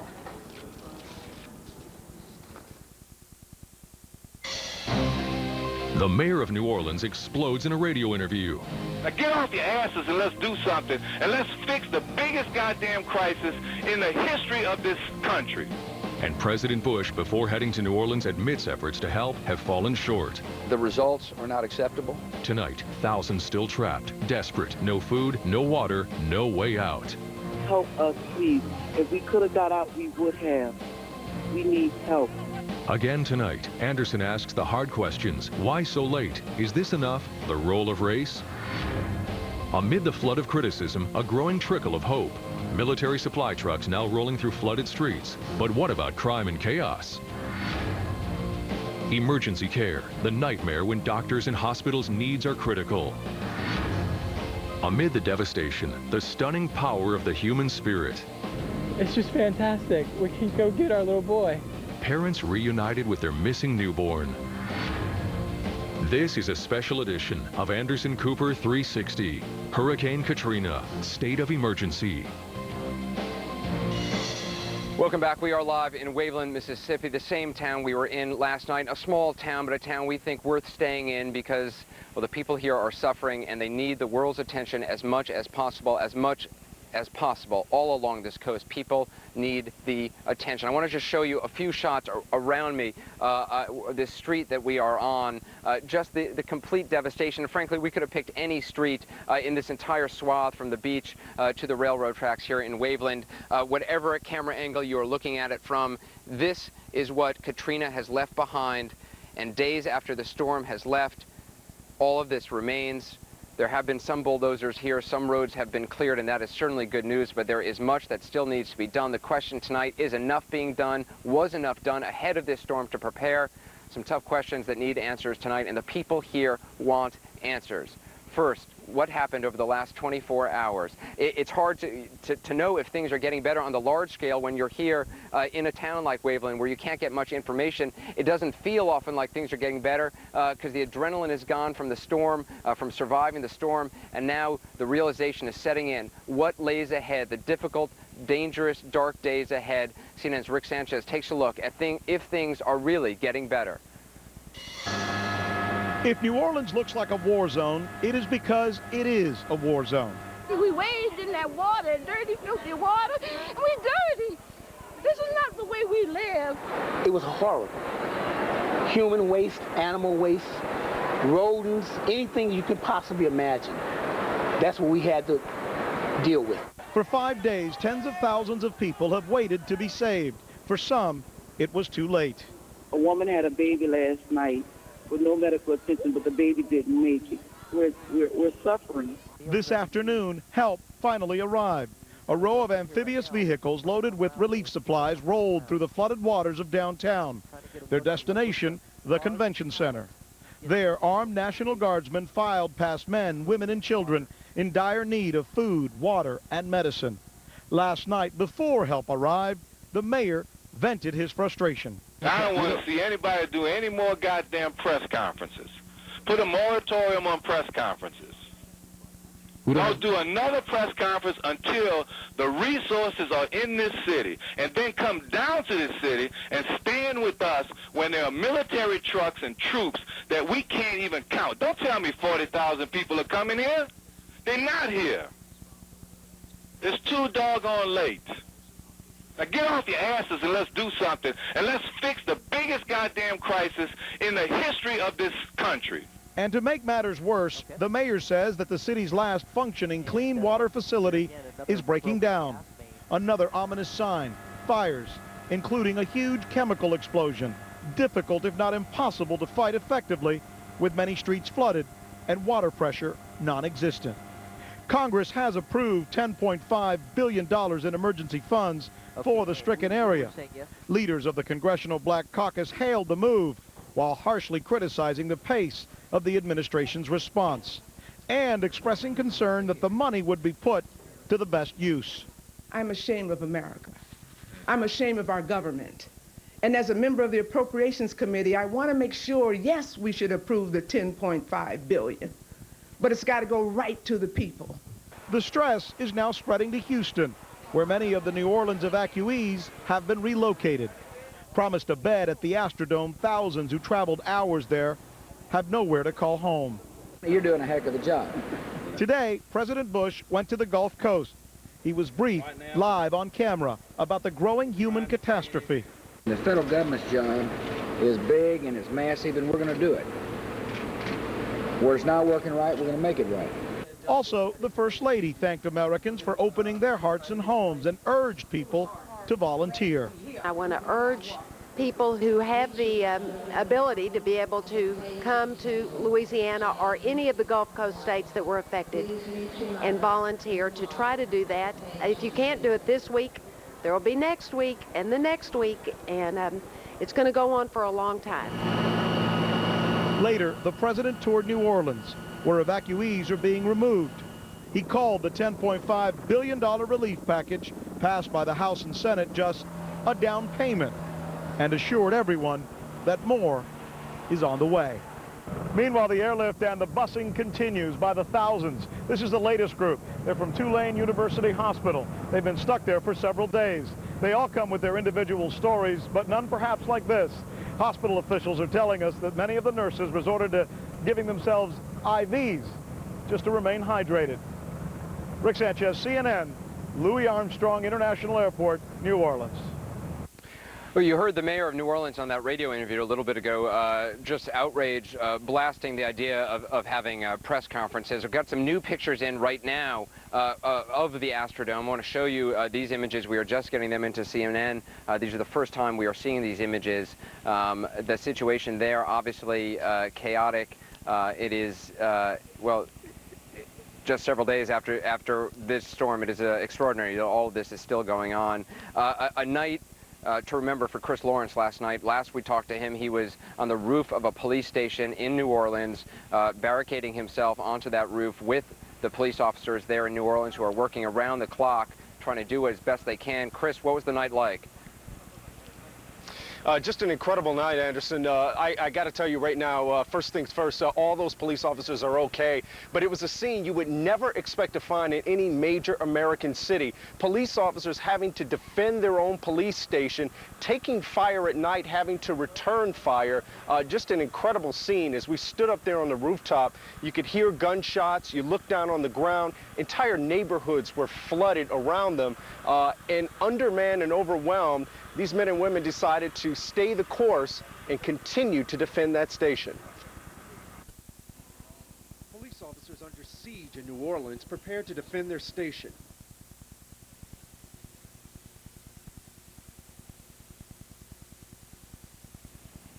We obviously lost contact with Chris Lawrence. As you know, it is very hard to maintain contact inside the city of New Orleans. We'll try to get him back a little bit later on in the program. Coming up later on 360, why did the response take so long? That is the question so many people here have been asking. Yes, Mississippi National Guard, some elements are on the ground here in Waveland and other parts. There's so much more that needs to be done, and people here, the anger is white hot on the streets here in Waveland tonight. Some answers to some questions, let's hope, when we come back.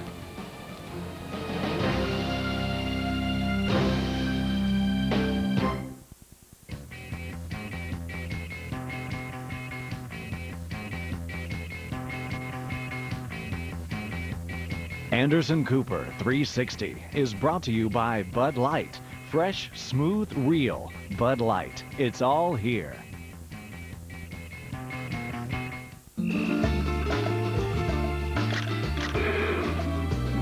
This is the Coopers' long-awaited getaway. Those who had to remain stayed calm after that announcement was made. And evacuations will continue today at many of New Orleans' flooded hospitals. However, conditions are still deteriorating at Charity Hospital, where 200 patients remain. The hospital has no power, no water, and no food. Ventilators are being worked by hand pumps, and with a flooded morgue, bodies of the dead are being stored in stairwells. And 3 suspects in the disappearance of Alabama teenager Natalie Holloway are scheduled to be released from jail today. Yesterday, a judge ordered the release of Deepak and Satish Kalpode. They'd been freed in July, but were rearrested. The brothers will be allowed to remain free as long as they meet certain conditions. A 3rd suspect, Duran Vandersloot, was ordered released on Thursday and will also be freed today. Louisiana Governor Kathleen Blanco says evacuations from the New Orleans Convention Center could begin as early as today. The National Guard troops moved in yesterday with food and water for the thousands of people who've been there for nearly a week now. They're also helping keep the crime wave from spreading any further. The city's former mayor told CNN this morning that the looters do not represent the city's majority. I think no one conceived that this could happen. No one conceived that we would leave behind 80,000 people and it would take that long to rescue them. And no one conceived that the kind of mayhem that happened would happen, not in the United States of America, you know, but the criminal element. And I want to say, Miles, that the good people of New Orleans, all of us who live down there, vast majority are good, decent human beings, good American citizens. The thugs and the criminals that have taken advantage, that's not a reflection of the people of New Orleans. We have good people. I mean, there are many, many poor people down there, but they're good, decent people. They're not the thugs, they're not the criminals. And it's a shame what they have done to the image of our city. President Bush is taking more steps to counter criticism of the federal response to Katrina. He'll make a return trip to the storm zone on Monday, canceling a previously scheduled Labor Day speech. In addition, today's presidential radio address was a rare live event from the Rose Garden. Today I ordered the Department of Defense to deploy additional active duty forces to the region.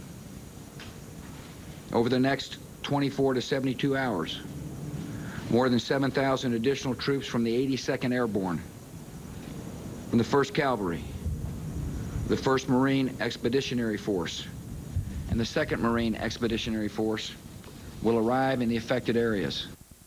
New Orleans Mayor Ray Nagin says he feels like there is a light at the end of the tunnel. His comments come after he publicly lashed out at the federal government's response to evacuation and relief efforts. Nagin softened his tone after meeting with President Bush, who promised to step up help. Meanwhile, rapper Kanye West had a few choice words for the president. During a live hurricane relief concert on NBC last night, West criticized the president, saying he, quote, doesn't care about black people. West also suggested the delays in providing relief to survivors were deliberate. NBC Universal quickly came out with a statement afterwards. It says, tonight's telecast was a live television event wrought with emotion. Kanye West departed from the scripted comments that were prepared for him, and his opinions in no way represent the views of the network. It would be most unfortunate if the efforts of the artists who participated tonight and the generosity of millions of Americans who are helping those in need are overshadowed by one person's opinion. Police now say they believe a passenger interfered with the driver of a bus carrying hurricane evacuees from the Superdome, causing the driver to lose control. And that bus crossed the median of Interstate 49. It overturned, as you see there. At least one passenger died. 12 others were injured. The accident happened outside Lafayette, Louisiana. It's not clear where that bus was heading. Hurricane survivors who are given a prescription at a shelter can now have them filled for free. The Louisiana Board of Pharmacy says the program is good at any Walmart, CVS, Rite Aid, Walgreens, or Kroger pharmacy. Doctors and nurses are writing prescriptions at some shelters for evacuees. Workers hope to close one of the major gaps in the New Orleans levees today. Giant sandbags were dropped from military helicopters and mounds of dirt dumped into the biggest breaks in the protective barriers.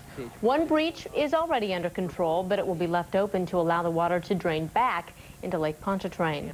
The Army Corps of Engineers says it will take 36 to 80 days before all the standing water can be pumped out of the city, and that it could be even longer if more storms pop up. It is an early release for some people in the Air Force who are serving in Iraq and Afghanistan. 300 of them will have their tours shortened so they can help their families cope with storm damage back home. Those men and women are based at Keesler Air Force Base in Biloxi, which of course took a direct hit from the hurricane. Hopefully most of you are getting ready to enjoy a 3-day weekend. Let's go to Bonnie Schneider over the CNN Weather Center and see if Mother Nature is going to cooperate and give you something to cheer about. How you doing, Bonnie? I'm well, Christy, and I think a lot of folks on the East Coast are feeling good too, because the cold front that pushed through the region has pushed away all that muggy, steamy air, so it's making for some beautiful conditions if you're heading to the beach, to Cape Cod in Massachusetts, down through the beaches of Long Island and the Carolinas, further south, Virginia, all looking great. It's really looking nice with highs in the 80s, a lot less humidity there. And also a touch of some cooler air. I want to mention that for Cleveland. We'll see lows tonight in the 50s. You may need a jacket if you're heading out for this Saturday night. Also, another touch of cool air coming into the Pacific Northwest. We're watching for some marine air to bring high temperatures to Seattle, only into the upper 60s. So it'll be cool but pleasant. Also San Francisco in the upper 60s, 73 for Los Angeles. Certainly a lot hotter in Phoenix with a high of 104. But really the hot spot in the center of the country exists for the holiday weekend, I'd say through St. Louis, back down through Dallas, where it'll get it up to 97 degrees. And certainly it'll be hot through the Gulf region as well, and steamy. We're expecting that humidity to stick around. Also, the tropics, can't forget about that. We have a couple things going on. A tropical storm named Emily that's pushing to the northwest. Not a threat to land, but we're watching a few tropical waves to see if we get any development for those. But right now, so far, at least this weekend, we look hurricane-free, and it looks like we're going to see pretty nice weather on the U.S. mainland. Christy? All right, Bonnie, we appreciate it. Thank you so much. And if you are looking for the weather forecast for any city across the country, go to our website. It's easy. Just enter the city name or the zip code. That's at cnn.com/HLN. Before it became an evacuation center, the New Orleans Superdome was the home field for, of course, the NFL Saints. The team has now moved its training base to San Antonio, Texas, but some sports fans are wondering where the Saints will play their season opening game. That answer coming up in sports. It was really dark. Red troops have finally arrived, along with tons of food and water for the thousands of people who remain trapped in the crippled city. The Army Corps of Engineers estimates it'll take 80 days to pump New Orleans dry. Bus caravans carrying storm refugees out of the Louisiana Superdome to shelters in Texas have come to a halt. Thousands of people are left at the arena in squalid and unsanitary conditions. The Texas Air National Guard says the evacuees probably will have to spend another night there. The CIA says a tape apparently showing one of the men involved in July's deadly transit attacks in London appears genuine. It also shows Al-Qaeda's #2 man. Experts say it indicates there's some connection between Al-Qaeda and the bombers, but it is not proof that Al-Qaeda actually organized the attacks. Grieving families in Russia gather inside the Beslan school where hundreds of their children died a year ago today. A list of the dead took 22 minutes to be read aloud. Chechen militants held more than 1,000 children and parents hostage inside the school for 3 days. Celebrities are pitching in to help Katrina's survivors. More than a dozen musicians performed for a benefit telethon last night. As Sabila Vargas reports, the broadcast has some unexpected emotional moments. NBC's special opened with the playful sound of Dixieland jazz, the music that is New Orleans' cultural heritage.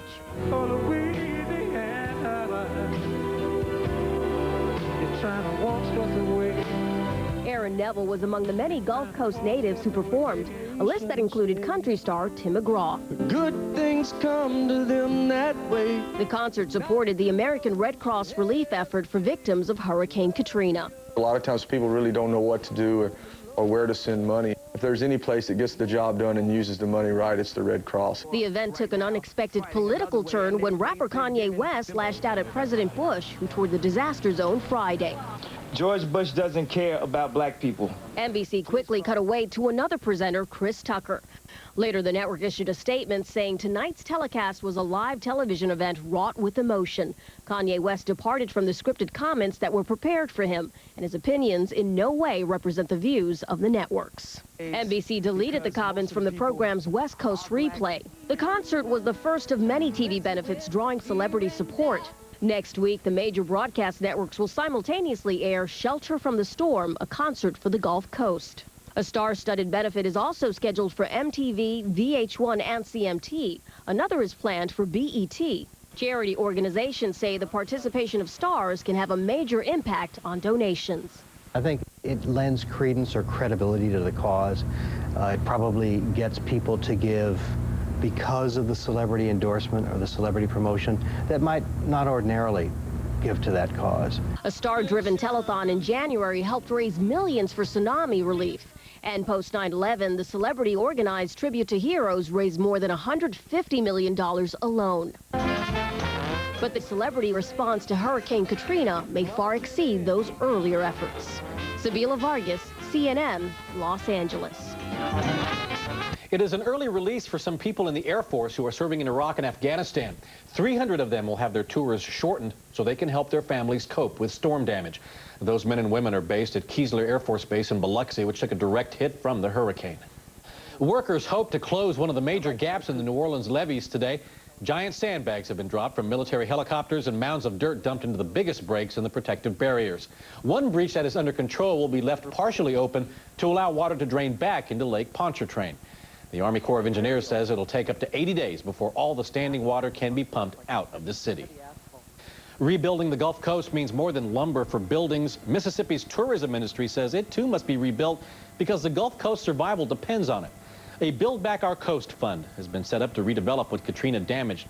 Tourism generates $2 billion a year for Mississippi, partly because of its casinos. The state's gambling industry is the third largest in the nation, behind Nevada and New Jersey. Katrina destroyed more than half of the 13 casinos in coastal Mississippi cities. Japan is releasing oil reserves to help the global market deal with the effects of Hurricane Katrina. It'll release the equivalent of 240,000 barrels a day from private sector stockpiles. 26 countries belonging to the International Energy Agency will release oil reserves for at least a month. South Korea has also announced it will release crude oil reserves. The U.S. Postal Service is making arrangements to forward mail to Katrina survivors. Right now, all New Orleans mail has been rerouted to Houston. Evacuees should file change of address cards listing their new address, even if that address is a shelter. You can file a change of address by phone. Just call 1-800-ASK-USPS. In many news stories, a picture really can be worth 1,000 words or more. But what happens when words fail you? People who are in New Orleans now say none of the images we're seeking convey the true horror of the situation. Just ahead, reaction from those who have seen some of the world's greatest disasters and say the crisis in New Orleans may be the worst they've ever seen.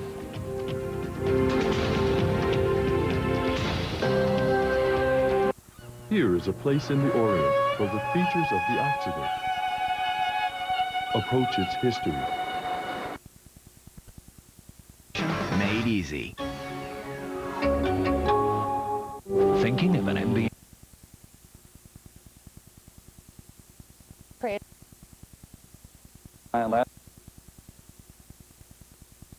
Goods and exporting goods, and we've lost a major region there in terms of just producing and distributing things.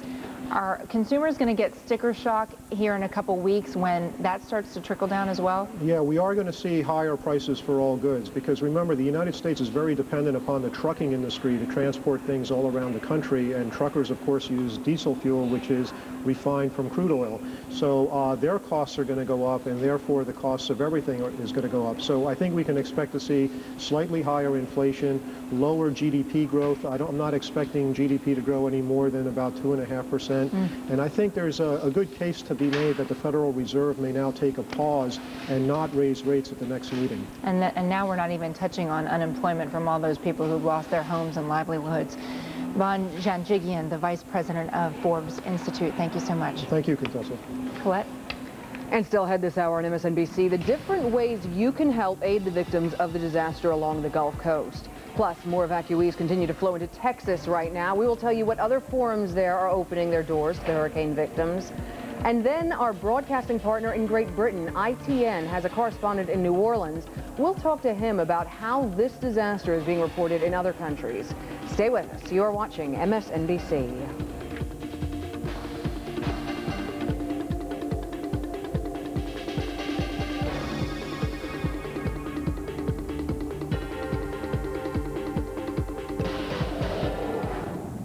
Are you a homeowner with substantial debts? Then call or log.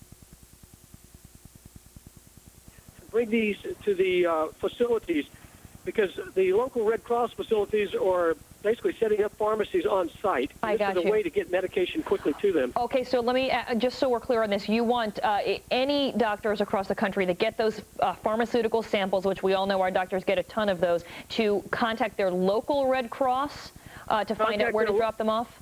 That's right. Contact their local Red Cross because there will be people there readily available to accept these medications so that they can be used for patients on site. And what about just people, let's say average citizens, like I have one of those blood sugar testing that's never been opened, a kit.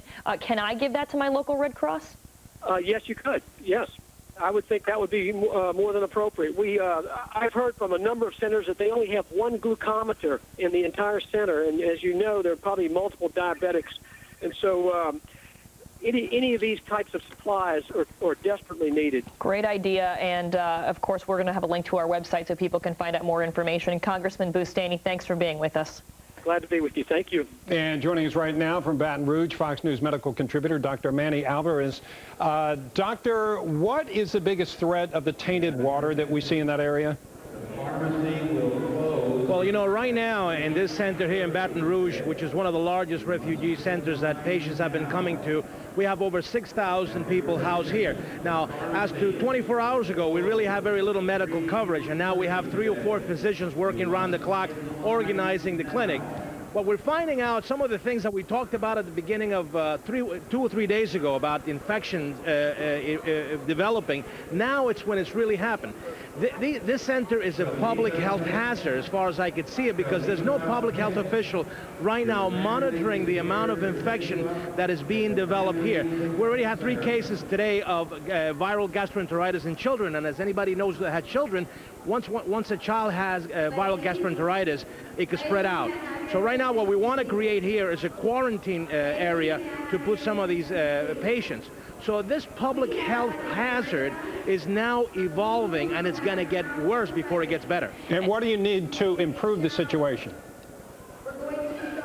Well, what we need is some public health experts to... It's a city that is so proud of its history and so proud of its traditions, and it seems like that's all out the window now. I wonder if there'll be Mardi Gras. I wonder if the Saints are going to play football in the city of New Orleans ever again. I mean, those seem like really small concerns, but they're things that people ritualize and make very important in the city.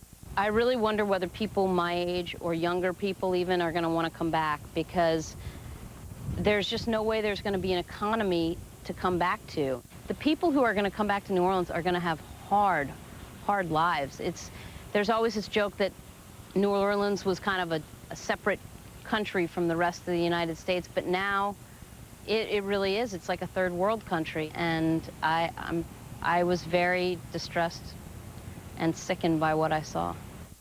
That report from Miles O'Brien and our colleagues in New Orleans.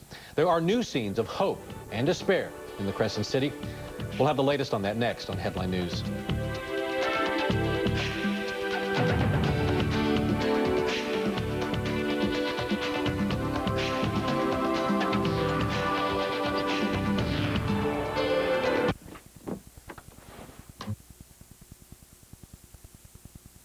The military is bringing some C-130s, and we're going to load 60 patients up and take them to Monroe, 100 to Shreveport, 50 to Alexandria, 50 to Lake Charles, and 50 to Lafayette. I'm telling you, I think by tonight, all the critical medical patients in the greater New Orleans area will be evacuated all across this state, and that's because the military has taken control and is moving forward. Well, I'm glad you brought that up, because I did want to ask you about what FEMA announced today. The number that we're getting is 1,700 patients that still need to be evacuated from hospitals. Richard Zuslog with the Acadian Ambulance Service, we thank you for that update. Thank you.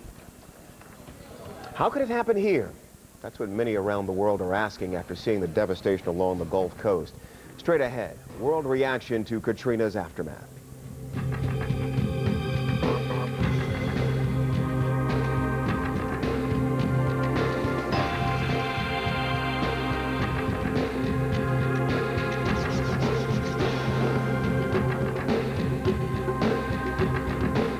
This Labor Day weekend, I get 3 days to roll out a masterpiece. You can at the Home Depot, where some loved ones maybe, but they seem to be holding up real well. And you know, you talk about the city did take a double hit. I mean, it's not, the damage here is not as bad as it is down at the coast, but you do still see lots of pine trees snapped like matchsticks, power lines down. They're struggling to come back and get water and electricity to their residents at the same time they try and deal with this sudden influx of refugees. Yeah, it's really, it's amazing, and there are going to be towns all over the South that see the same situation over and over again. Mike Brunker, the reporting online has been outstanding. Thank you very much. Well, thank you, contestant. If you would like to read Mike Brunker's reports, you can do so by logging on to katrinablog.msnbc.com.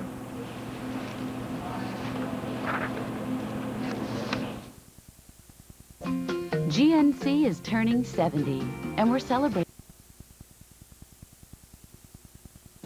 Today, I ordered the Department of Defense to deploy additional active duty forces to the region. President Bush promises the evacuation of people from New Orleans will be completed as quickly as possible. In his weekly radio address, the president also said he is sending thousands of additional active duty troops and National Guard to the Gulf Coast. He also repeated his assessment that the results of the initial relief efforts are unacceptable. The government says it has about 27,000 military personnel across the Gulf region, along with 125 tons of relief supplies. The Red Cross says it has more than 94,000 hurricane survivors at its shelters in 9 states. And utility companies are working to restore power to more than 1 million customers along the Gulf Coast. There are signs of recovery along the storm-battered Gulf Coast. Along a stretch of Highway 49 in Hattiesburg, Mississippi, water's running again, and the lights are back on. A man standing in line at the reopened Wendy's restaurant said he couldn't wait to get a cheeseburger and a cold drink.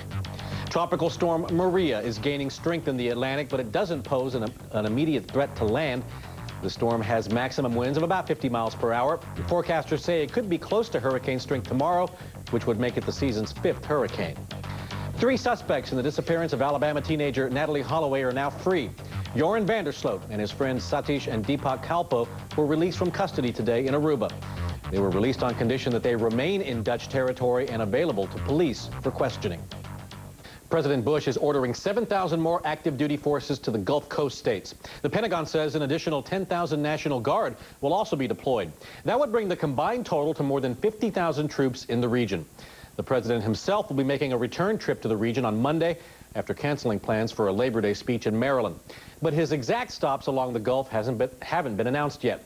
In his radio address today from the White House Rose Garden, the president said it's unacceptable that many people may still not be getting the help they need. He's also praising the courage of survivors of Hurricane Katrina.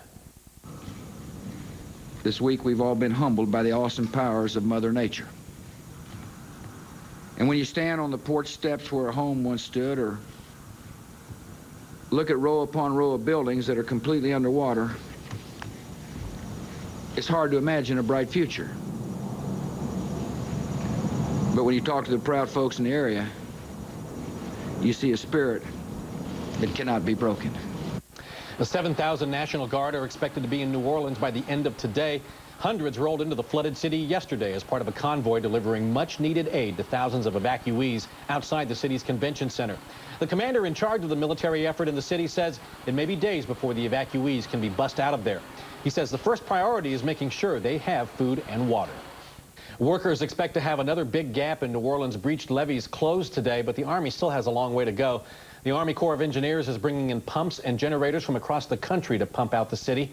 In areas where the water level is higher than Lake Pontchartrain, levees are deliberately being broken to allow the water to drain down into the lake. Louisiana Governor Kathleen Blanco says repairing the barriers is a beginning of the end of a nightmare. The breach is still there. You know, they're filling it. It's 25 feet deep. And so it takes a volume of, you know, just a mass of heavy material to fill that breach. They're filling it. And they're filling it. Army engineers say it could take more than 2 months to drain all the floodwater. Rescue teams are spending another day in the flooded streets of New Orleans. They're using inflatable boats and personal watercraft to go house to house in some regions where water reaches up to the rooftops. The Coast Guard is also using helicopters to rescue individuals who are still stranded after the storm. The number of people left in the city and the death toll remains unknown. Homeland Security Secretary Michael Chertoff says the Coast Guard teams have now saved more than 9,500 people. The situation is improving hour by hour. Nevertheless, we're not satisfied. The fact of the matter is this set of catastrophes has broken any mold for how you deal with this kind of weather devastation. And so we're going to break the mold in terms of how we respond. The federal government is not going to play merely its customary role in giving all necessary support to first responders. The federal government is going to step up and take a primary role working with state and locals to deal with the outcome of this tragedy. The Lone Star State is taking in many of the evacuees from New Orleans. Thousands of Hurricane Katrina survivors are already at the Astrodome in Houston. And as more evacuees come in, they're going to other shelters both in that city and elsewhere in Texas. Peter Viles has the latest from the Astrodome. In Houston, Texas, the stream of evacuees from New Orleans continues. 19,000 people from New Orleans have now been evacuated to the Astrodome and surrounding buildings. The Astrodome itself is full, but officials here say they have enough room for another 14,000 evacuees from Louisiana on top of those that are already here. But bear in mind, these people who evacuated were trapped in the storm. Remember, tens of thousands of people evacuated before the storm. Many of those people came to Houston. This city may have to play host to as many as 200,000 evacuees in all. It's going to be a strain on the city, but our city is a big city, and we've got big hearts, and we'll find a way to deal with these folks as they come in. Most of the folks in here, again, the Dome, the convention centers, they're a place for a stopping point, but they're not a place that you want to try to establish a life for people. Here at the Astrodome, heartwarming scenes of hundreds of volunteers coming from all around Texas to volunteer their time, and also people driving and dropping off donations. Truckloads of donations coming here to the Astrodome. We spoke to one young man who came here in the middle of the night on a Friday night to volunteer his time unloading those donations. I have lots of friends, family. I've been going to New Orleans since I was little, and it just really hit close to my heart when I found out what was going on. Now, a word or two about the donations, because this could well apply to shelters up and down the Gulf Coast. Officials here overwhelmed by the generosity, but they also say there are certain items that are in short supply for the evacuees. Those include new underwear, new socks, diapers, and formula. Go through that list again quickly because it could apply to shelters up and down the Gulf Coast. New underwear, socks, diapers, and formula, those items are in need. Reporting for CNN from Houston, Peter Biles. Thousands of college students are among those whose lives have been disrupted by Katrina, but many who thought they'd have an idle semester are being welcomed in elsewhere. Just ahead, we'll tell you how out-of-state universities are helping out. We use a lot of paper around here. We print it, Then copy it. we file it, And transfer it. We lose it. found it, we process it, and turn it into more paper. And we wonder why our information flow doesn't actually flow. Very complicated. One company can uncomplicate your paper flow.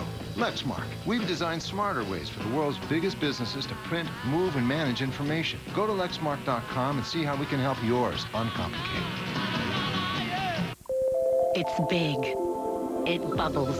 It's an easy way to whiten teeth. New Listerine Whitening. Its dynamic foam bursts into action, penetrating to help remove stains and whiten teeth.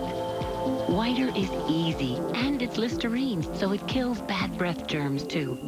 Simply swish. That's all. For a brighter, more confident smile. With new Listerine Whitening Pre-Brush Rinse, easy does it. Okay, Mr. Jones, I'll just add up the closing costs on your new home loan, and you'll be all done. If you're thinking about purchasing a new home, or you're already in the process of applying for a new mortgage, don't get stuck paying a lot of fees. Just log on or call Ditech.com and get a flat fee home loan. The total lender fee is just $395. Okay, Mr. Jones. Mr. Jones. Lost another one to Ditech. Ditech.com. Log on or call 1-800-DITECH-1.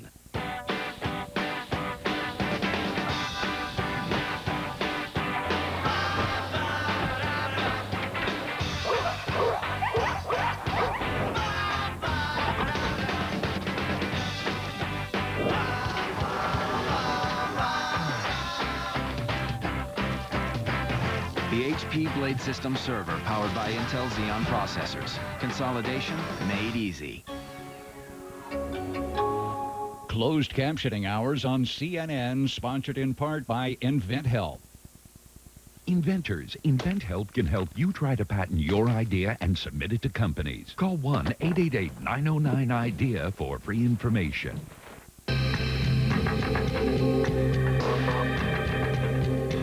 There's no power, no phones. Obviously, for many victims of Hurricane Katrina, they've lost everything, which includes their personal computers. But that isn't stopping the internet from becoming a warehouse for gigabytes of information, a possible link to a missing loved one, a center for donating, and a personal SOS for those needing help now. Nielsen Net Ratings, which measures website traffic, reports that 1.1 million people visited redcross.org on August 31st. Just a day before, that site had 390,000 visitors. For comparison's sake, redcross.org had 1.1 million visitors for the entire month of December 2004 during the Southeast Asian tsunami disaster. NOAA.gov, the National Oceanic and Atmospheric Administration website, has been showing some stunning aerial images showing the scope of the Gulf Coast damage. That website had more than 3.2 million people visit on Monday, August 29th, compared to 640,000 a week before.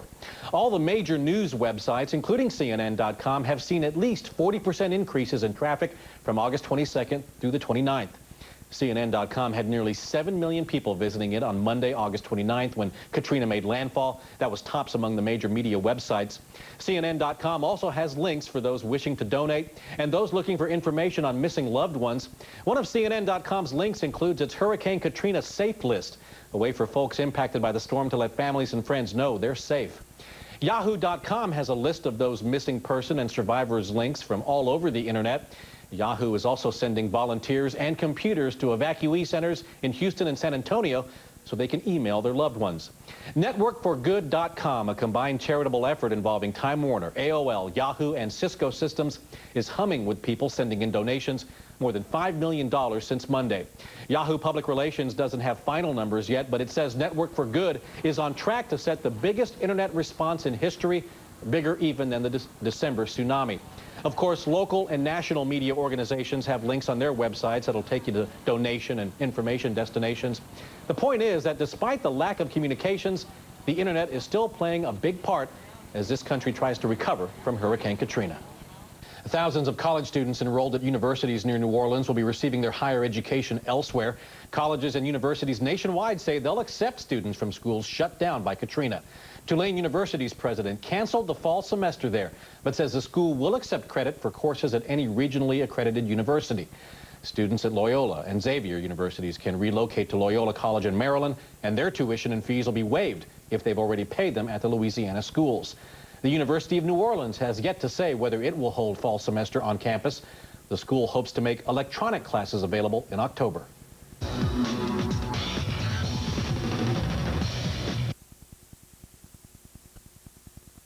Of the network.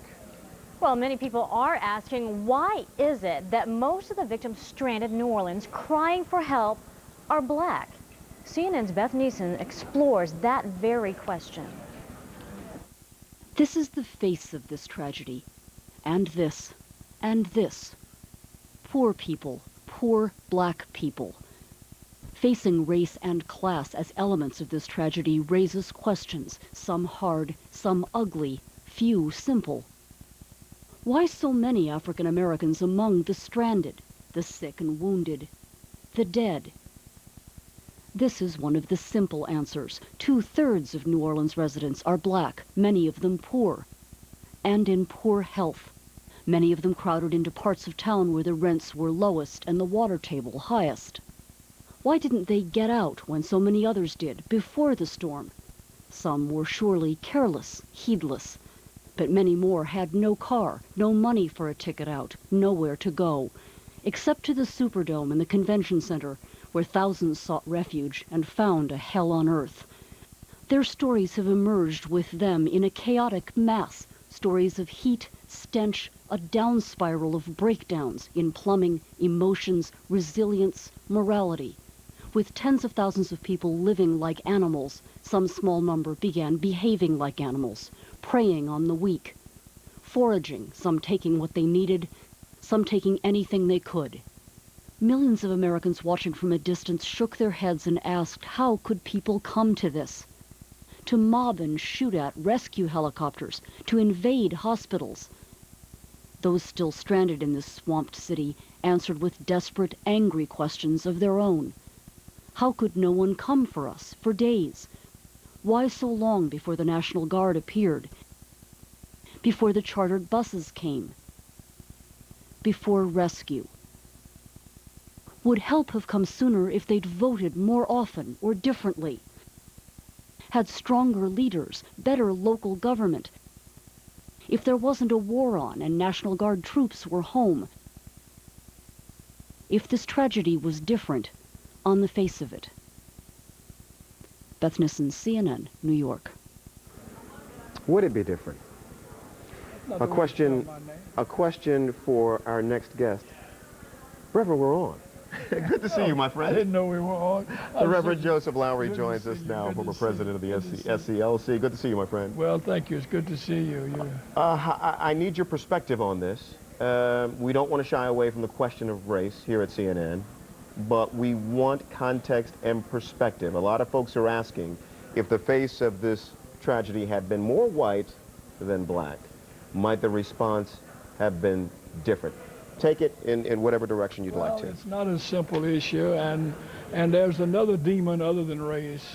I don't think anybody can deny that race was a factor, but class was also a factor. Look at the difference between how we rushed to the towers, Twin Towers, symbol of wealth and power, and to the levee, a symbol of poverty and hardworking people. So that in this country, we've got to deal with the demons of race and class. Yes. It's interesting that the Commerce Department issues its report on poverty in this country at the same time Katrina came. And poverty is increasing in the country. And we are not as concerned about it. Look at our difference in our response to Rwanda and Iraq. One has oil, the other has no oil. So that we have to deal with the issue of class and race, and we must address the issue of poverty in this country, or we're going to see a lot more disasters akin to what's happening in Louisiana and Mississippi. Can this simply be, and I'm not trying to give a pass to anyone connected with this relief effort, I'm just trying to offer some balance here. Can this simply be a situation where this was an overwhelming natural disaster and it just simply took the federal government, the state, the local officials, time to assess the gravity, to catch up, to get up to speed? Well, I think that's a factor, and that it's too complex an issue to say one thing is responsible. To say race, to say just race, or just incompetence. What bothers me a little bit is that, well, not a little bit, is it FEMA, yes. Homeland Security that been rehearsing how to deal with a storm of this severity for 2 years? What did they learn? Why weren't they ready? All the predictions, it seems to me, pointed to the fact that that levee was in trouble. And Louisiana's been begging for help for the levee for 8-10 years. So either a lot of heads ought to roll for incompetence, or we've got to accept the fact that we've come a long way, but we've still got a long, long way to go on the issue of race and on the issue of class. You know, when we get to the core of you as a man, you are a man of God, Reverend Lowry. When you see these pictures of human suffering, what can you tell us? What has your experience as a pillar of the civil rights movement in this country, what can you tell us to help us through this enormous period of suffering? Well, I think God never closes one window that He doesn't open another one. And I think while as tragic as this is, as tragic as it is, it does provide an opportunity for us to seize the moment, to recognize that, yes, we were unprepared because we ignored certain factors that should have been obvious. Yes, we perhaps would have responded differently if it had been the faces of other people.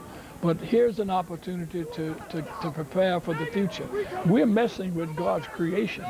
And we've got to deal with those factors, those environmental factors that may help precipitate a Katrina. So we've got to live in reverence. We've got to stop being irreverent where creation is concerned. And we've got to address the issue of poverty. We cannot stick our heads in the sand. And poverty, if you don't, you either pay me now, or you pay me later. And the price later goes up. Inflation. Good to see you, my Good friend. to see you, Tony. Always good to see you. We'll take a break. Sorry The under Reverend these circumstances. Joseph Lowry with us. We'll take a break and we'll come back and check in with Carol Lynn at the Victims and Relief Desk. We'll be right back.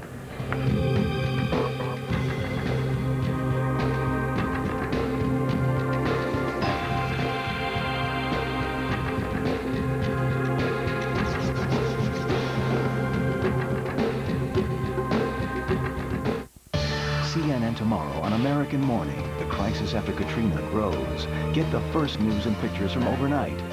American Morning, CNN tomorrow, 7 Eastern. You want game? You want ESPN Game Plan. More than 150 extra college football games this and tonight, 8 Eastern.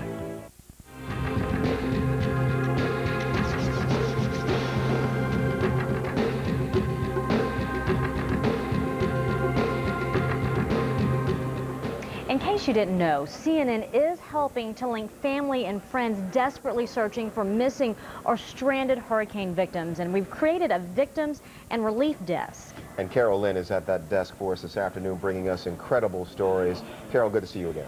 Good to see both of you, too. We're trying our best here. The emails are pouring into us, 15,000 so far. And people are telling us they are finding people alive. Others are still searching, and they want your help. And you have made a difference. So take a look at this one. Terrell Davis of Texas sent us this picture of his missing relatives. Frank Joseph is on the right and George Joseph on the left. Frank chose to weather out the storm so he could be close to his wife, who's a 911 operator. And have you seen 63-year-old Daniel Bang Sr.? He's an Army veteran that lived in a neighborhood near Waveland, Mississippi. He lived in a travel trailer, and no one in the family has heard from him. Now, our crews on the ground are making every effort to help people get word out that they are okay. And these are the people they got on tape who want to tell their families that they are alive and well. My name's David Lee LaWater. Hey, Mom, up there in Missouri. Roberta J., my sister. I ain't dead yet, baby.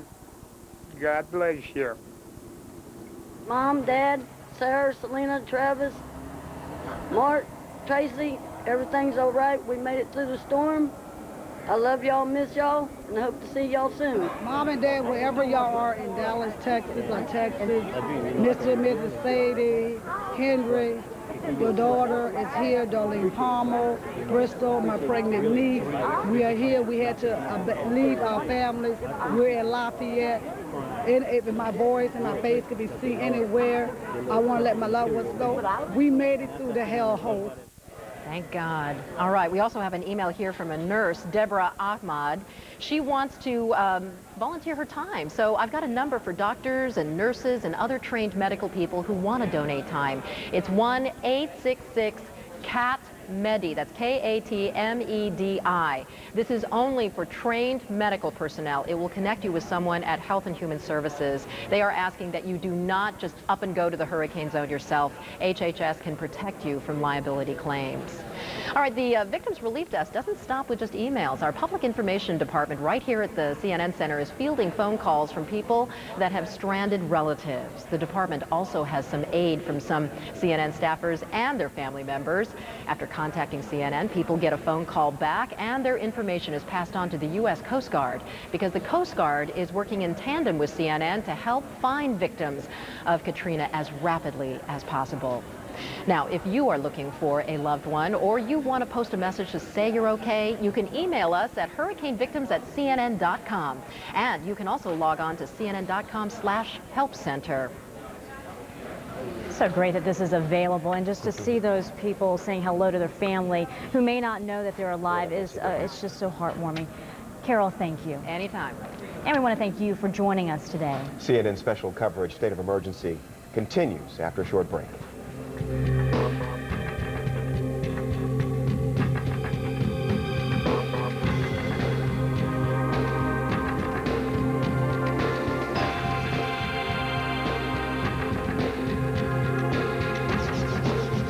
This holiday weekend, experience a thriller, a love story, a terrific film.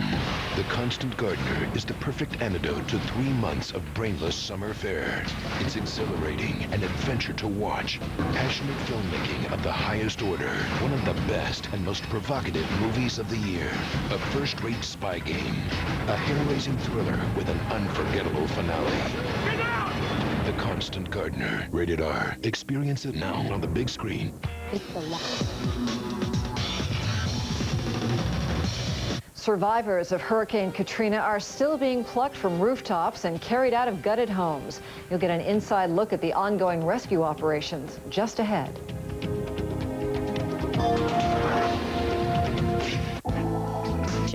Came into view when the storm passed. We all got our first look from the air. Carrie Sanders took an aerial tour of the demolished Gulf Coast. We're leaving New Orleans now, and we're going to use as a guide US 90. It's the one road that, as mad as it is, I think it'll lead us along the coast there. And let's see if we find anything there. We're over Bay St. Louis. This is where the eye of Katrina passed over. As we move in on the civilization, or what remains of the civilization down there, you can see what 145-mile-an-hour sustained winds does. There's so little left. Inside that rubble, you see not only the dreams, but lifetimes that people had. Family photographs,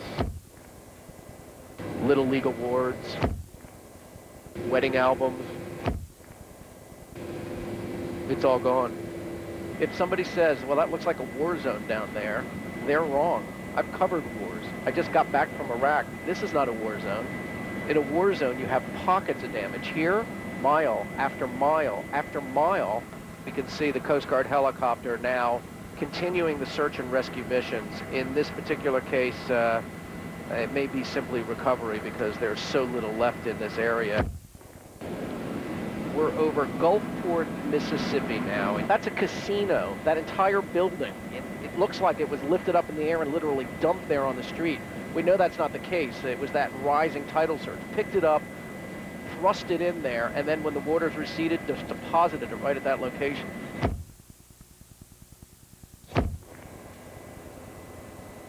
We're looking inside what was one of those gambling establishments.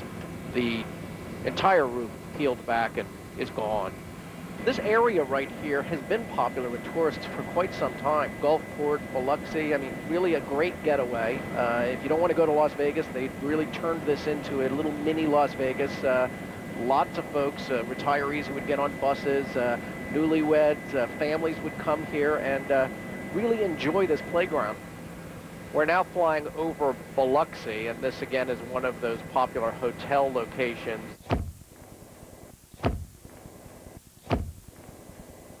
As you look up here on the US 90 highway, which is how people will make their way here, you can see what looked like dominoes. That was a bridge once. It's gone now.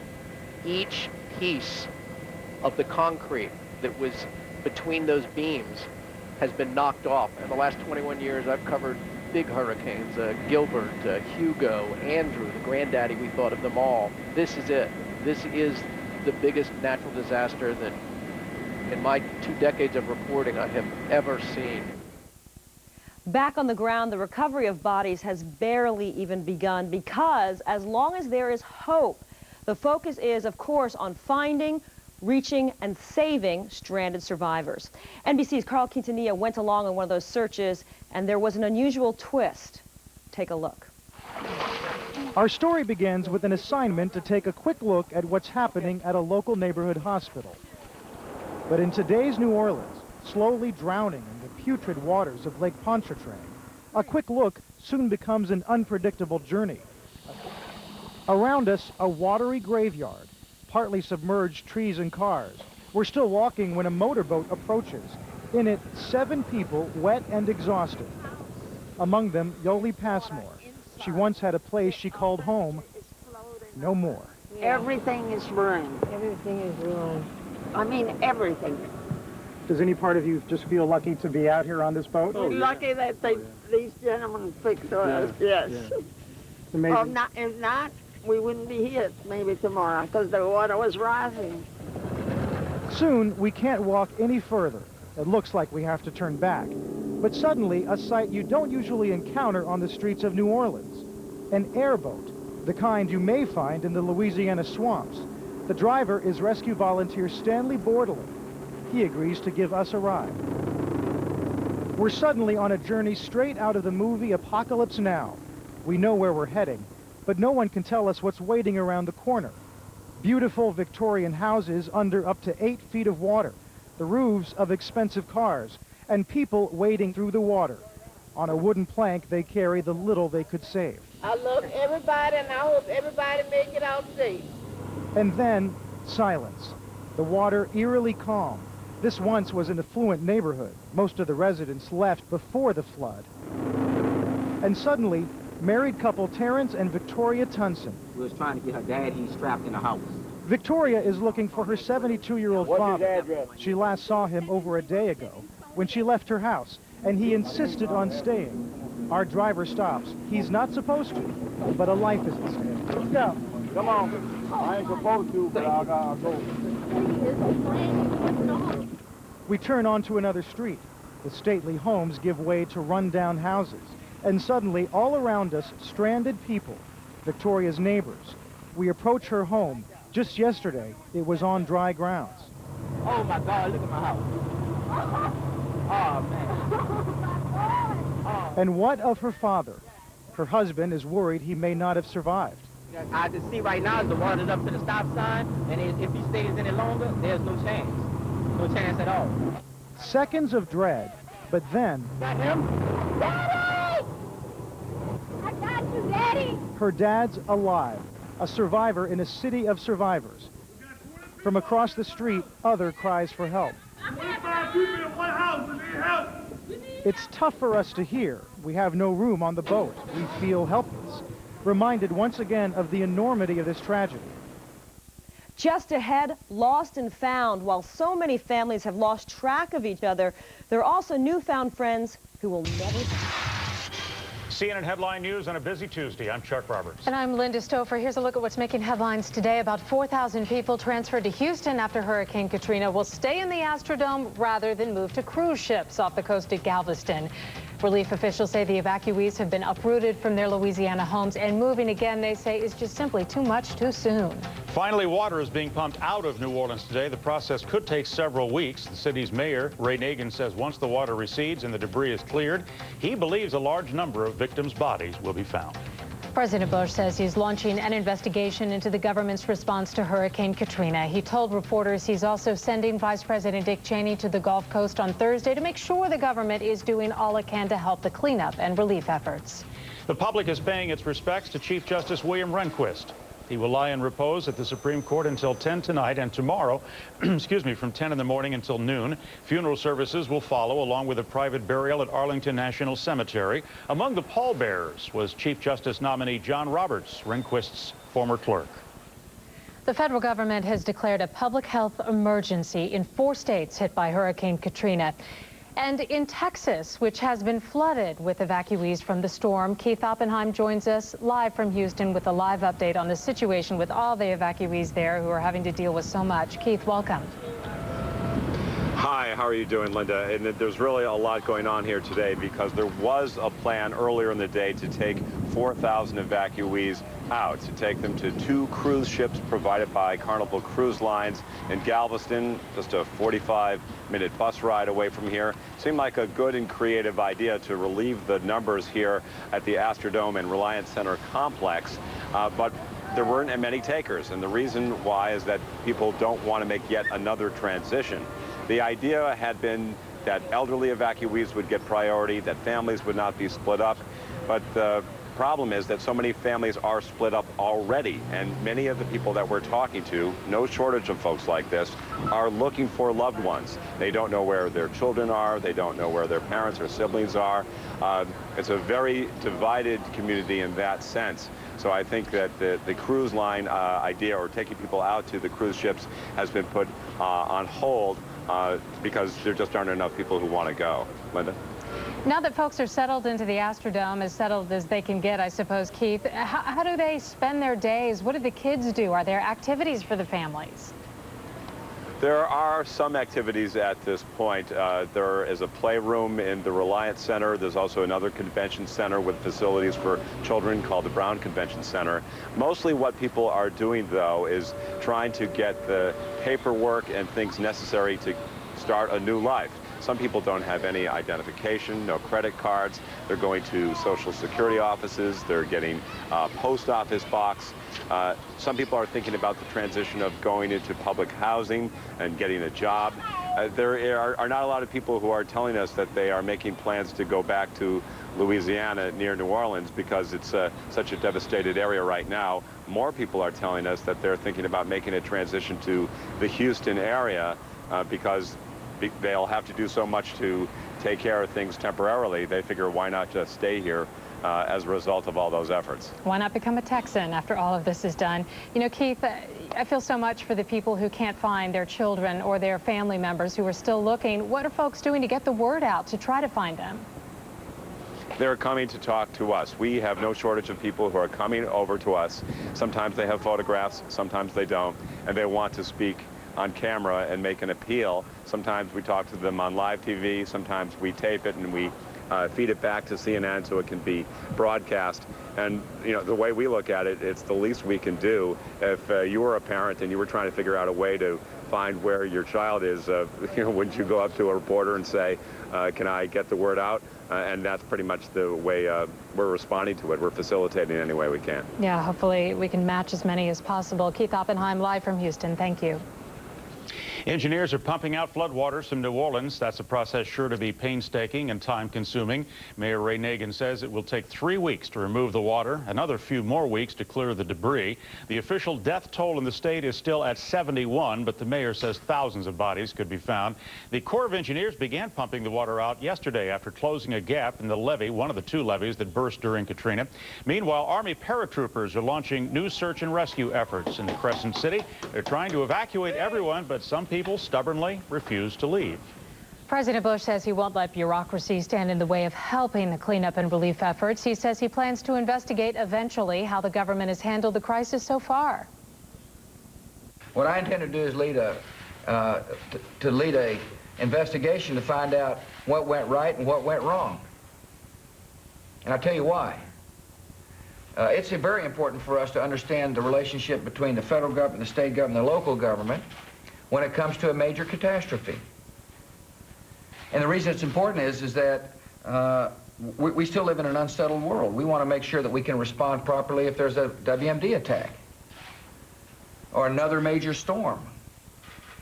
And so I'm going to find out over time what went right and what went wrong. Also, the president said some people want the White House to play the blame game, but he feels it's just not the time to point fingers. An emergency official says hurricane survivors are getting debit cards so they can begin buying personal items that they were forced to leave behind when they evacuated. The deputy director of FEMA says the agency is going from shelter to shelter, in fact, to make sure evacuees get their debit cards quickly. He says FEMA is working to eliminate as much red tape as possible in the process. The gas is flowing once again into the south and eastern United States. Late Monday, Colonial Pipeline returned to full operating conditions for all of its main lines and stub lines. Colonial says full commercial electrical power has been restored to serve the pipeline, so now it delivers both gasoline and distillates into all locations along its 5,500 miles of pipeline. On an average day, the company based in Alpharetta, Georgia, delivers 100 million gallons of gasoline, home heating oil, aviation fuel, and other refined petroleum products to communities and businesses throughout the south and the eastern United States. Well, parts of Florida along the east coast are under a tropical storm warning. There's a tropical depression about 180 miles southeast of Cape Canaveral that might strengthen to Tropical Storm Ophelia. That's the next named storm. It hasn't officially reached that designation. Experts say their main concern is the heavy rain it will likely bring to the state in the next few days. The National Hurricane Center is also keeping an eye on 2 other storms. Hurricane Maria is weakening as it enters cooler waters of the North Atlantic. Tropical Storm Nate may strengthen into a hurricane tomorrow, possibly posing a threat to Bermuda. People are lining up to say their last goodbyes to Chief Justice William Rehnquist. He will lie in repose at the Supreme Court until his funeral tomorrow. He'll be buried at Arlington National Cemetery. Rehnquist's casket was carried up the court steps by his former clerks, including John Roberts, who's been nominated now to succeed him. President Bush is calling on the Senate to confirm Roberts before the High Court reconvenes next month. Senate hearings are set to begin Monday. The president says retiring Associate Justice Sandra Day O'Connor will serve in the court's next term, keeping her promise to stay on the bench until her replacement is confirmed. One Democratic member of the Senate Judiciary Committee expects to hear from the president before he makes his next move.